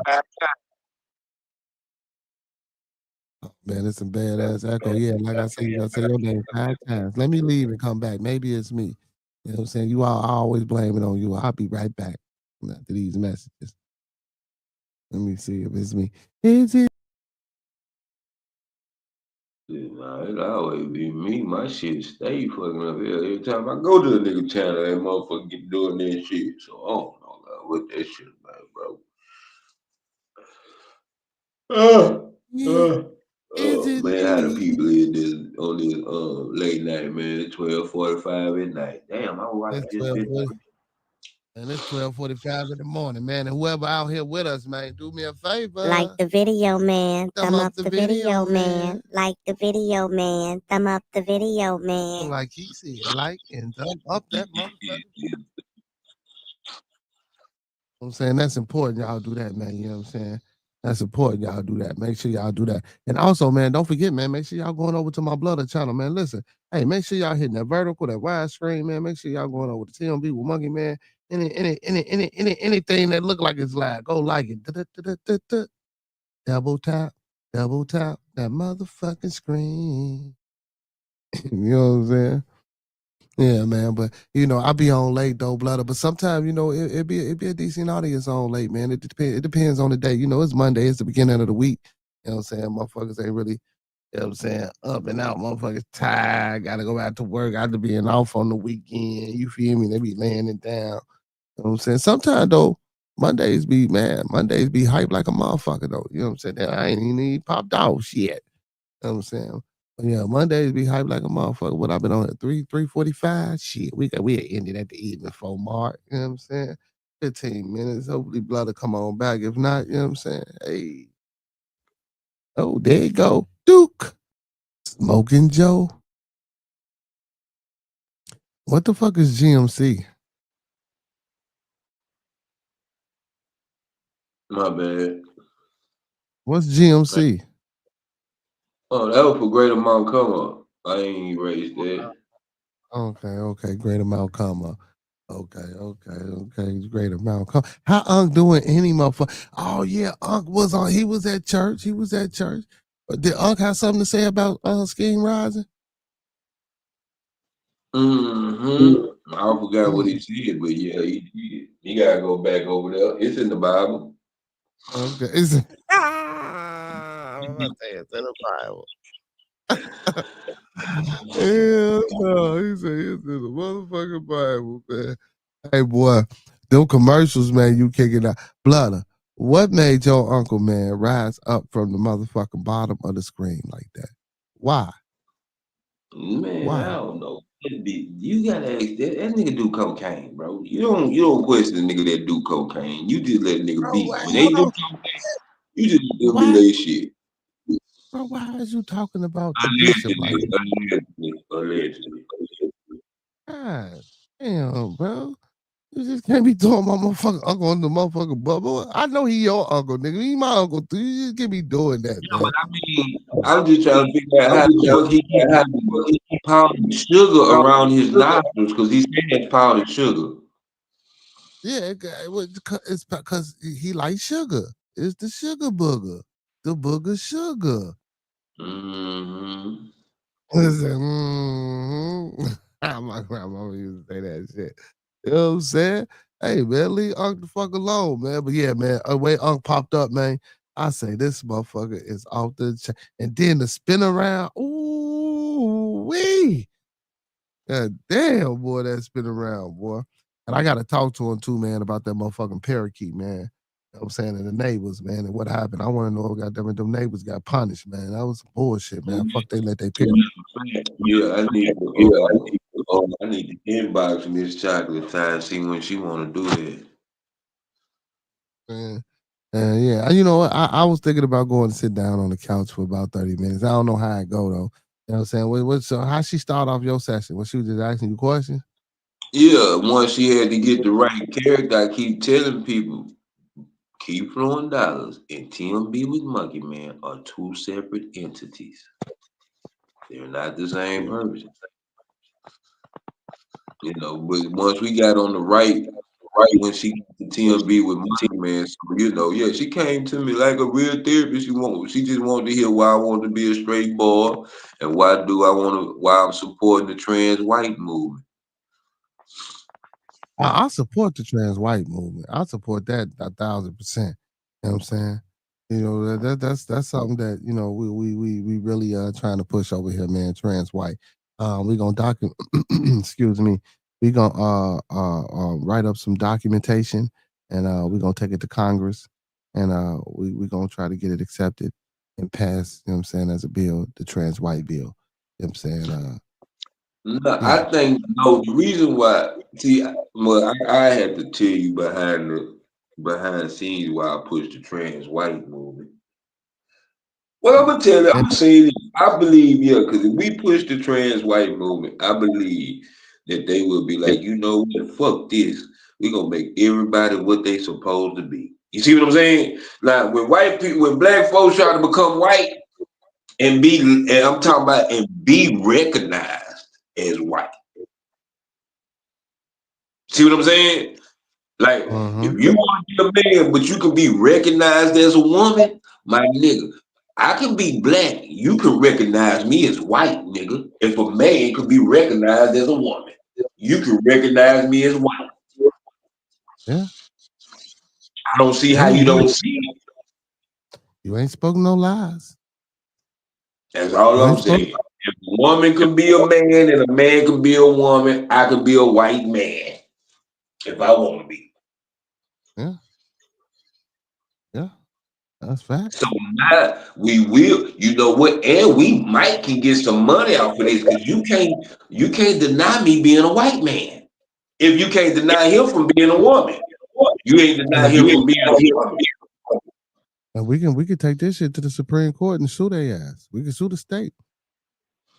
Yeah, you can't deny me from being a white man, but see, I see my shit be all reverse psychology. Yeah, okay. Well, if niggas want to be white people, we're gonna have to make everybody get in their place. Then this going too far. Yeah, I know it. I always know that when crack came in the white folks' neighborhood, it became a problem. When fentanyl and all this shit came in the white folks' neighborhood, it became a problem. So I know when black folks become white, it's gonna become a problem. Cause you gotta acknowledge me just like a white man. I gotta have the Hell, same privilege. I'm walking this way. hell yeah. Hey, I agree 1,000%, man. I'm with it, bro. Shit, you feel me? And I told you we gonna draft some documentation, man, and take it down here to Congress, man, and present it, man, and tell their ass we trans white, man. You know what I'm saying? I am a trans white male. Mm-hmm. You know what I'm saying? And I want to be recognized as such. You know, when I go inside the Chinese, I don't want them following me. You know what I'm Right, saying? right. Like you do anything you do to niggas to me, bro. I'm suing you. I'm white. You don't do me like that. You follow the black people around. Yeah, you follow black, right? I'm trans white. I'm not black. So you follow me around Right? the stove, and I better win because if not, I'm gonna sue the state again because then you're not acknowledging that I'm trans white and you're still allowing Yeah. these people to treat me as such. Well, not as such. So yeah, let's start a movement, man. That's it. We can get some more motherfuckers to go with this trans white shit. Hey man, I support. Hey, listen, I will stand up and be the first advocator or the second advocator to say that I support trans white, and I am down. Man, Trans appreciate you, white. bro. You know what I'm saying? I sure appreciate you, bro, because it's hard to be the only trans, around the neighborhood, trans white male. And when I go to work and when I go places, I'm going to make sure I state when they ask me my preference, and I'm gonna start putting it in and filling it in on applications. I'm gonna let them Goddamn. know. Mm-hmm. I'm trans right. I have Yeah, I'm not rights. I'm fluid. I'm race fluid, bitch. I ain't gender fluid. yep, Race yep. fluid, bitch. If I want to be Japanese tomorrow, motherfucker, I'm Japanese tomorrow. That's what I'm saying. You can be trans Mexican if you want to, bearded. Yeah, yeah, You can yeah. be trans Honduran, nigga. You can be trans African. Cause I'm You where you. I don't know about trans African, but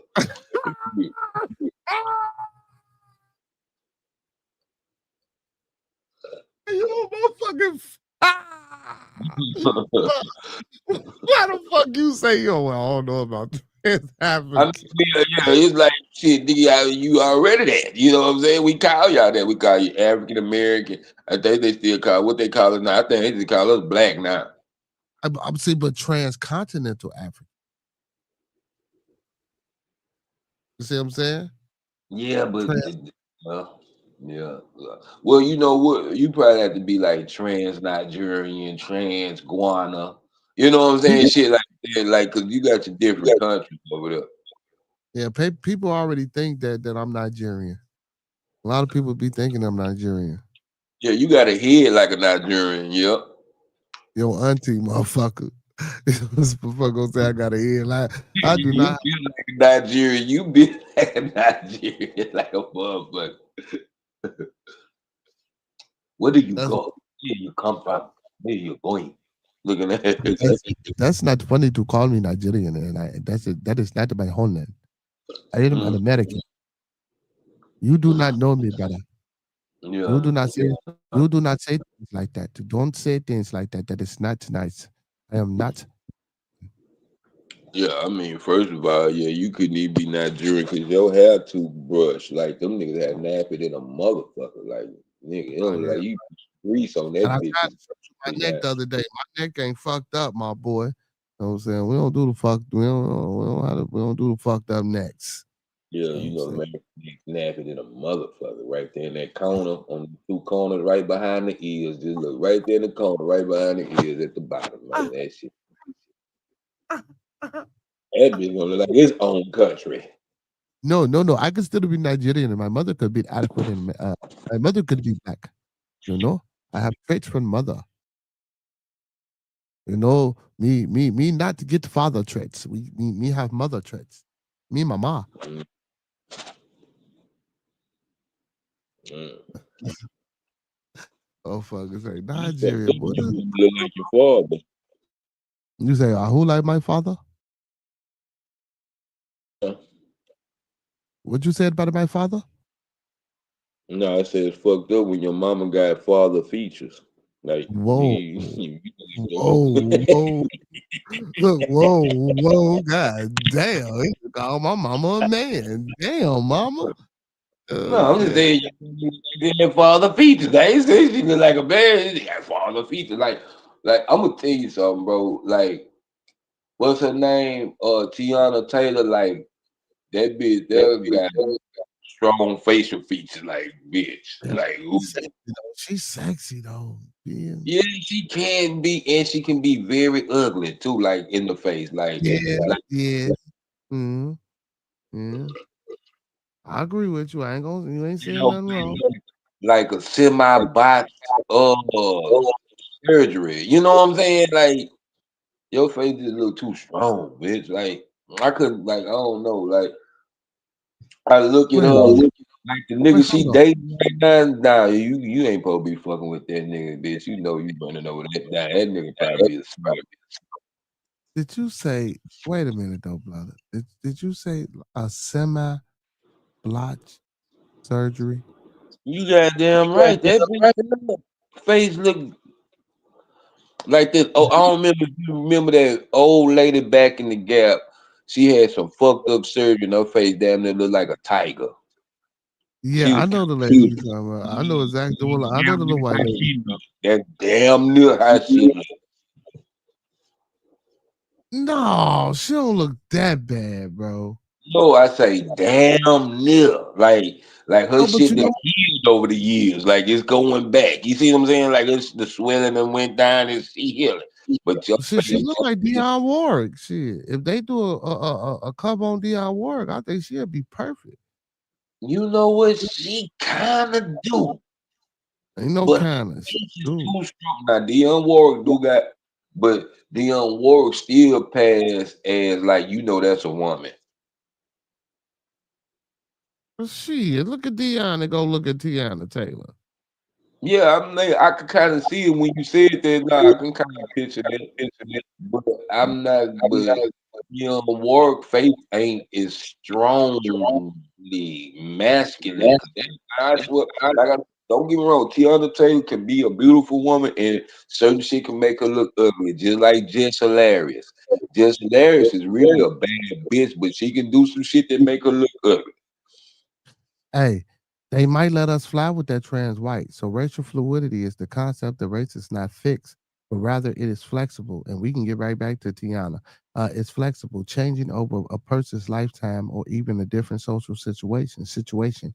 It suggests that racial identity can be inconsistent and can depend on social context, and individuals may shift their racial self-identification or express different racial aspects simultaneously.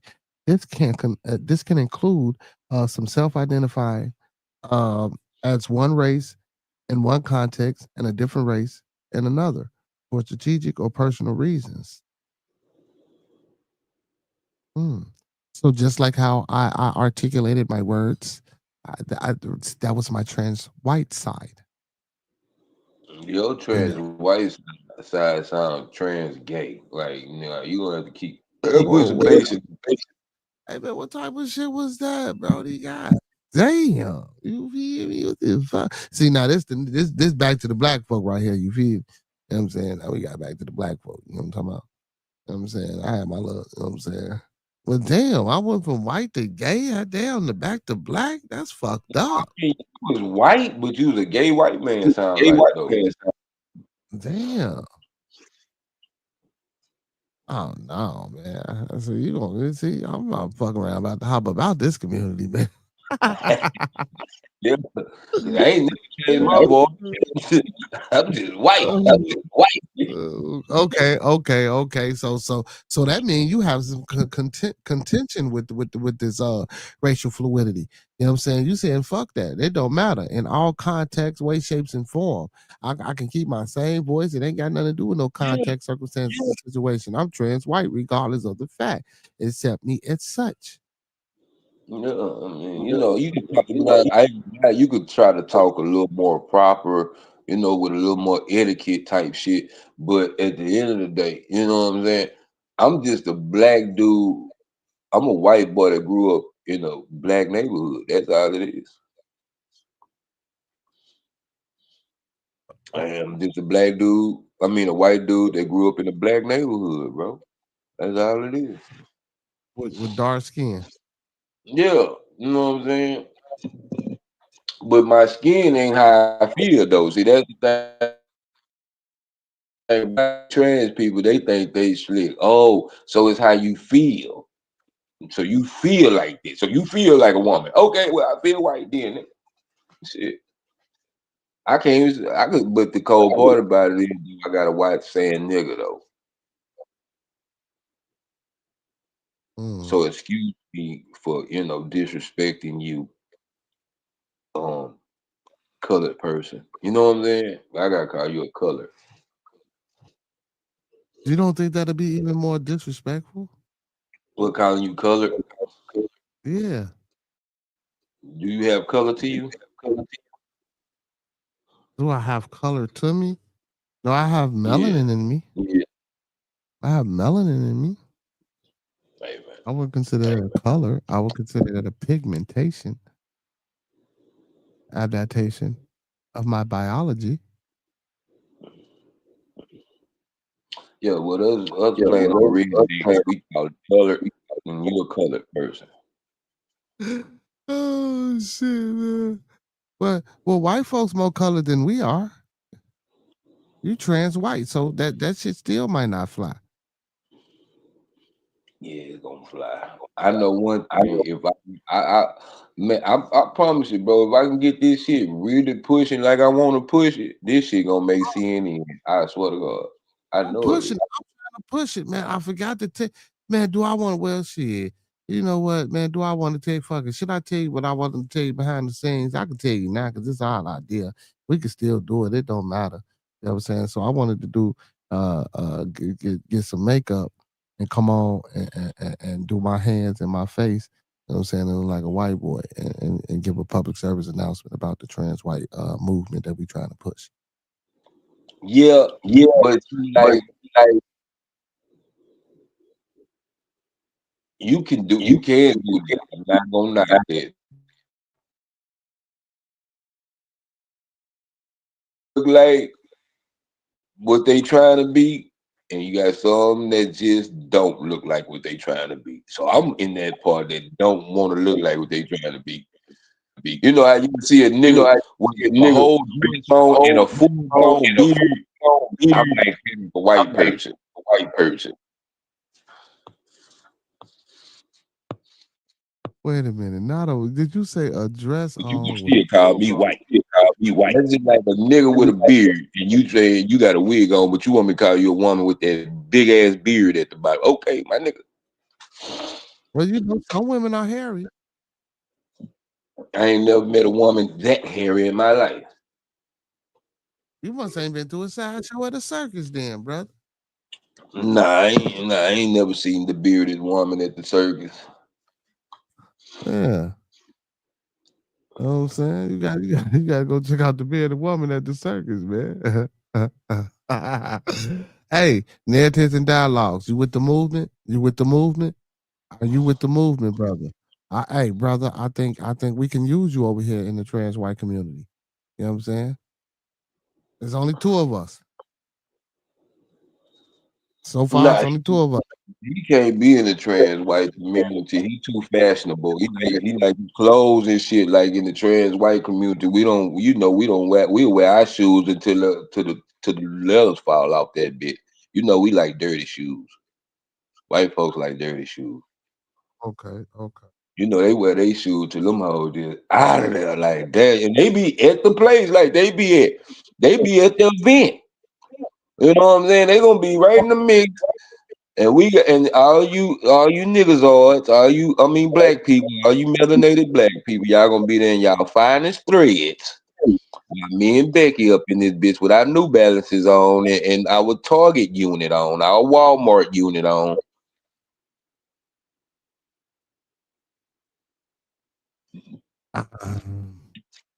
See now, that might be where I might have to be disobedient. You know what I'm saying? Yeah, we Trump whites. We're not Bush whites. We're Trump whites. Okay. See, you ain't say Bush that shit white, at you first. can do the Burberry and the Louis Vuitton. Like when you Bush white, they do that type of shit. You know what I'm saying? The Elizabeth Taylor, and you want to smell like white diamonds and shit. You know, you do that. You know what I'm saying? When you're when you're a Bush Republican, I'm a Trump Republican. Okay.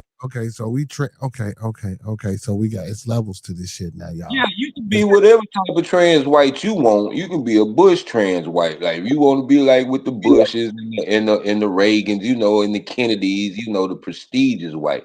No, I'm just your regular old middle class white person, bro. Okay. Well, Trump ain't no middle class white person. But he caters to the middle class white people. He don't really cater to the black, like the motherfucker, the MAGAs, them people out there. Them are your regular white folks. That's like they got a little money, they stay in a nice neighborhood, but they ain't in the mansions yet. They damn near like they almost there. They like so you got upper middle class, and lower middle class. Okay. Just like you got higher lower class, middle low class, and poverty. It ain't no low class, it's poverty. You don't know it. Oh, shit. Oh, shit. Medium rich, you got your super rich, you got your medium rich, and you just got your plain rich. Really, super rich is wealthy. Then you got your medium that's like in between wealthy. Then you got your people that's just rich. Rich can run out. Wealthy don't run out too much. It takes a while for wealthy to run out. So that's what I'm saying. So when you rich, you can be right there at the middle class real quick. When you rich, you can fall right to the high middle class or middle class or lower middle class. Being rich. Well, if you're rich, I hope you don't fall to the lower middle class. I'd rather the lowest I could go is the middle, and hopefully, what I'm saying, I stay in the higher middle class. I can't be falling to the lower middle class if I'm rich. God damn, I mean, you made some poor financial decisions. God damn it. Like most niggas do, because most niggas I know go from wealthy, like they can have wealthy, like good money. You know what I'm saying? That could maybe benefit the family for at least 2 generations, maybe or whatever, Okay. if they invested right. But I'm gonna give you, bro, and I don't, I'm gonna bring this up later because we do need to go down this rabbit hole because I'm upset. I hate when niggas do that, but you know what I'm saying? Like what I was saying though, About the generational wealth and shit. yeah, generational wealth, like We like I promise, bro. And I say this, I say this, it's on my Facebook. Bro. I believe in generational wealth, not generational welfare. My nigga, do you know? Now I'm just saying, when my mama and them was coming up, they didn't want welfare. They didn't Mm, like that was looked down upon. I remember we used to talk about kids that was on welfare. We used to do that. Nigga, you on food stamps. Like niggas used to be on this shit. Now food stamps are cool.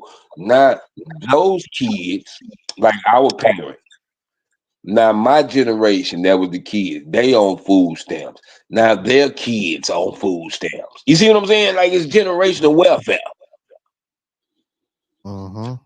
Welfare was never made to take care of nobody. Welfare was to help you do, like help you make ends meet. Like, okay, uh, I paid the bill this week, so I ain't got enough for food. That's where food stamps come in. Uh-huh. Cause I went to work all this week, but I didn't have enough food in the household. But you hold them find out how to manipulate it, how to live off of it. And then you talking about you want a nigga to come up in there and save you. Man, I can't do what the government do, bitch.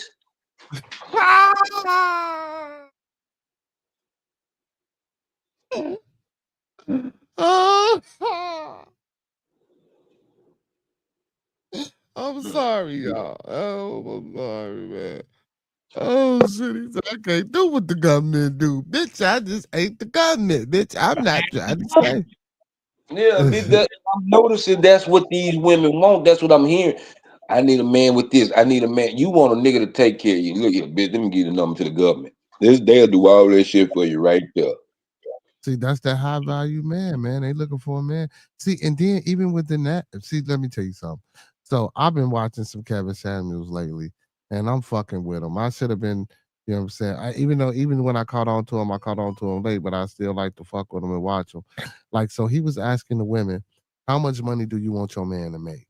And these women, no, first he would ask them if they want children, how many children. The motherfucker say two, three, I'm saying children. Then he asked their ass, what kind of house you want? You know what I'm saying? Woo, and yada, yada, yada. And how much you think this house gonna cost? No, yeah, how much you think this house gonna cost? And he asked them, how much does it cost to take care, you know what I'm saying, these four children that you want? You know what I'm saying? And how much does it cost for just one child, let alone the four that you want? You know what I'm saying? He asked women all this. They motherfuckers be like, I don't know, they don't know. Ooh, so the average cost of a child from birth to fucking 18 is down at $200,000. Do you hear me?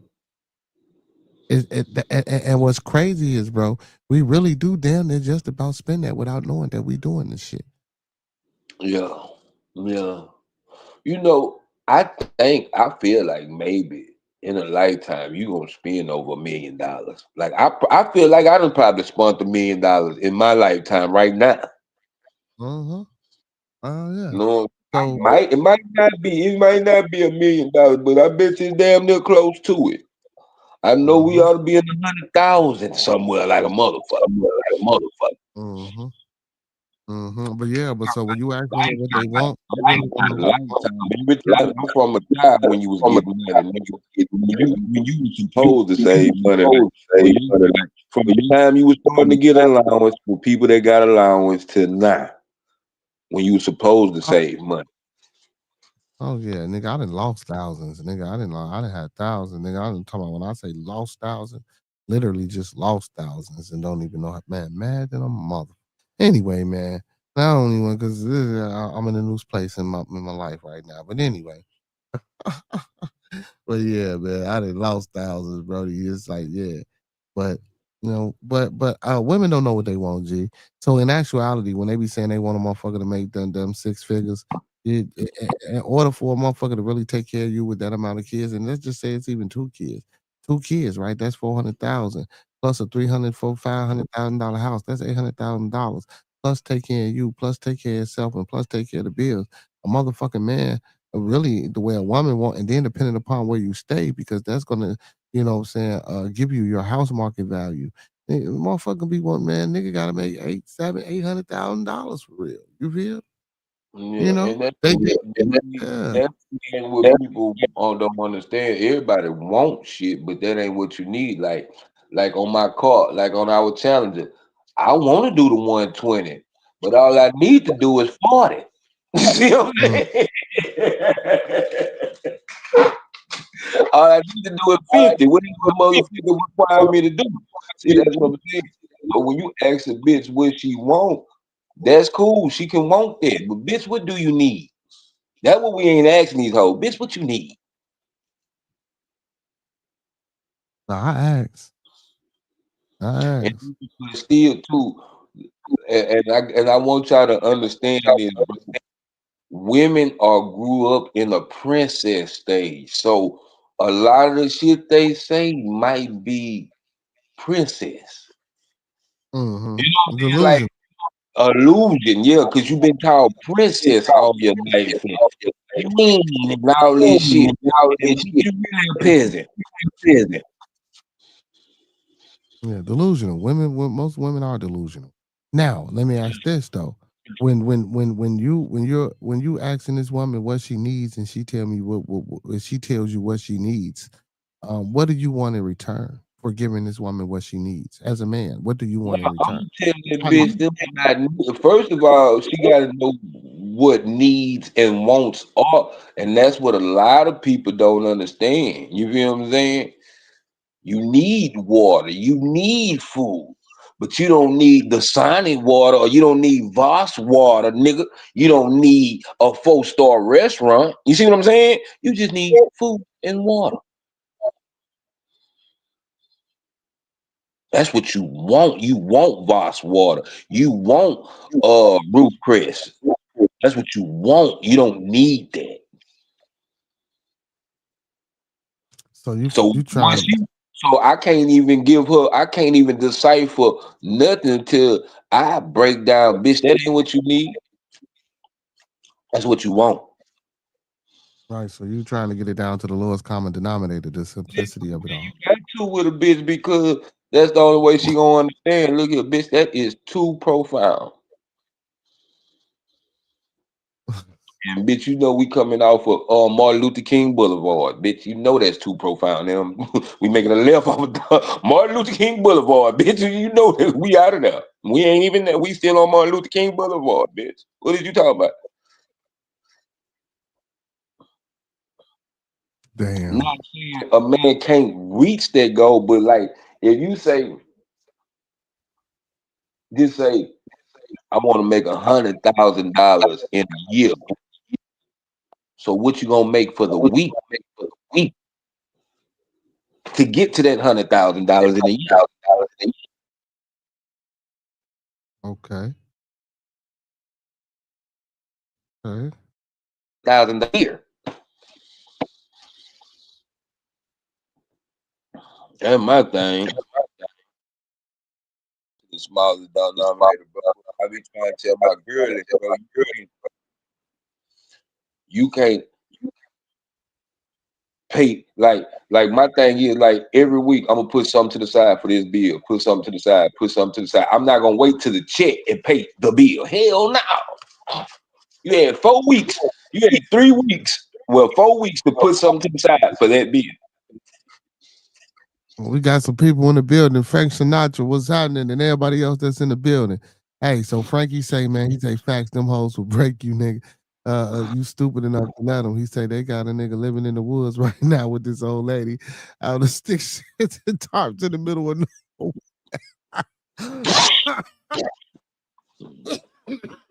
Oh my God. Nah, man. Hey, Sinatra, you a fool, man. You a fool. He said, bruh, he said, bro, you 100% right. You know what I'm saying? Yeah, man. Y'all are some manly men tonight here on Bearded Conversation, bro. You know what I'm saying? I don't see it that way. No. See, but that's the thing about it though. Like, it's not being a manly man. That's what a man wants. You know what I'm saying? That's what a man, like men know. Like we have, like I noticed with women, they don't have no cutoff point. Men have cutoff. A real man have a cutoff point. Look here, bitch. We ain't going no further than right here. If you go below that, that's on you, bitch. That's on you. That ain't on me. I told you where we going. Well, where I'm going with you. I'm willing to go this far with you. And that's the thing. So now this is when simping come in. When you break your boundaries. When you when you let a bitch break your boundaries. You don't consider that as compromise?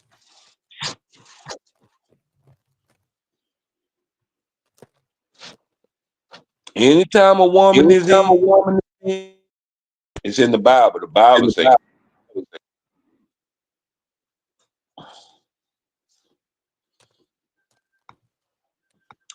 You say what the Bible say now? Is in there.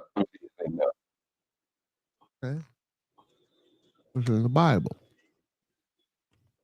You know what I'm saying? That's what the Bible The man is the head.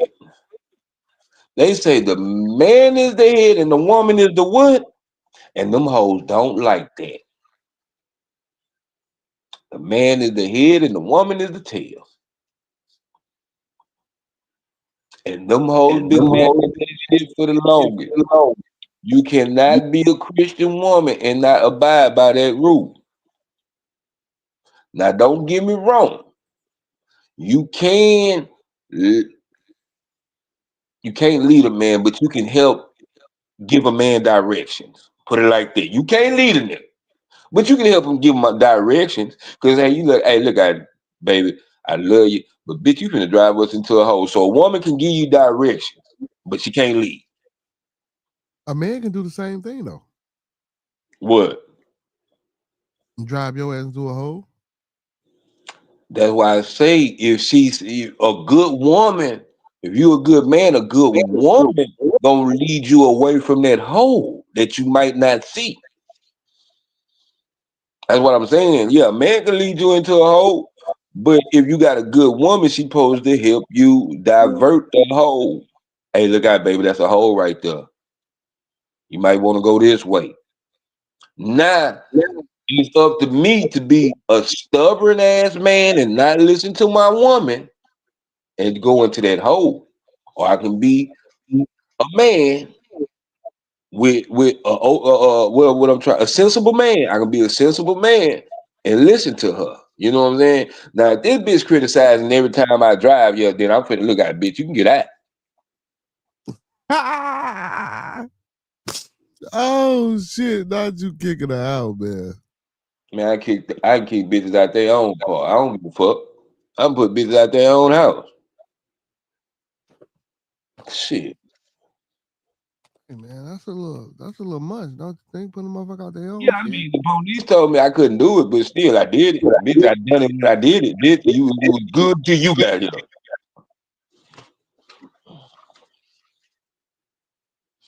Not doing good until she got there.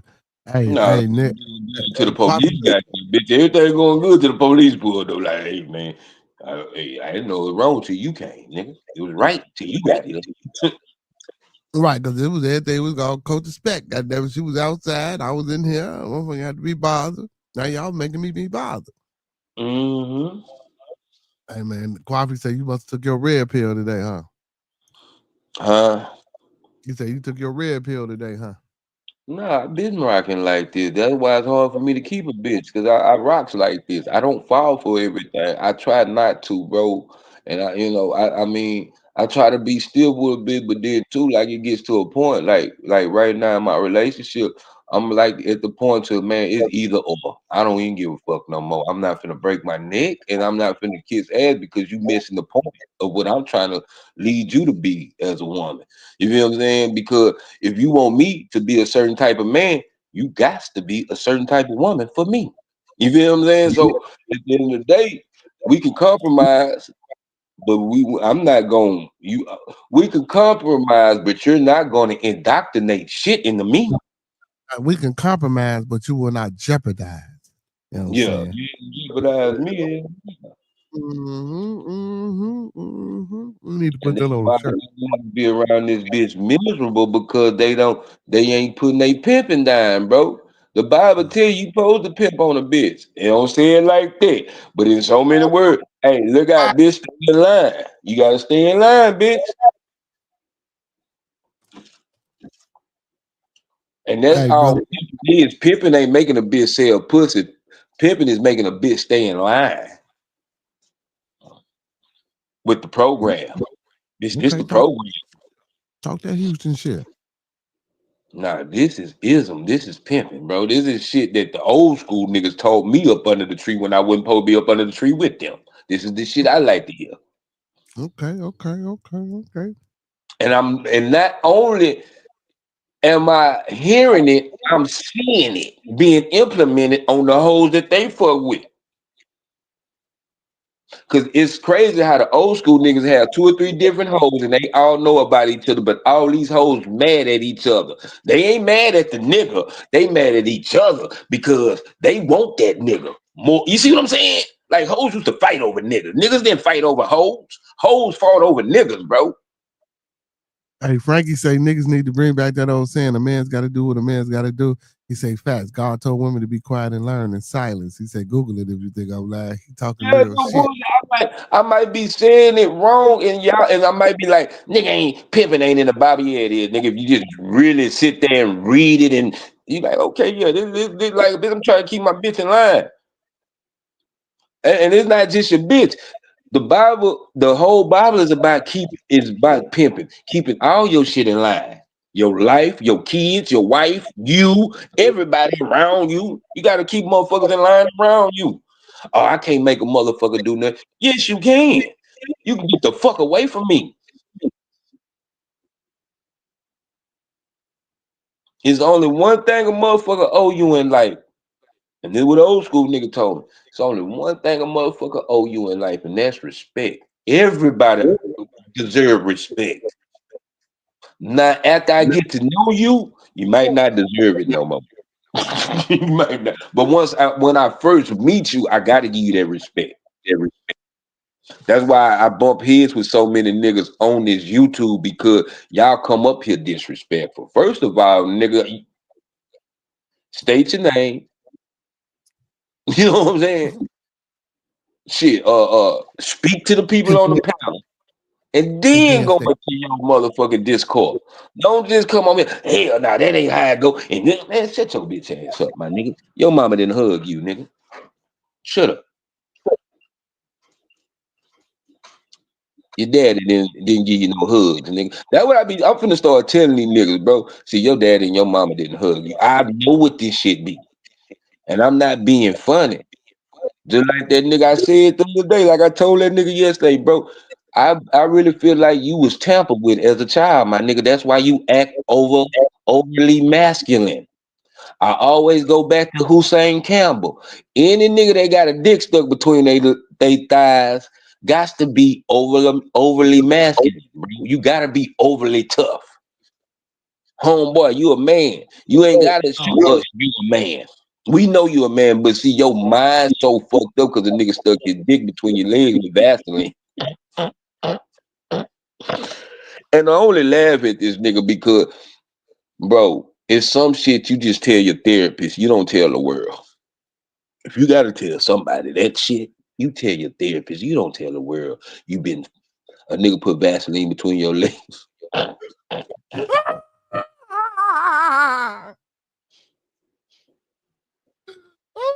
silly. Like it make it less gayer that he didn't put it in your butt, nigga. I feel like that's even more gayer than him fucking you in your ass. Like I feel like that's even more weirder because like that nigga, like I don't know, man. Come on, bro. Like, come on, bro. Why I hate black. I mean, God forgive me. I hate that they allow. Like, I feel like before the shit hit the internet, it ought to be a process that it gotta go through. Like, now, sir, we believe this will fuck your life up if you put this on the internet. Like, it should be something in there to filter with niggas before it hit the internet. Man, that was the craziest shit I ever heard in my life, bro. Until today when I heard P Diddy told me, say, Beard, I had to tell for the show this shit on my show. This shit was funny, bro. Now, this ain't, I say, Beard, look at homie, we finna go to a party. And you like, okay, well, that's what's up, monkey man. Oh, but you can't wear no drawers though, Bearded. You can't wear no drawers to the party. You can What wear the fuck? clothes, but you can't wear no drawers up under your clothes. What type of shit is that? I don't know. That's why I think, hey man, sometimes I thank God for not letting me be famous. There's a country song that saying, I thank God for unanswered prayers. And that's one prayer. I thank God he didn't answer. Cause I'd be damned if he didn't fuck me in my ass in the bathroom. Mm-mm. Mm-mm. Mm-mm. Man. Look, I don't know, man. Look, hey, so remember the hot sauce? So speaking of hot sauce Campbell, remember we was talking about that shit one night? Remember the dude that came on my show and then Monkey Man, and then fucking I'm on with you right now. And then for sure said that nigga came back on his show.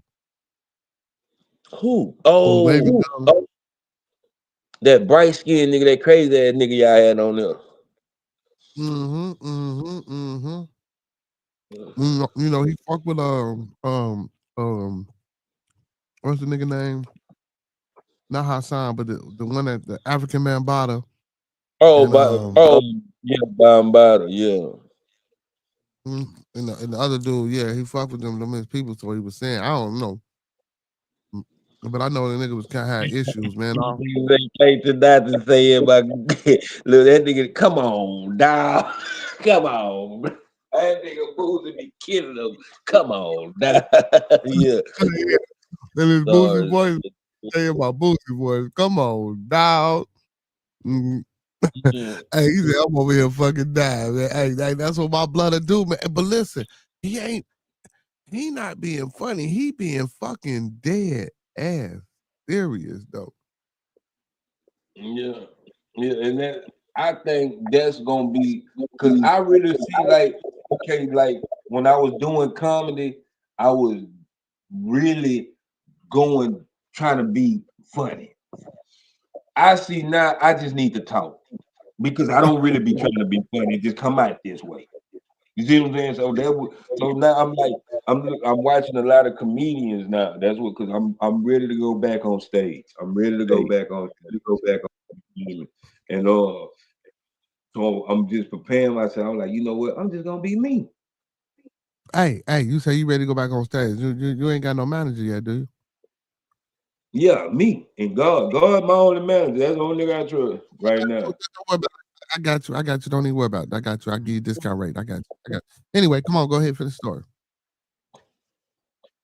Yeah, man. So I was thinking about going back on stage to have a nigga named Bearded conversation one day. God damn, man. What the fuck just happened, man? No. What the fuck? I just said all I had you, brother. That's all I said, brother.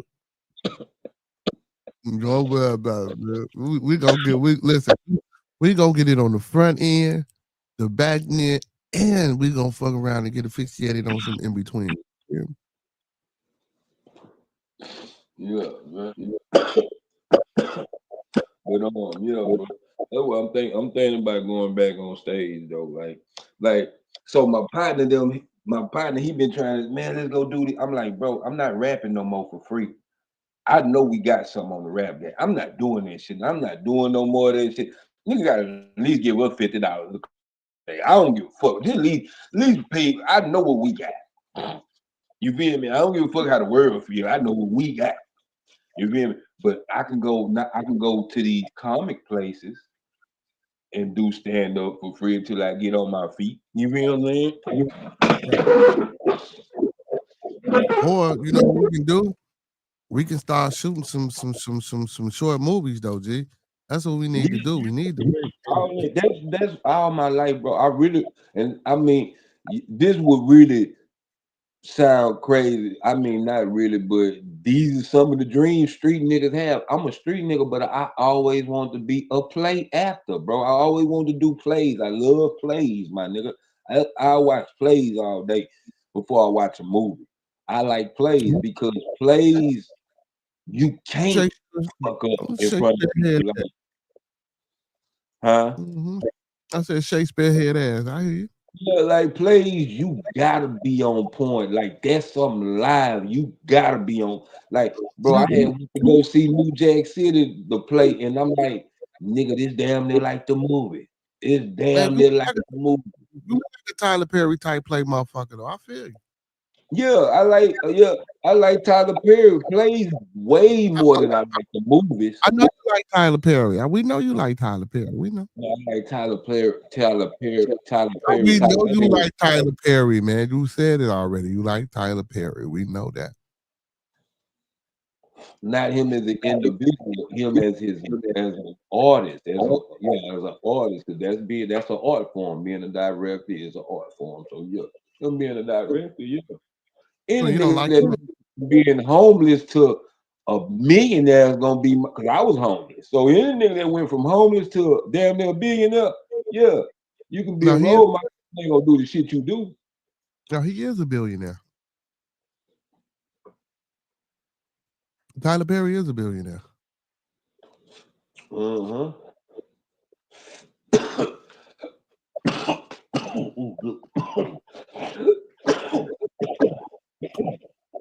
He gonna say he fell asleep and woke back up when Monkey Man was spitting that game. Man, y'all better stop playing. I talk blood of everything he know, man. You know what I'm saying? I talk him everything he know. And that's why I don't know.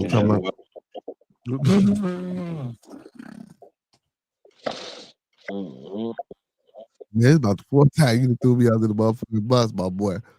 I don't appreciate that shit. Y'all just be throwing me all up under the bus. Y'all look out. Here you go. Stop that shit. Y'all just be throwing me all up under the bus. Yeah, I like Tyler Perry, but not as an individual. Nigga, about like that nigga as a person. I like your work, nigga. I don't like you as a person. Because say my nigga, because this is why, bro. Like it's hard for me to respect the nigga that can act as a woman but cannot act as a regular man on screen. My nigga, you got the whole Madea character down pat, but nigga, when you play just a regular man who you really supposed to be, like when I seen Queen Latifah play Cleo, I mean whatever her name was and said it out, I knew she liked the bitch. I know you like bitches. You played that role too well. I give you that. Any bitch. So, let me ask you a question. Let me ask you a question. Do you think he played that role so well because he might have been touched or molested by a big mama? Everybody think it's a man, but do you think he could have been molested by a big mama or something like that? Hold on, let me smoke this cigarette right quick. What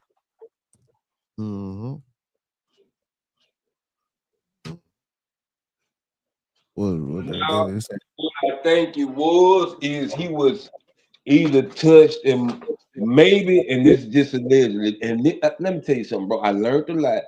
I'm gonna tell you. Okay, I'm gonna say this. He was probably touched by somebody in the family, but Big Mama was his protector. So that was his role model to look up to. You only imitate who you look up to. Okay, flip it. Nice flip, nice comeback. You know what I'm saying? That probably a lot of times people in the family back in those days when people in the family touched, like say your mama was fucking with a nigga or you know what I'm saying, and he was tampering or had rumors of tampering.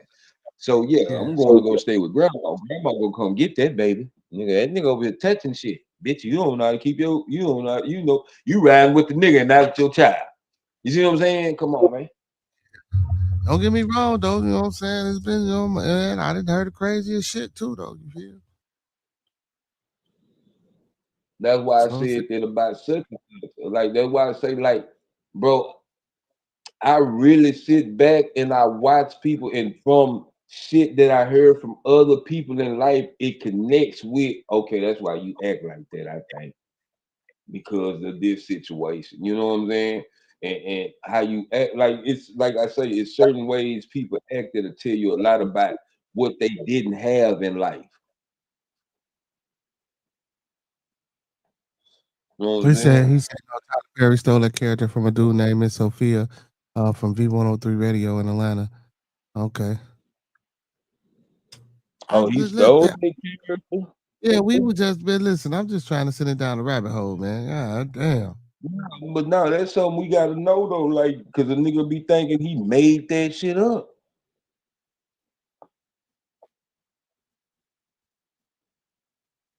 Like But it's a did he do somebody his said, acknowledgement? hey, man, it's an old song I just heard on YouTube. Somebody redone it, but they think they sung the song. This song, oh, it was Smokey Robinson's song. They had a song back in the day, Michael Jackson them redone it. And they thinking that's Michael Jackson them song. Like, no, we did this song back in the day, and they just redid it. I forgot what song it was.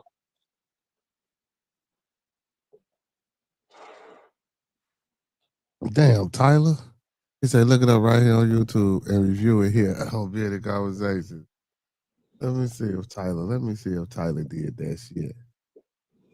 I mean, shit, who ain't been like, I'm gonna tell you this, bro. I think damn near every successful person stole something. But if you let Paul McCartney tell you Michael Jackson stole the beat, nah, bitch, he beat you out of it, nigga. He even beat you out of it. He did what you suggested. Yeah, he sure did, didn't he?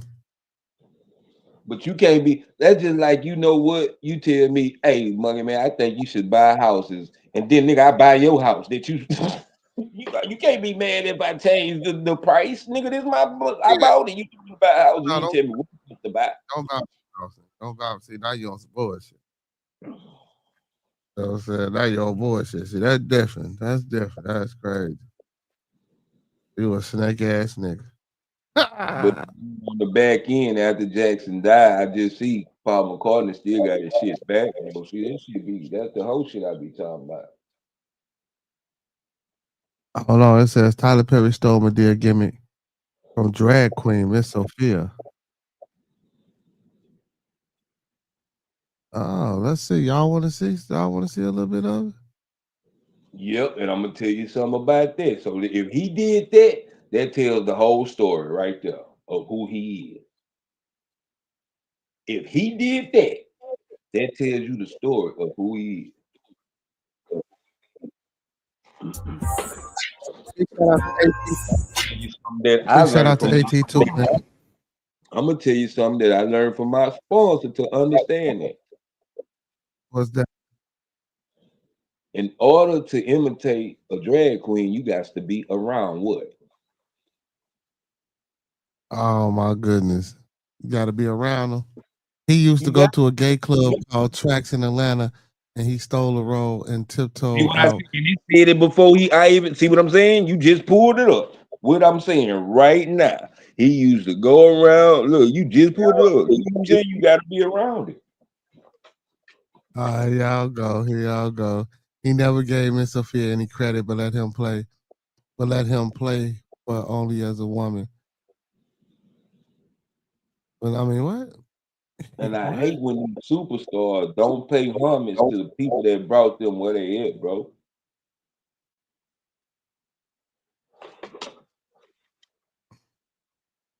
That's crazy. Let's check it out. Let's see what they talking about. Trending news and shit.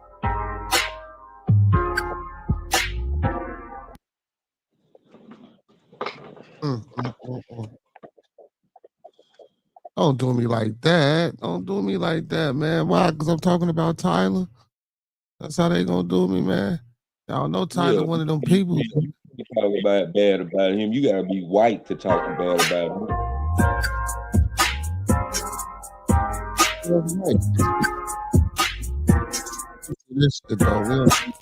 So what's up, everybody? It's your boy AT2 here, bringing you another episode of Talk the Real Deal with AT2.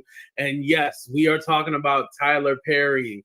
Now, since we were looking up different Tyler Perry videos, you know, people speaking on him, this video popped up. And what's different about this one is that Tyler Perry had always been accused. He sound like he part of the community. Shit. The fuck? Come on, man, with all this Bufferino and shit, man. But they own it. That nigga say yes. That nigga didn't say yes. Of stealing the whole Yeah. gimmick of Medea, and the woman or the man, actually, because it's a female. Come on. Shit, that look like Gayle King at the end. Oh, wow.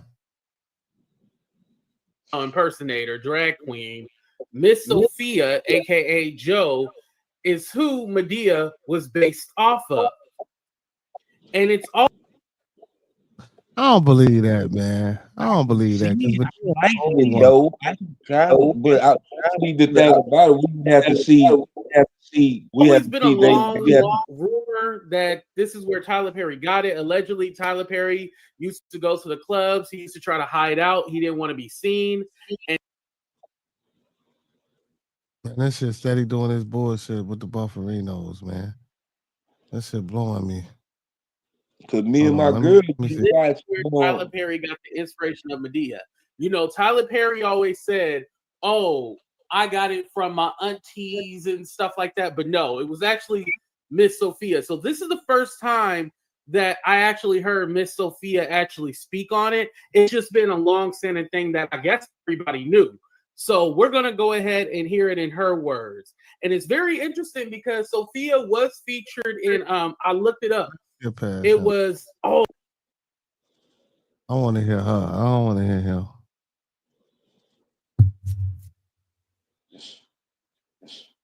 Then he said, yeah, that's what happened. He said, yeah, I just seen Joe in the store at Walmart and I wanted to interview him. And he told me that shit. I could not believe it. Okay, so the nigga named Joe, huh? Come on, man, with the Bufferinos, bro. I mean, yeah, if you use a man, your name got to be a real man name.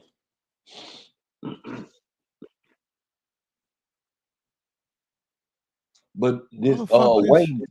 So who? If people don't know who Wayman is, Wayman was the dude on Low Down Dirty Shame, the gay roommate of Jada Pinkett.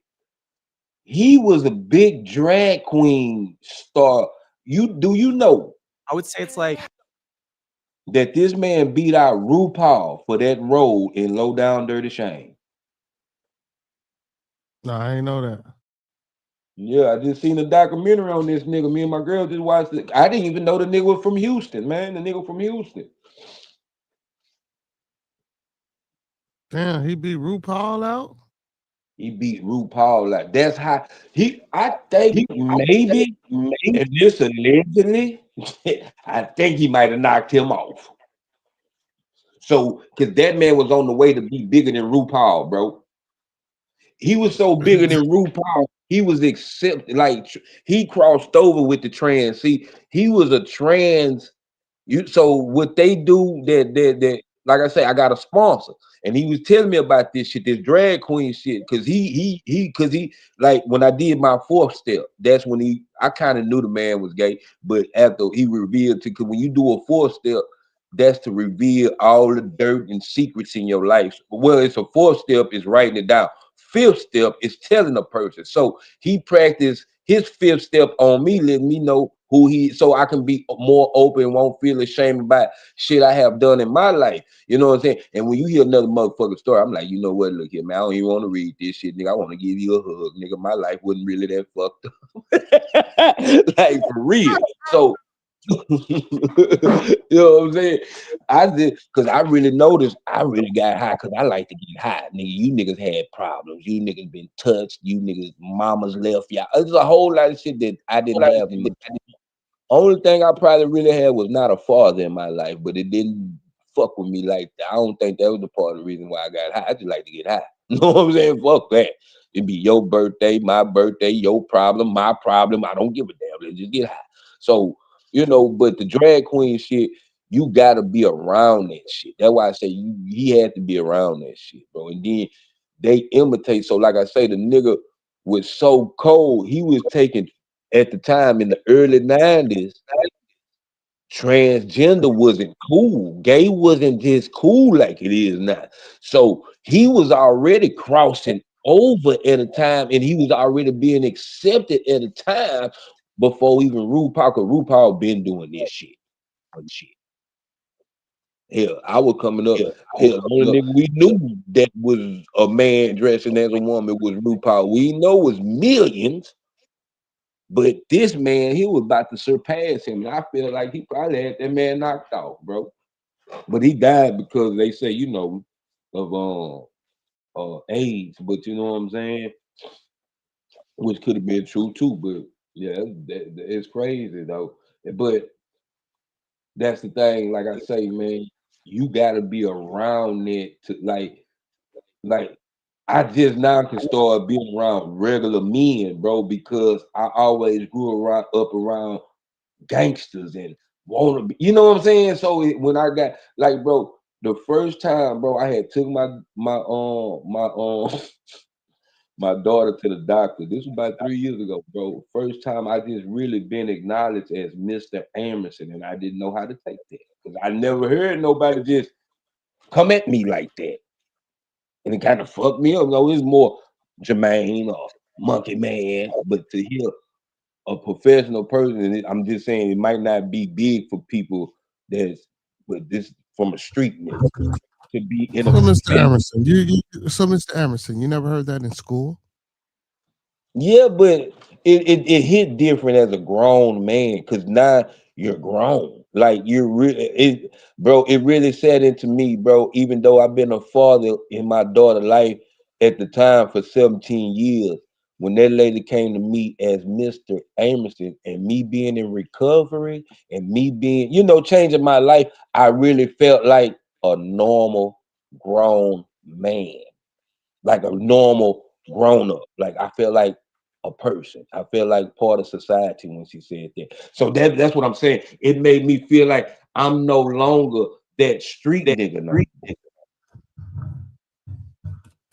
You acknowledge, like when I used to work on the back of the trash truck, bro, it felt good for them little kids to run out just to come wave at us, bro. Like being a trash man is like being a police officer, bro. Kids want you to come out there and they want to see like, and then I felt like a person. I didn't feel like a worker. I felt like, oh, I'm a part of the community. I'm like a good guy helping clean up the community, throwing trash like the kid, blow the horn, and you know how kids run. I want you to honk the horn, and they want to see how the trash truck work, and they asking you, and I'm like, and I'm talking to these kids, but like, nigga, I'm a whole motherfucking you don't even know it. You think I'm a motherfucking trash man.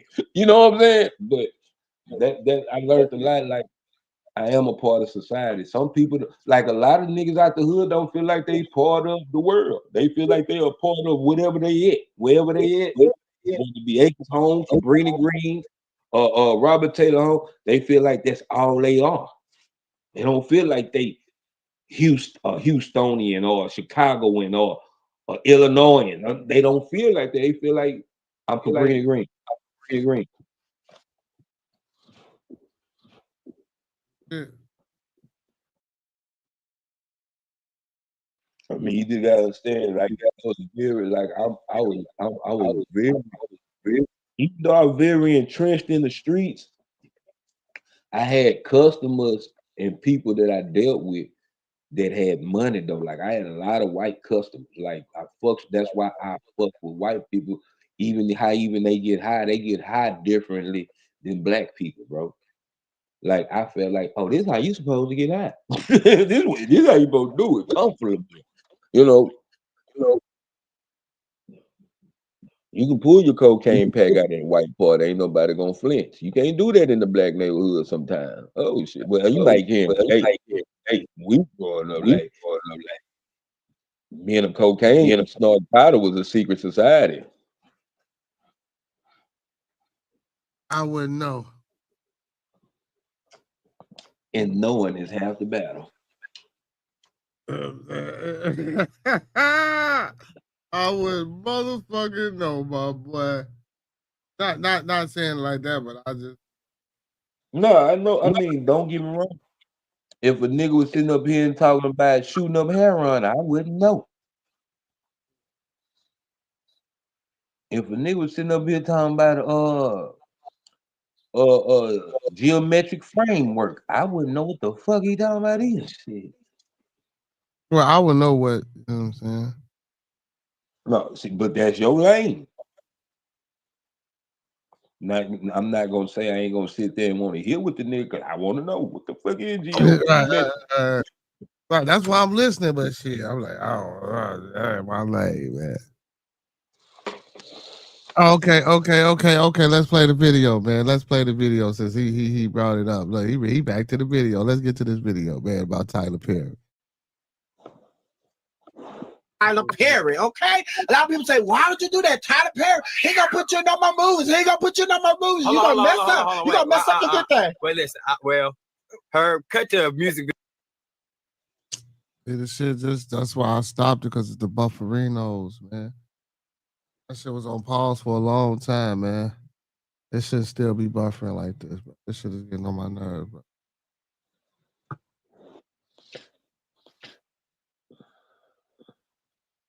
You might be right, man. We can't be talking about Tyler, man. You know what I'm saying? They ain't gonna let us. They said they ain't gonna let us. They ain't gonna let us talk about Tyler, man. I don't know why they ain't gonna let us talk about Tyler. But I'm gonna try to. Matter of fact, I could try to do it tomorrow, though. You know what I'm saying, to see if I can see what's going on with this shit. Right now, they ain't gonna even let me do the Tyler Perry shit, man. But yeah, but now $10 going, man. Yeah, man, you an old man, man. You need your beauty. You need your beauty rest, man. Yeah, it's buffering. It ain't gonna.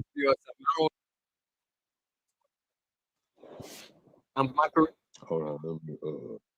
Oh, now the motherfucker want to play. Man, this shit be getting on my nerves, man. Let me see, man. This shit getting on my nerves, man. big things, and when you take your wig off, I want you to take me with you. You one of those traitor ass niggas. No, I ain't no traitor. No, I'm no traitor. Listen. Well, you want me now to show you want listen. Last week I could talk about Wanda because rent we wasn't close to rent time. The closer we get to rent, the less we can. Well, how you gonna piss Tyler Perry off by being here with me? You don't think a nigga gonna get wind of this? But listen, the reason I'm doing it is for people like you. For people who think he gonna call your bitch ass and put you in something to let you know that don't hold on to them fake dreams and them false dreams and them false hope. Listen, that's why I ain't been saying nothing. I've been quiet. I was in a movie and I've been quiet. I ain't saying nothing. When he called me, we had a history when he called me to put me in the movie. So I was like, okay, yeah. He gonna get this. You know how I know? How you know? Because I'm gonna go up to Tyler Perry Studios and tag him in it like Facebook. Oh, well, you're not gonna be able to, you know, he got it so where you tag him on stuff and you even leave a message on his wall, honey. They release it immediately. Oh, yeah, you read it, then you go back. Yo, that is funny. As soon as you put it on his wall, he deletes it. He got people to delete it immediately. Yo. It's funny because Miss Sophia is saying, like, yeah, all he gonna do is offer you a whole bunch of promises and then not come through. Yo, my mind is blown. This is the first time, like I said, I've heard this before. Put a 1 in the chat if you heard that Medea was a stolen gimmick. Put a 1 if you heard that. But I never actually heard it from Miss Sophia, the person who he got it from. That is crazy. Back and you type something to go read what I put on Tyler Perry Wild. You go back to Tyler Perry Wild, honey, they deleted that. Okay, y'all knew. I moved to Atlanta back in 1999. I was working at a gay club. You know, all my life I've been working at gay clubs. Have you? Yes, because I don't know. The gays just like me, honey. It's just like I'm a fag hag. Okay, what can I was say? wondering what a good Christian woman like you was doing at the gay club. I ain't always been no Christian. Oh, but anyway, I've always, you know, host pageants and shows and talent nights and everything at the gay club. Community. Yes, for the gay club. Right. So I moved to Atlanta back in 1999.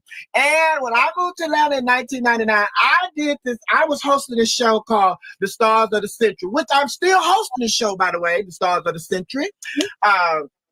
On Monday nights, I'll be there tonight. We're at the Jungle over on Faulkner Road. But if you want to come and join us, show starts at 11:11.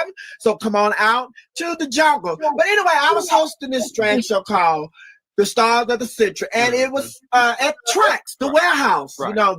Back in the day, it was like, some nights it would be a straight club, they call it the warehouse. Some nights it's the gay club, they call it Track. And the reason they can get away with this is because they had two different entrances. The gay club, Trax was the entrance on the backside. It was on Lucky Street, and where the warehouse, the entrance was on Marietta. Okay. But anyway, this is where I started, and then it's where I first met Tyler Perry at this Monday night show. He used to freaking our Monday night shows quite regularly on gay nights, go through the back door, on the track side. Not through the back door. Greg, we need to talk. No time.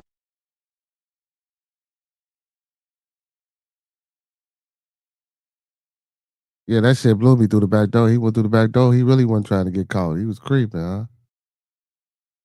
Sure you ain't got it, man. So be sure he won't come doing a straight night in the warehouse on the other side. No, the warehouse door was locked when we were up in there with our gay ass on Monday. But sure? Anyway, all right, I'm just making sure you want I'm not saying that he was gay. So I've seen Miss Sophia before on remember when T.S. Madison was still doing the Queen Supreme Court? Like, I remember seeing Miss Sophia, but I don't remember Miss Sophia being like this funny. I think after the whole Kaya thing, I kind of was like, oh, okay, I'm kind of done with this. Like it was cool for a minute during the pandemic, and then it got kind of like inconsistent, so it kind of like died off. Saying that he was at the gay show. A lot of people he used say, to frequent it. Message, you trying to throw him under the bus. No, I'm not trying to throw him under the bus. I'm just telling you all when I first met Tyler Perry. Because what really motivated me to tell y'all when I first met Tyler Perry, because like when Tyler Perry did interviews with Oprah and everybody said, where you come up with the character Madea? Oh, I get it from my aunties and growing up, my aunties and my aunts and my grandmother. I used to see them and blah blah blah blah. It's like, okay, I'm gonna let him have that. But Miss Sophia is not trans. So man, because when you say Miss Sophia, naturally we just say her, but Miss Sophia will say, "Oh, it's a whole joke in here. You'll see it." Moved here in 1999. Tyler Perry started coming to the show in 1999. When I moved here. So he started coming as soon as you got here. He would come to the show. He'd sit up under the spotlight. He would sit back down behind the camera, and he never wanted us to take photos of him. He never wanted us to video him. And he said, even he even said, now if they start taking pictures of sound like an undercover brother to me. So, I'm leaving and da. So we respected his wishes because we knew how the media was, that if pictures got out of him in the club, people could say, Tyler Perry hanging out at this gay club, was he there, da. Was he, with somebody, da. Is this his hangout, blah, blah, blah, blah. Is he living two different lives? We respected that. And then on top of that, it's Tyler Perry. And Tyler Perry put us in some of his movies. So it's like, okay, we respect his wishes. Right. But after the show, Tyler Perry would always come up and tell me, you crazy, you stupid, and I'm gonna put such you said in the show. So I'm just leaving them now. I'm gonna write such and I'm gonna put that in the show. And one of my most famous lines that I said at the club one night, and he came and he told me that he was gonna put it in the show, was my FUBU line. When I went up to somebody and I said, ooh, baby, you giving me FUBU. And they're like, what? No, that's not FUBU. Yeah, you are fat, ugly, big, and uncomfortable. So he took that line and he put it in one of his plays. Oh, man. So then, So Tyler, it's going to make me want to go back to some of Tyler Perry's, like, the first plays to, like, see, like, if some of those jokes are in there. And I just looked it up. It said that his first play was I Know I've Been Changed. That was his first play. It premiered in Atlanta in 1992. I didn't realize he'd been doing it that long. Wow. That's a long time. Perry come back to the show. And then when Tyler Perry would come to the show, he would bring, celebrities with him. Right. I remember Tyler Perry told me, he said, you crazy, but I'm gonna put you in one of my plays. I got you for my next play. I'm gonna put you in one of my plays. And blase. I know everybody like when I say blase. So I say, yeah, he said, don't put me 2000 was the first time he did a Medea play, and that was I Can Do Bad All By Myself. I remember that one. Yeah. That was his first Medea play. And so Miss Sophia said she'd been doing it since the 90s. So that makes sense that in the 2000, yeah, that's where he came up with that character from. in the play. So, he come back, he say, gonna put me in the play. So then he come to the show and no play, just come and get some more lines, get some more jokes. But he would give me a nice little tip. He He say, gonna put something in the play. He said, you crazy now. He just give me this money. La. I said, okay. Don't wait on him to put me in the play. So then he come back to 3 more shows. Mm-hmm. And it's like, okay. So I'm just waiting, Tyler Perry gonna put me in the play. So then he comes to the show with Ann Nesbitt one night. Oh, yeah. Okay. So then Ann Nesbitt, they go on. Tyler Perry go on. Next thing you know, Ann Nesbitt, Tyler Perry, next play. Well, that nigga told me he was gonna put me in the next play. What happened? Okay, well, don't say that. Be cool. We got you for the next. Yeah. Then the next play comes. Tyler Perry come to the show. I'm gonna put you in the play. You crazy. You said such, you crazy. Nice tip. Give me a nice tip. But he was giving her tips. He was paying her for the info, low key. You feel me? He keeps saying he was giving her a nice tip. You feel me, brother? So he was paying her low key. You know what I'm saying? Yeah, but it wasn't about that. You could have just said, nigga, you gonna pay me for this and stop saying you gonna put me in the play though. I understand what it is coming from. I feel you on that. But he was tipping her. Yeah, I think tipping him another way, but we gonna keep it family friendly. Yeah, we're gonna keep it family friendly. Let's finish it out real quick. We'll watch a couple more minutes there. So basically he was just stealing all of Miss Sophia material and then just tipping very well. And it's a thing, like, it's not even a black thing. It's just in general, like, we don't understand business as far as like, when somebody is taking your original material, like, you don't know to copyright it or to get something in contract. Somebody give you a little money, you just think like, oh, that's cool. But it's all like, no, you should have everything laid out in a contract. That way you can continuously get paid for your intellectual property. It's a learning lesson now. Because hell, Miss Sophia could have been Tyler Perry. You know what I mean? And just did plays and stuff. Months go by. Then here come Tyler Perry with Theatric Hicks to the show on Monday night. So it's like, after the show, it's like, what is Theatric Hicks doing here? What y'all doing here? Oh, we in town for rehearsal. Rehearsal for what? Tyler Perry new play. What? Tyler Perry said he's gonna put me in the play. Got a screenplay in your head, but not on paper?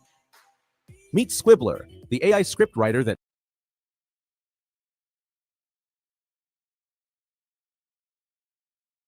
Tyler Wilder said, man. Come on, now we back to the Bufferinos. Tyler, I might need that app. I'm gonna write me a movie script. I need that app. Yeah. The other one is the turkey at the very bottom, I think. But there's some cucumber, onion, and tomatoes and stuff in there too, with the Italian dressing. It ain't stealing, man. He was tipping.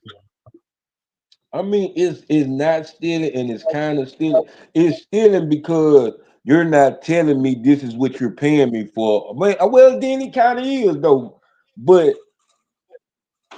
it ain't. Nah, it really ain't stealing. If I'm paying you for it, and I'm telling you that's what I'm finna do. Like if I'm telling you, I'm finna go to your house and take your TV. I ain't stealing it. I told you what I was gonna do. He's telling you. That's what I'm saying.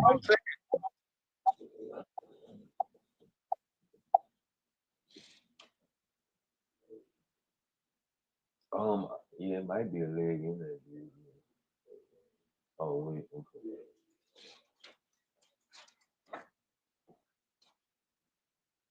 I'm the only nigga up here? Oh. Oh, he dropped down. I didn't know you dropped down. Yeah, Yeah, because I was trying to. but that's the game in Yeah, Hollywood, and like old boy say, yeah, that's just the game. Like I say, every damn near, like I'm gonna tell you something. I'm gonna use the Migos example. The niggas was rapping like the Migos before the Migos blew up big. They been stole them niggas sound and they cadence before they even blew up to be who they was. You know what I'm saying? So that's just how the game goes, man. Like, cause I'm gonna tell you something, and I see every even I'm gonna tell y'all something, bro. If y'all get a chance, go watch that Eddie Murphy documentary, bro. I fucks with Eddie Murphy, bro. I don't give a fuck about what nobody. I fucks with Eddie Murphy, bro. For real, I fucks with him because I'm gonna tell you, any actor they say they got their influence from anybody. So if Tyler Perry said he got his influence from an ain't it, why we ain't never seen a picture of Method ain't it? Why we ain't never seen a picture of him? That nigga Eddie Murphy, that nigga daddy is that nigga uncle on that motherfucking Clumps. That nigga look just like his daddy on that goddamn. So he took something from everybody that he knew, and he got a picture of these people, bro. You gotta pay homage. So show us the person you got this shit from. Because at the end of the day, if you really listen to the Sophia man, if you really just listen closely, he sounds like Tyler Perry, Medea. No. Yes, he do. Yes, he do. I hear it. I gotta listen some more. Let's listen some more. Hold on. How his cadences, how he's talking. Like, you gotta understand, this thing having a regular all-day conversation with Medea, it is only thing is Tyler Perry's voice may be a little bit more deeper, but I can hear it. Well, maybe I ain't listening. It's like the lion nigga. Yeah, you using another accent, but nigga, I know who you being in Chris, nigga. You see what I'm saying?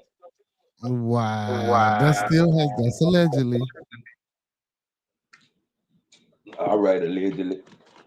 Hey, I was just saying, man. That's allegedly. We can't just be throwing claims on people.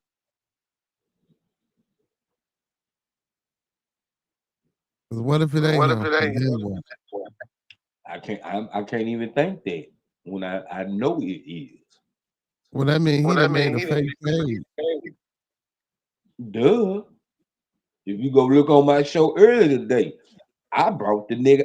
Man, look here, man. I've been doing this shit on YouTube for a minute. I know how to bring a troll out.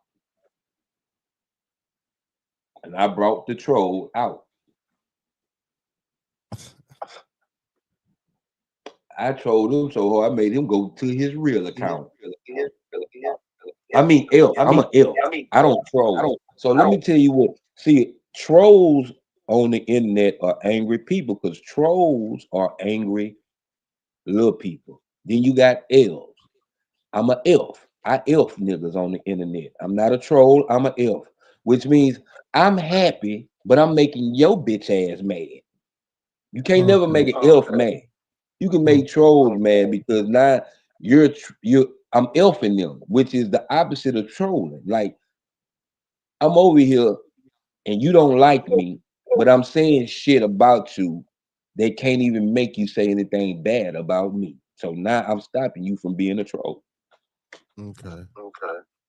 So you elfing. Elfing is troll blocker. Yeah, a troll blocker. An elf is a troll blocker. When elves come, trolls run. I'm a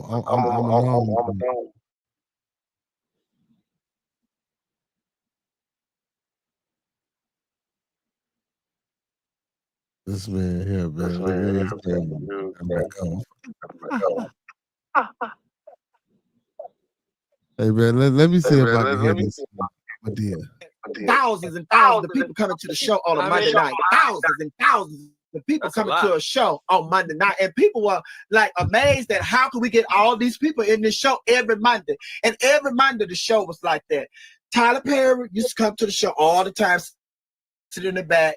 And once I had a time to sit back and think about it, the reason that he didn't want us to take pictures and to video him while he was there was because he saw the bigger picture. Right. He come to the show, he gonna steal all my shit, he gonna go and put on this wig, and he's gonna become Miss Sophia himself and call his Miss Sophia Madea. So it's like ding, ding, ding, ding, ding, ding. See, there we go, y'all. And please hit that like button, and thank you, son, for reminding them to hit that like button. Oh my God. So everybody like, oh my God, I can't believe Tyler Perry. Tyler Perry stole all your stuff. You know, you with the gun and the purse. I'm just every time I do my show, I have something in my purse. I would have guns, knives, bricks, all of the stuff that he does, you know, as Madea, he come and he would. Oh, Stephanie just said that about the gun too. That's crazy. Damn, Tyler. See, and here you go, guys, the similarities and everything like that. And Isn't that wild? I heard it when she was on the rack. Now that's stealing. That's stealing part. Now I paid you for your words, but I'm stealing. I used to do my Tina Turner. Tina Turner was. My bad. Let me pause it. Go ahead. Now, what'd you say? I say, yeah, that's stealing right there. I'm paying you for what you say, but I'm stealing your act. So he is stealing. I can't say, okay, I see where the stealing coming in. That you didn't took, you ain't pay me. You ain't say, look here, baby, I'm gonna pay you this because I like the purse and the gun out the purse bit. You know what I'm saying? You ain't paying him for that, but you paying him for what he's saying. So yeah, you stealing my act. But you see what I'm saying? Yeah, I got it now. I see where the stealing coming in. You stealing my act. You can play it. One of the imitation that I always do. Oh, hello everybody. I say hello everybody. How you doing? You know, I do my Tina Turner. Tina Turner always in his show. You know, when he do my deal, Tina Turner in the show. So then it's just like Miss Sophia, the color purple. I do all my color purple stuff. Then Tyler Perry. When you see Tyler Perry, he doing color purple. Then everybody's like, he ain't steal your stuff. Men been dressing up in wigs for years. You know, you ain't the first one to dress up in no wig. Right. No, I'm not. Flip Wilson was doing it. Yeah. That's why I wanted to do it, because I saw Flip Wilson doing it. Then I see Eddie Murphy doing it. I see everybody doing it. Martin Lawrence doing it. Jamie Foxx doing it. You know, you're Robin Williams doing it. But the difference is a lot of men that dress up in wigs, they are not saying the same exact lines that I say at my gay club that Miss Tyler Perry has been coming to lifting these lines. That who? That Tyler Perry has been coming to Innovega is redefining what's possible.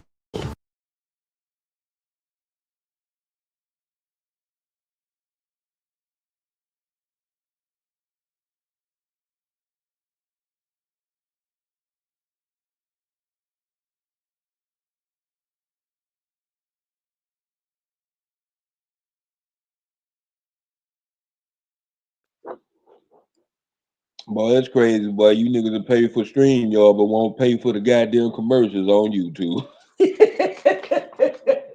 And I think that shit cheaper than stream, y'all.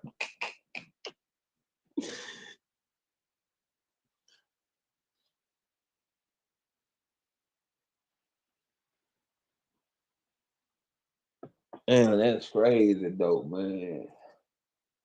You gotta pay homage, dog. That's why anytime I say something, I heard somebody else say, like when I say America, I gotta give homage to OG King because that's the nigga I be hearing. That's his trademark. That's what he be saying on his show. So I gotta say America, like OG King say, like you gotta pay homage, dog. You can't just say I got this from somebody that didn't exist. That's that fake ass Hollywood shit. Cause I heard too. And let me take that back. I heard too, Tyler Perry wasn't really homeless.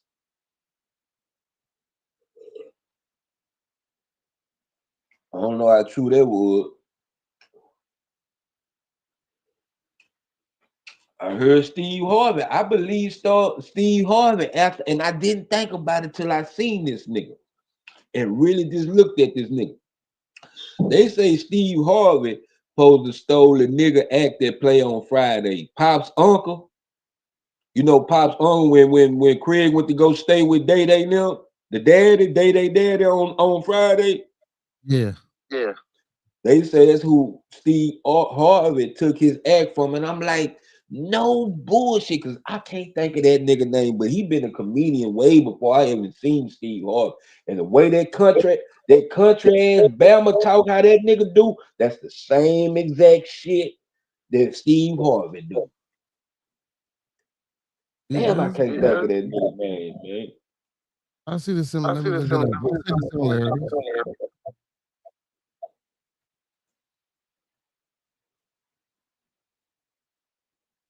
But but I ain't gonna lie, he was man enough to say, like you say, I see the similarities, but I ain't gonna say he stole my whole, you know what I'm saying? Like, and I feel that, you know what I'm saying? But sometimes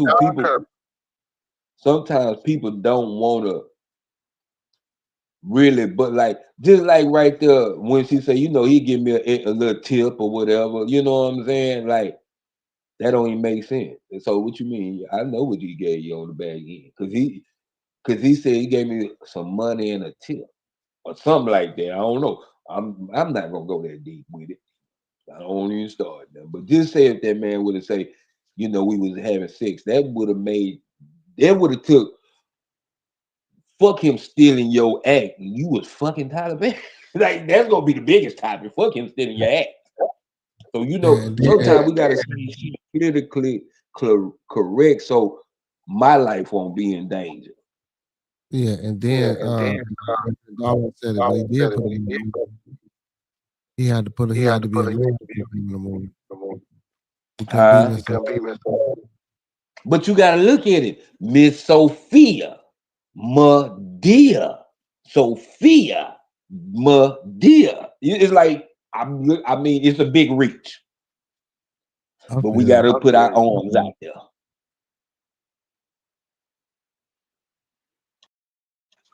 Close to me, Sophia Madea.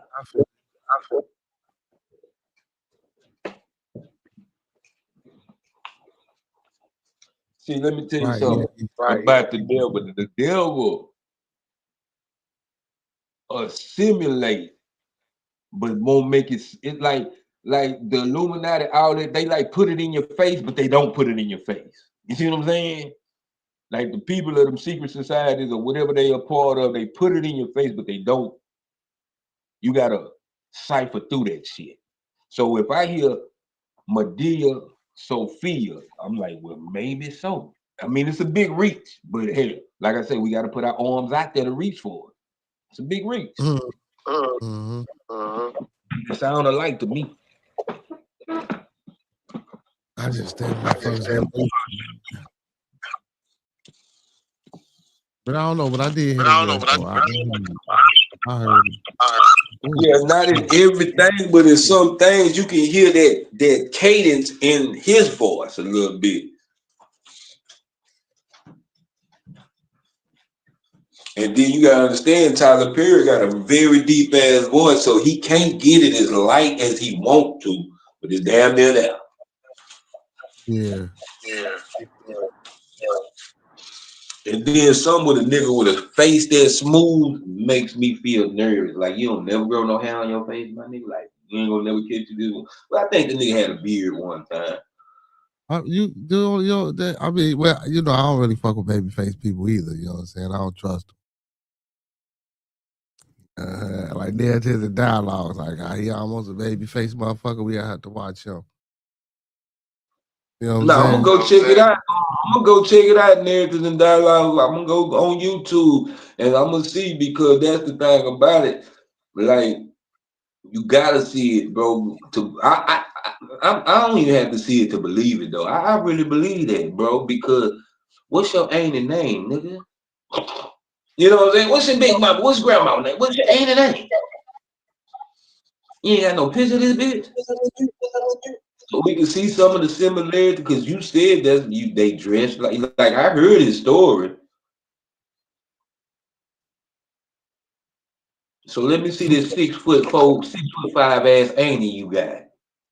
Well, no, it ain't that any that tall. He that tall.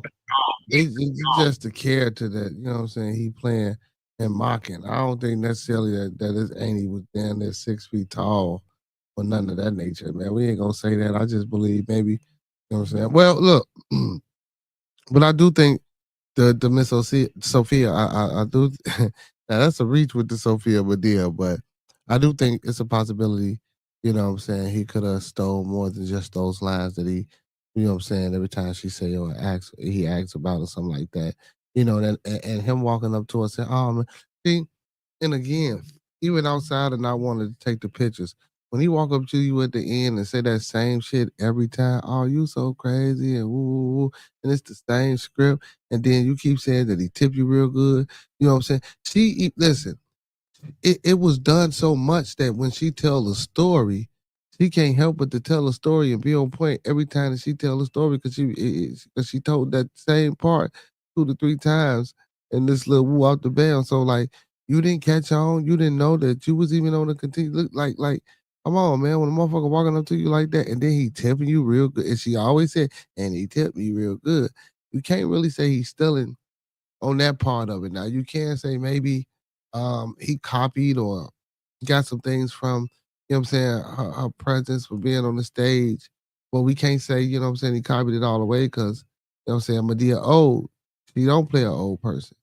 You know what I'm saying? If we want to try to get technical and bring it down into similarities, like, you know what I'm saying? Like it just don't happen like that, man. So I don't know, man. It's a possibility though, because you never know what a motherfucker could do. You know what I'm saying? But again, he do sound like, you know what I'm saying? Like when I heard her wild and then she her voice got high, I was thinking Medea like I was closing my eyes trying to picture it. And yeah, he probably about to. But you know what, bro? A lot of fucking great things have been stolen, man. A lot, and not saying that it's right, and not saying to get out here and go steal, but a lot of things been stolen, bro. This shit crazy. A lot of things. Yeah, because I mean, if you let the business world say it, yeah, it's not stealing, but nigga, that's stealing because you didn't come up with it. Like you can copy, you can imitate, but it's still not real. Mm-hmm. You know, at the end of the day, the reason why Kobe Bryant wasn't bigger than Jordan because he imitated Jordan really on the cool. He probably was a little bit more athletic, but that was Jordan game. You feel what I'm saying? It was a cop. All the way around, 100%. Now you can say that Michael Jordan maybe took something from Dr. J. You know what I'm saying? Because really, Dr. J was the first nigga to jump from the free throw line, but they act like Jordan was the first nigga ever. So did Jordan steal it or did he copy it?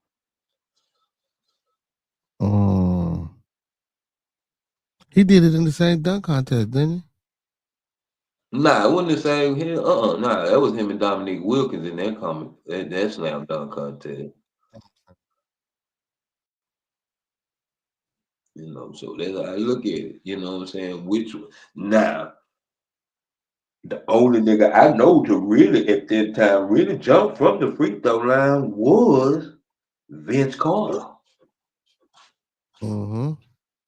He actually jumped from the free throw line with 2 hands and dunked that bitch. Them niggas was inside the free throw line. But you know, at the end of the day, hey man, I don't know. It's according to what you want to call it. Cause shit, Dr. J say could have said he stole my dunk from the free throw. Motherfucker say you stole my crossover, but did I copy it or did I steal it? Because in order for me to steal something from you, that means you no longer have it. Mm-hmm. Now I can copy something from you, you still got it. Between copying and stealing, because like I said, if I steal something, you no longer have it.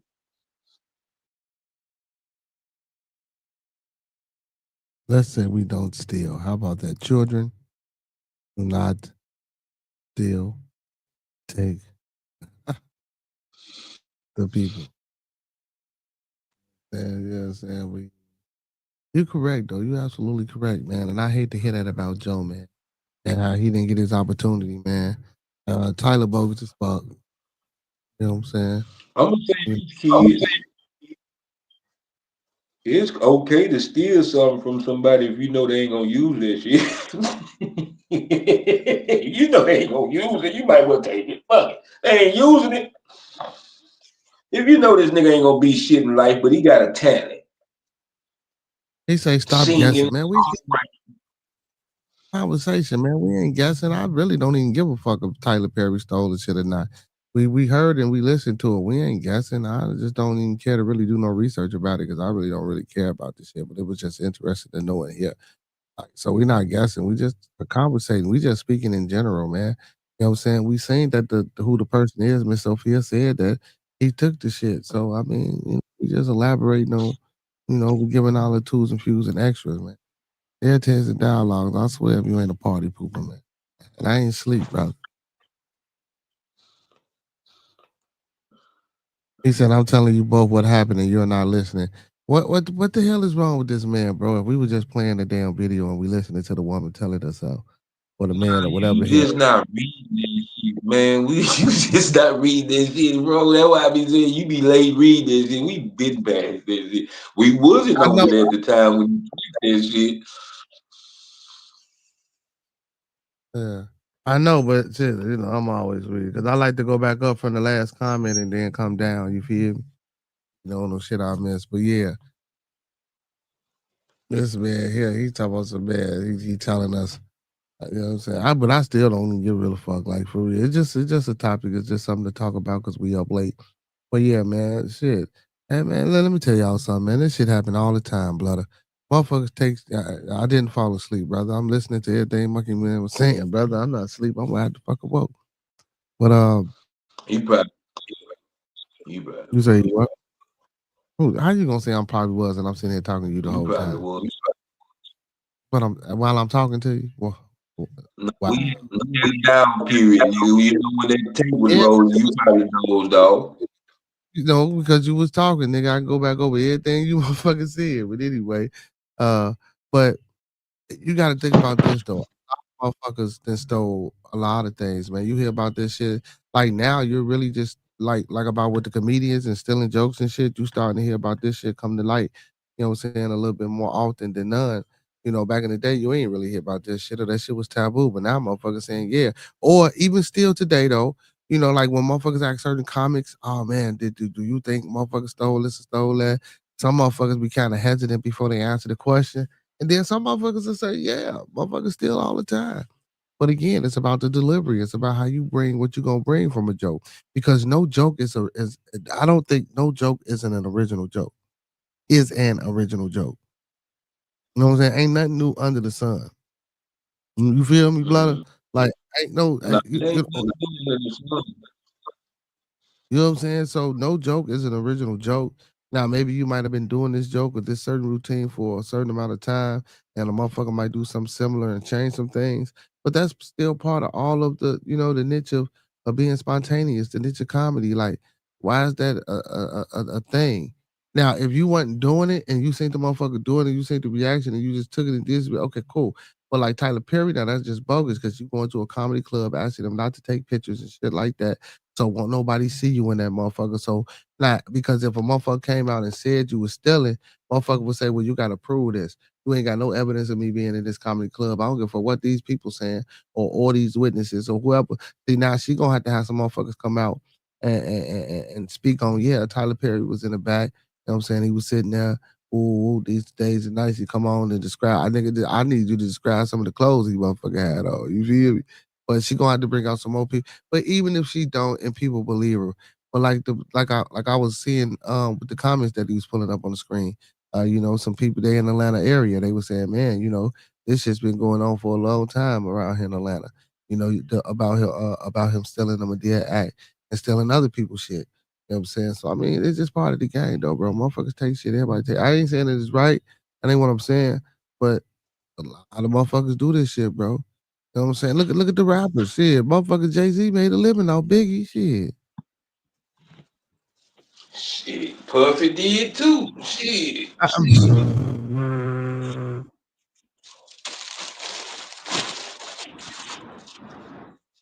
Yeah, And be a then rich, and he figured his own. That's why he was Medea and not Sophia.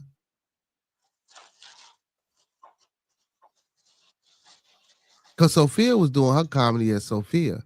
He doing it as an older woman, just with Sophia undertones.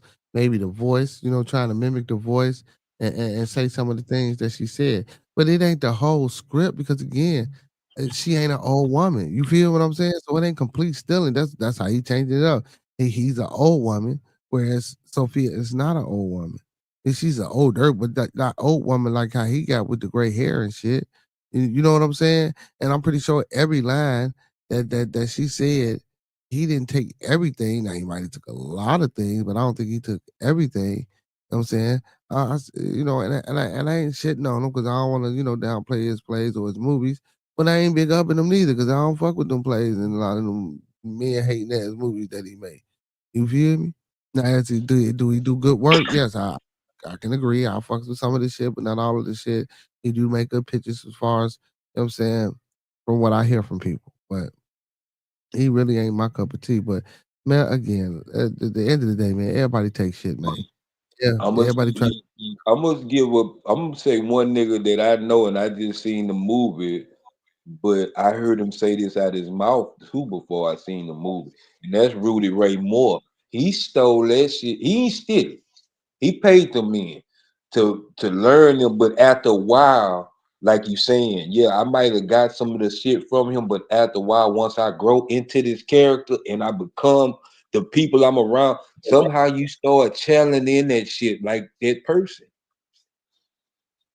So you come up with your own shit now. You know what I'm saying? I needed this. I needed your shit to build a platform, but now I done made it off of you. And that's what these niggas do.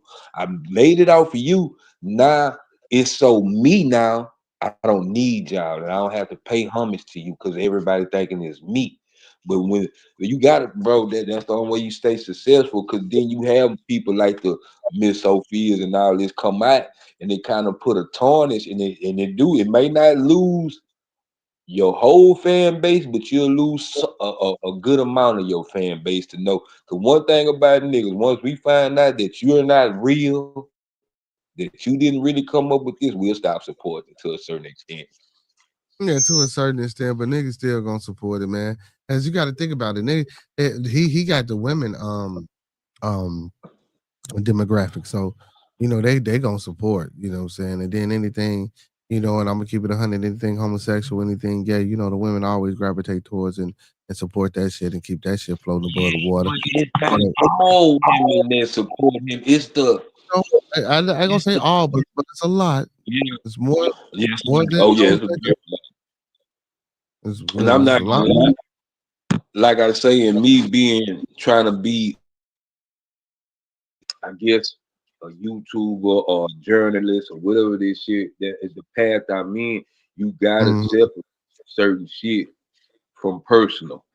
You feel what I'm saying? So it would be a lot of things I would sit and ask Tyler Perry that I know that they might wouldn't let me want to ask. And as far as, bitch, I'm trying to see where you really came up with this shit from. You see what I'm saying? Because I don't give a damn what you say once I ask the question. I can tell by the tone of your voice if you lying or not. So what questions would you ask? Who was the auntie, or do you have a picture of the auntie that inspired you? You see what I'm saying? And how long was you around? Well, I mean, I understand you grew up around her, but like you, let me say, I'm just gonna put it like this. Well, you do like I had a couple of cousins that I could say I imitated, but I wasn't around them every day. But the times I was around them, I soaked up as much game as I could. Right. So that could happen. Like it's certain things I just want to see, like to make sure. Because the thing about it is, when you interview people about people that say things, you want to try to make that person separate themselves far away from that person so you can get an understanding.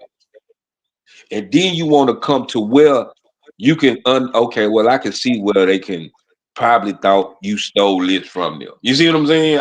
You got to give a nigga, because if you don't defend it in the right way, it won't make sense. And then it'll make it feel like, yeah, you stole that shit. You ain't even coming up with the right shit to say. I don't know. Tyler might be quick on his toes, though. You feel me? He might have all the right. I done seen that nigga fold. You done seen Tyler Perry fold? Yeah. See, they call it a. They try to. So what these journalists will do is they'll ask a question, and then when they get hung up, they'll re-ask the question to make it lesser. What I'm finna say, to give them lesser thought into the lie they finna tell. Because when you telling the truth, you don't have to think about it. Yeah. Oh no. Sometimes you might have to think, because you know you don't want to say the. If you want to get the truth correct, yeah, you might have to think about it. But like, if I tell you, tell me something about your mama, you wouldn't have to think about it. Oh yes, I would. I've been trying to You decide. want to tell you shit, yeah, like, yeah, I want to tell you mama gonna whip my ass and all that. You know, I mean, yeah. But you gonna go, I think you would, unless your mama that's fucked up where you have to sit there. Well, let me think about it. You know what I'm saying? Damn. You know what I'm saying? Like, niggas say something about my mama, go off, she was this, she was that, you know, and like I say, that's why I always tell them motherfuckers, nah, it ain't who brought you up. It's who you went and is who you went and hung with after you went out after they raised you. It's who the people you with, because I always tell people you spend more time in school and with your friends than you do with your parents. Hell yeah, that's facts. Hell yeah. That's all level. That's all level. So I can't never say that it's not home training. Nigga, my mama trained me the best she could. Ass whoopings wasn't even working no more. So it's like, what else can I do? I tried everything, but I can't give up on it. Yeah, you just a horrible person. Yeah, I can be. I'm not. I love you. I love you still though, but you just That's all I ask, man. Accept me for love me for who I am, not who you want me to be. Somebody loves you, monkey. Somebody loves you, monkey. Oh, that's dope. Ooh, hey, I don't even want nothing. I might have to redo that one. Somebody loves you, monkey.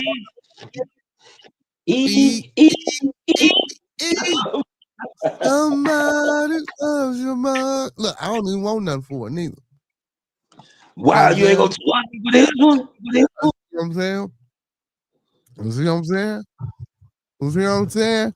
My reaction, well, me coming up with, I came up with it. You feel me? I don't even want nothing for it. I think you should do it. I think you would. I know better than what old girl did when you told me no. All right, Tyler Perry. Who's Tyler Perry? Huh? Who's Tyler Perry? Oh, I thought you were talking. No, I said who Tyler Perry? How am I Tyler Perry? Yeah, you don't want that now, but all right, you just gonna use it. All right. No, I'm not using it. You gonna use it. We're gonna see. Why does it look like cocaine lines on my TV? I'm finna show you what I'm talking about. Wow. This is the screensaver.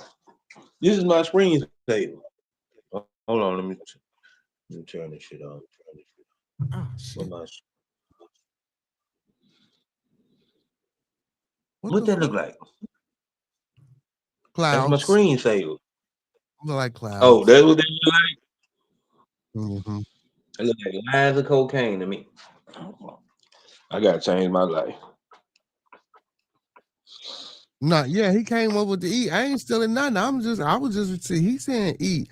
I was just got them riding with him. You know what I'm saying? I came up with Listen, I had the idea first. Nobody loves your monkey. You know what I'm saying? Then he came up with the E, E, E, E. Nobody loves you, or somebody loves your monkey. You know what I'm saying? I came up with him to do that. So, yeah, I put that thought process. I had that. Too. And I'm not a Patty LaBelle fan, bro. I can't stand it. Oh God, I knock her down. I knock down Patty LaBelle. I hit Patty LaBelle today. Yeah, we know it, but we know it's Patty's, but you know, Patty can't do it like Monkey. You feel me? No bullshit. When somebody loves you, baby, it's okay.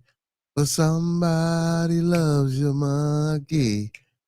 Eat, eat, eat, eat. Ooh, that eat go set it the fuck off. You feel me? You know what? I like Patty LaBelle as a person. Like I like her personality. Like you go back to liking people as individuals and, and things, man. Oh shit! I'm not a Dallas Cowboy fan, but I like some of the players. I fuck with Michael Irvin. I fuck with Deion Sanders and Nate Newton and shit like that. I ain't no Emmitt Smith fan. I don't fuck with Emmitt Smith. I think he most trash running back ever to be that good. God, wait, what the fuck? How you gonna be the most trash running back to ever be that good? I'm gonna have to go back and look, but see, like I never seen Emmitt Smith. I might have to go back and look. I never seen Emmitt Smith run through a nigga. I never seen him shake a nigga like Emmitt Smith had niggas that opened up holes for his ass. He had a bad ass line. Yeah, he had a nice line, yeah. But see, but he still gotta get out of the open field. He still gotta get out.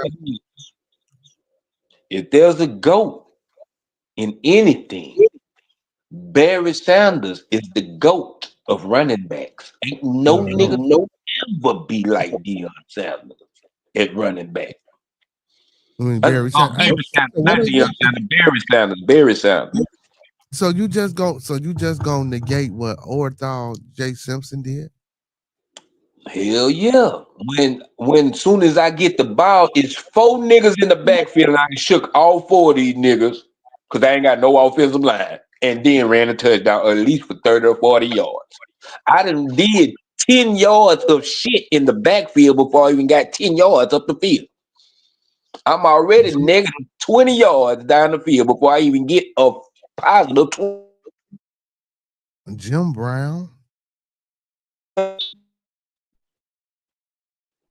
say, them niggas played in an era of football that was, it's like saying Wilt Chamberlain, nigga. Wilt Chamberlain and Bill Russell was playing against a bunch of white boys. They gonna kill them niggas. So Emmitt Smith was at a time where, I mean, O.J. Simpson then was at a time, not saying that it wasn't no black folks out there, but they was overly athletic at the time. They were more athletic than the defense. Or they was more powerful, like they was big backs. Like nigga, wasn't nobody tackling no Eric Dickerson like that. That monster coming out the backfield. Them niggas was monsters.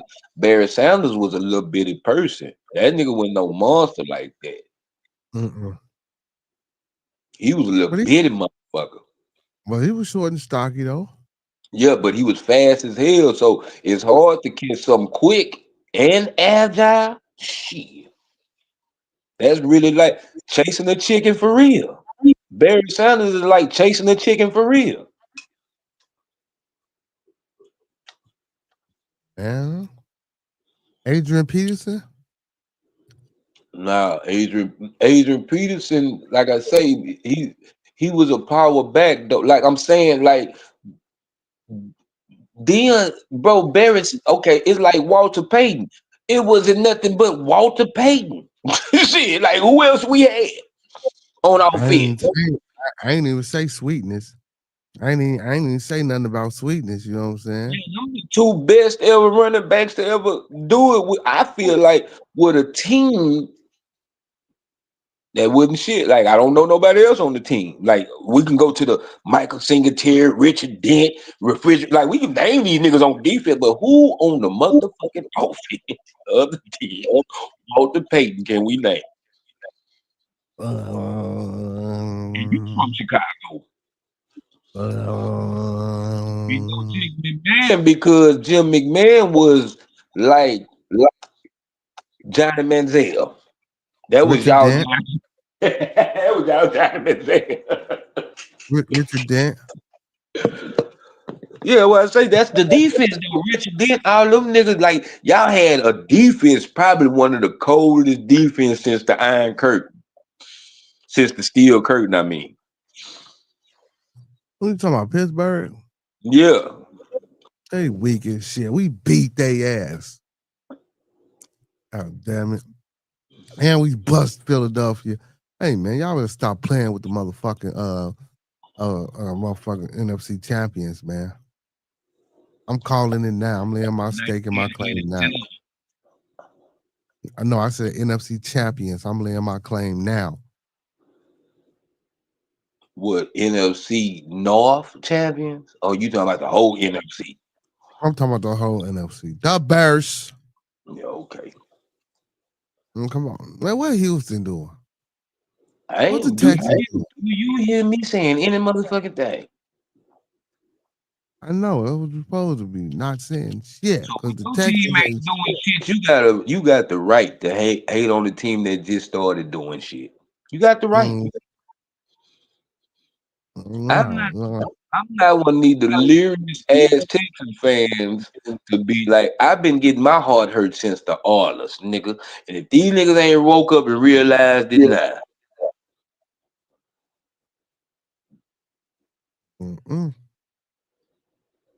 I think they realized. Like, you know what I'm saying? Like, I couldn't get on the CJ Stroud bandwagon. I know too much about football. Wait till he in his third season, and we gonna see if we gonna be looking for another quarterback. Like, CJ Stroud got one more year to prove himself. And then your boy Jane Daniels, he hurt. Who? He out for the Jane Daniels for I'm finna say Milwaukee for Washington. Oh, he is. You talking about the quarterback? Yeah, he been out. Oh, damn. No. I ain't gonna lie though, but I think he gonna be a better than Stroud. Like, I see it in him. Well, what about your boy Shador? That shit was horrible. I'm gonna tell you this, and I hate to say this. I don't think that nigga gonna ever do nothing unless his daddy by his side coaching, because that's all he knows. In order to be a good football player, you have to go through different coaches, bro. You can't have that nigga be your high school, your college coach, your little league football coach. They start there first, because that's where he started, little league football coach. Then my high school, like, yeah, so that nigga need his father.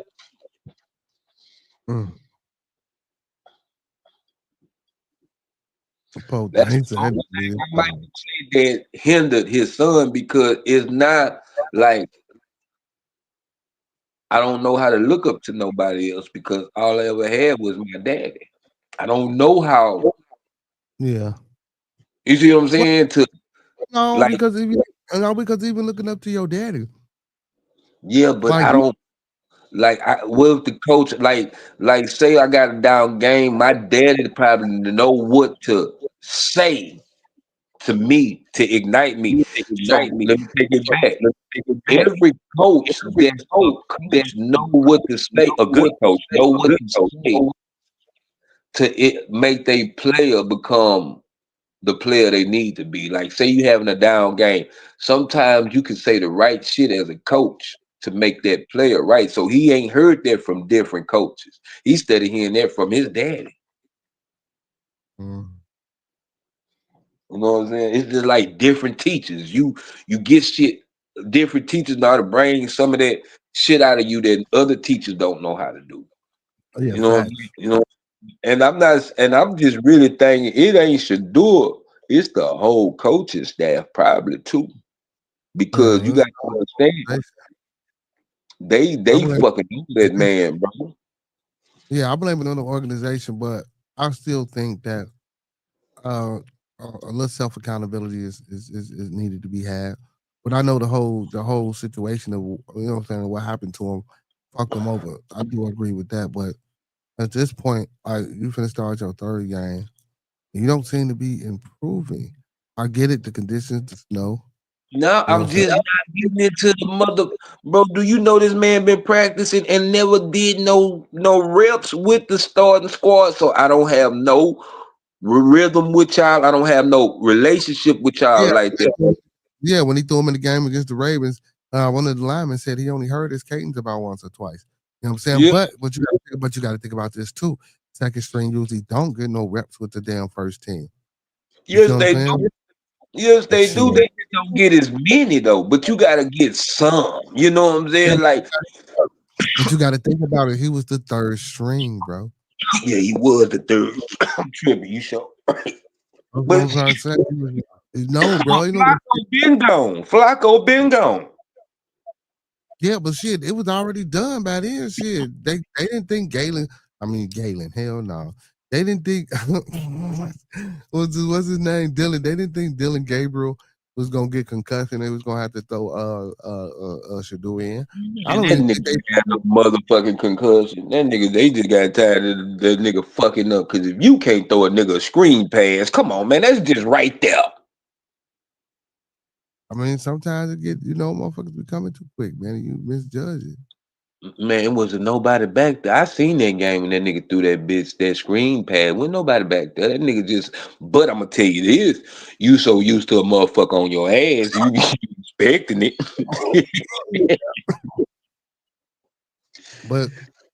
But I don't know. Maybe he threw that motherfucker. I don't know, man. Dylan. I mean, yeah. What is his name? Dylan Gabriel. He. Yeah. I, I don't know, man. I don't see how. I think they should have been moved Shador up. But now, like I say, he played the Raiders, so I didn't see nothing spectacular against the Raiders. I didn't see nothing spectacular this Sunday. I'm still gonna stand firm in that it's upside and potential. It can only go up and increase. But yeah, man, he ain't not yet. At least that eye test. You know what I'm saying? I'm looking for him to be a motherfucking arrogant, narcissistic superstar. Now, if he get if I'm gonna tell you this, if they would have gave him the green light from the jump, I think I'm not gonna say he ain't gonna be no more than Deion Sanders was. I ain't gonna lie, he got some good boys from what I see. Shador is the flash of Deion Sanders. But the thing about his daddy, what Shador gonna have to do is back it up though. Like, and that's all everybody saying is, okay, we see your flash, but one thing your daddy had was the flash. Like Dion presence matched the goddamn football field. Yeah. President did master football. That nigga was stylish on the field and stylish off the field. And he commanded that though. You feel me? He really commanded that. And you could Yeah, tell it was more genuine than like a worked on gimmick or trying to be something that you're not. You could tell that was just naturally him. Like he still that's has some of it. that flair. He still got some of that flair and pizzazz right now. It's just Right. mature. It's just a mature. Give it to you in a mature way. You know what I'm saying? And go Especially for like, this, man. I ain't gonna lie, bro. That nigga fucked me up, bro. I'm because my wife is a big fan of them. She watch all they shit on YouTube, and that nigga got on the song with one of his sons. Man, Dion killed that bitch. yeah, I That think I nigga heard. fuck off, man.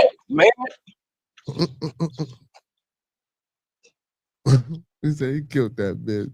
Man, they killed that bitch. Now I'm like, man, this nigga here, like we always laugh at must be the money, but you gotta understand, cause that was like, I think that was like the must be the money remix he did like with his son, man. That motherfucker, This nigga stupid. that nigga Must killed be it. the money. I mean, going on must be the money. That was dope song though. And then but like I say, at the end of the day, no matter what I say this though. I'm not saying because everybody like he pamper. Now he don't pamper his boys, but he's there to comfort the fall. Oh yeah. That's all he's doing. He's just there to comfort the fall. Which any father should be there because you should not let your son feel that fall by himself. You gotta prepare them for that fall by themselves. You can't just let a nigga feel that off the rip. Same You shit, gotta be man. I there to said this. protect your son. I know. I just said that shit the other day and earlier today. I said the same shit, man. You know, sometimes, you know, when your kids come to you, man, you got to listen to what they say and don't always jump out and be on them, but listen to what they say. Now, sometimes you let them fall on their shit, but you don't let them fall all the way on their shit because some things are just too deep for them to climb up out of. But you want to let them hit their head a few times, but not, you know what I'm saying, knock themselves the fuck out to where they concussing in a coma for months and shit. You feel me? Like, because you know that still comes back to you and suffers on you too. Because you know now you got to take care of, and now you got to, you feel me? So yeah, that same shit I said. So it was kind of Always let me feel a fall on what she warned me about. You see what I'm saying? Like, I gave you fair warning, nigga. So you gonna have to feel it. You see what I'm saying? So yeah. like, No, they but do what they when want it's to do. something your child, like my first breakup, my mama was there for me as a child, nigga. She got on my ass though.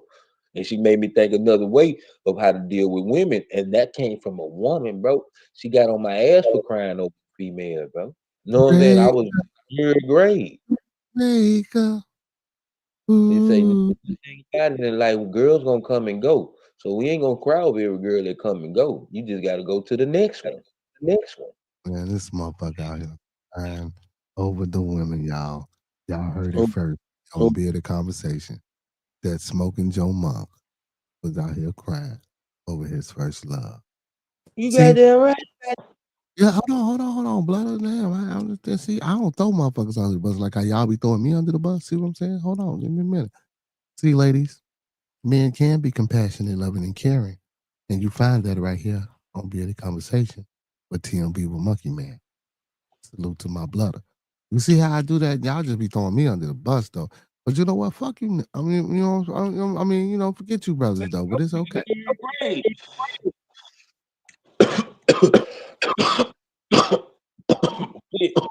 thought,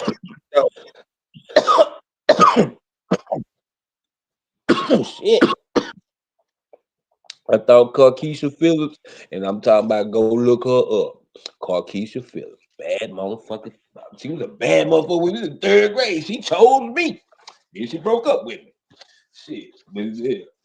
Shit, I tell everybody that's my first girlfriend. And everybody asks me, damn, how you get her? Nigga, she chose me. In third grade though, Bad in third grade though. I was gonna say she was bad in the third grade. Hell no. This girl been beautiful all her motherfucking life. Shit, a yellow, high yellow French bitch. Man, come on, man.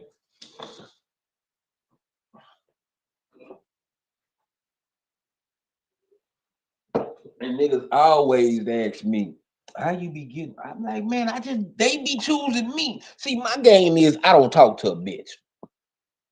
That's why. And when you ignore females, they gonna want to know why you ignoring me. Either one or two things. This nigga gay or let me see.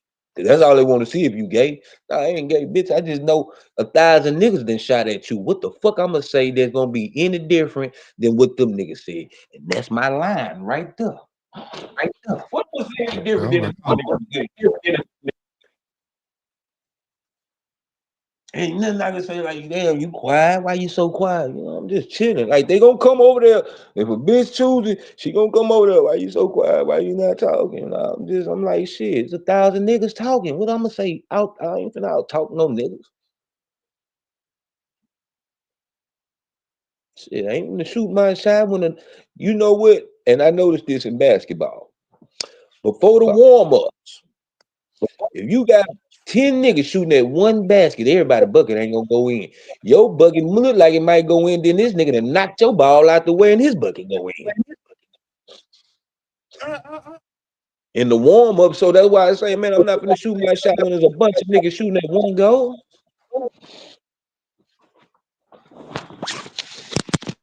Cause what Kobe said, the best practice is after the game. The best practice is when you by yourself with the bitch and you by yourself one-on-one with the goal. That's the best practice. You ain't gonna miss no layups. You gonna hit every jump shot. Yeah.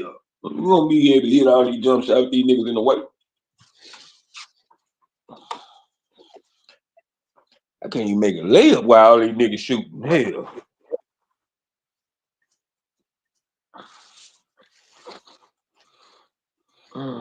What they talking about in the chat one time? Yeah, this nigga done cut his camera off to go to sleep, y'all. We know what time it is, man. It's that slick ass shit bearded be on, man.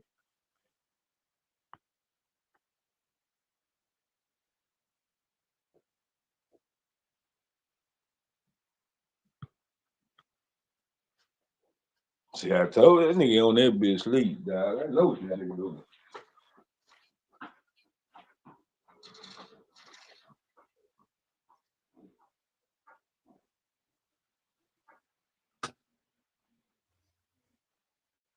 To make up. Man, go on acting like you get up, nigga. We know you sleep. Nah, nigga, I went to use the washroom, my boy. Shit, I'm in the Shit, washroom. nigga. I was sitting in this chair for some hours. I had to go use the washroom, my boy. Then my shit kept going in and out too. You didn't see my screen when it was doing that buffering shit. Well, I don't know if you. Man, they took a quick doze off and came back, bro. Here's the thing, he's slick as hell, boy. Yeah, I man. swear. Ain't nobody dozed off. Come, and nigga, I went to the washroom, my boy. My mama said, boy, you think you slick as greased glass, boy. And I'm glad, nigga. No, nigga, I went to the washroom. Boy, you crazy, man. What's wrong with y'all? Nigga, before I left, you was talking about niggas shooting their shot. You're like, what the fuck is you shooting your shot at the one girl? And I laughed, nigga. Remember I laughed before I walked out? You ain't know I walked out because I had cut my shit off because it was Walk off, doze. Yeah, walked off, dozed off, Medea, Sophia. It's all the same. Hey, this over here walked out, dozed off, all the same shit, huh? Hell no. All this shit the same, my nigga. We still love you, homie. We ain't gonna look at you no different. Hey, man, I actually walked out to go piss, shit. I had to pee, my boy. I'll be sitting in this motherfucker for a minute. So you can get around. You get up, move around with your devices. I can't. I keep my shit mobile. I'm a mobile ass nigga. Yeah, see, I got some shit that I was gonna come out with and I ain't come out with. It was called Mobile Moguls. You can still come out with it. You can still come out. You know what I'm saying? I still might run with that shit, make some shirts and shit. You feel me? Everything we do on the go, you feel me? Oh my boy, put it in God's hand. Oh my boy, still live. Boy, I think most niggas going live on the late night now that ain't used to go live on the late night. Now, who else going live? Let's go invade somebody else shit. I could shut my shit down. Let's go invade somebody's shit. Who shit we I'm finna down invade? live myself though. I don't know what self-made talking about though. Yeah, I'm just All right, looking well, on. look, I'm gonna end my shit because it's 6 hours. If you go live, I'm gonna jump on your shit. But my shit been 6 hours. All right, man. Listen, we love y'all. Peace and blessings, love and abundance. You know what I'm saying? Stay safe, stay warm.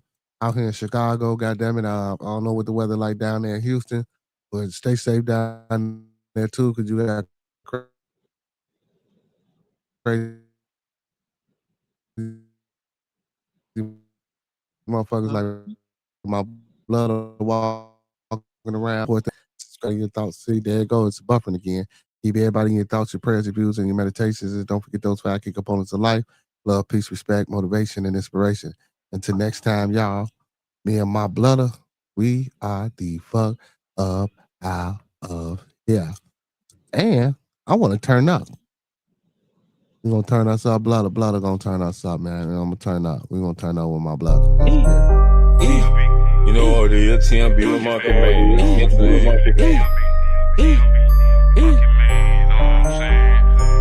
Roll something, light something, bitch. FaceTime my playground where we ride on foes, sip on foes, trunk on glow, Lightfoot show, TV, no logo. When you see me on the late night with Bearded, having convo. Acres home, fofo, Uncle P in the chat. Excuse my manners, while me and Peso pass gas. I'm trying to get a bag. Why these niggas mad? Chocolate tie with the thick dye. Vanna Black, like and subscribe. Early morning with King, that's a grand rising. I might just hit the gritty. I might just hit the Heisman.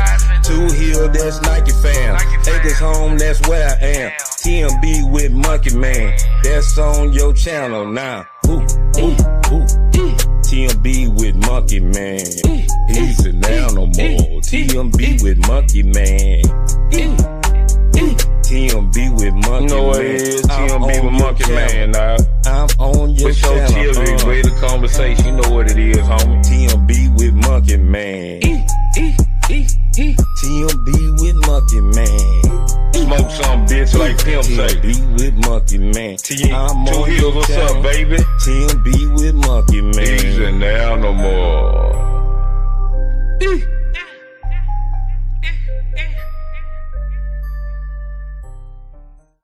Hey, one last thing, man, before we get up out of here. Those that fuck with us, fuck with us. Those that don't, fuck with us anyway. Hey, man, when we come together, man, we always meet on the level. Once we're in each other's presence, man, we always be humble and plumb. And when we leave each other's presence, man, we always part on the square. Some more to be, some more to be, some more to be. So may it be, peoples, man. From the bottom of my heart to the top of my mind. Peace, love, blessings, and abundance. Peace and love, y'all. Peace and love, peace and love. Talking about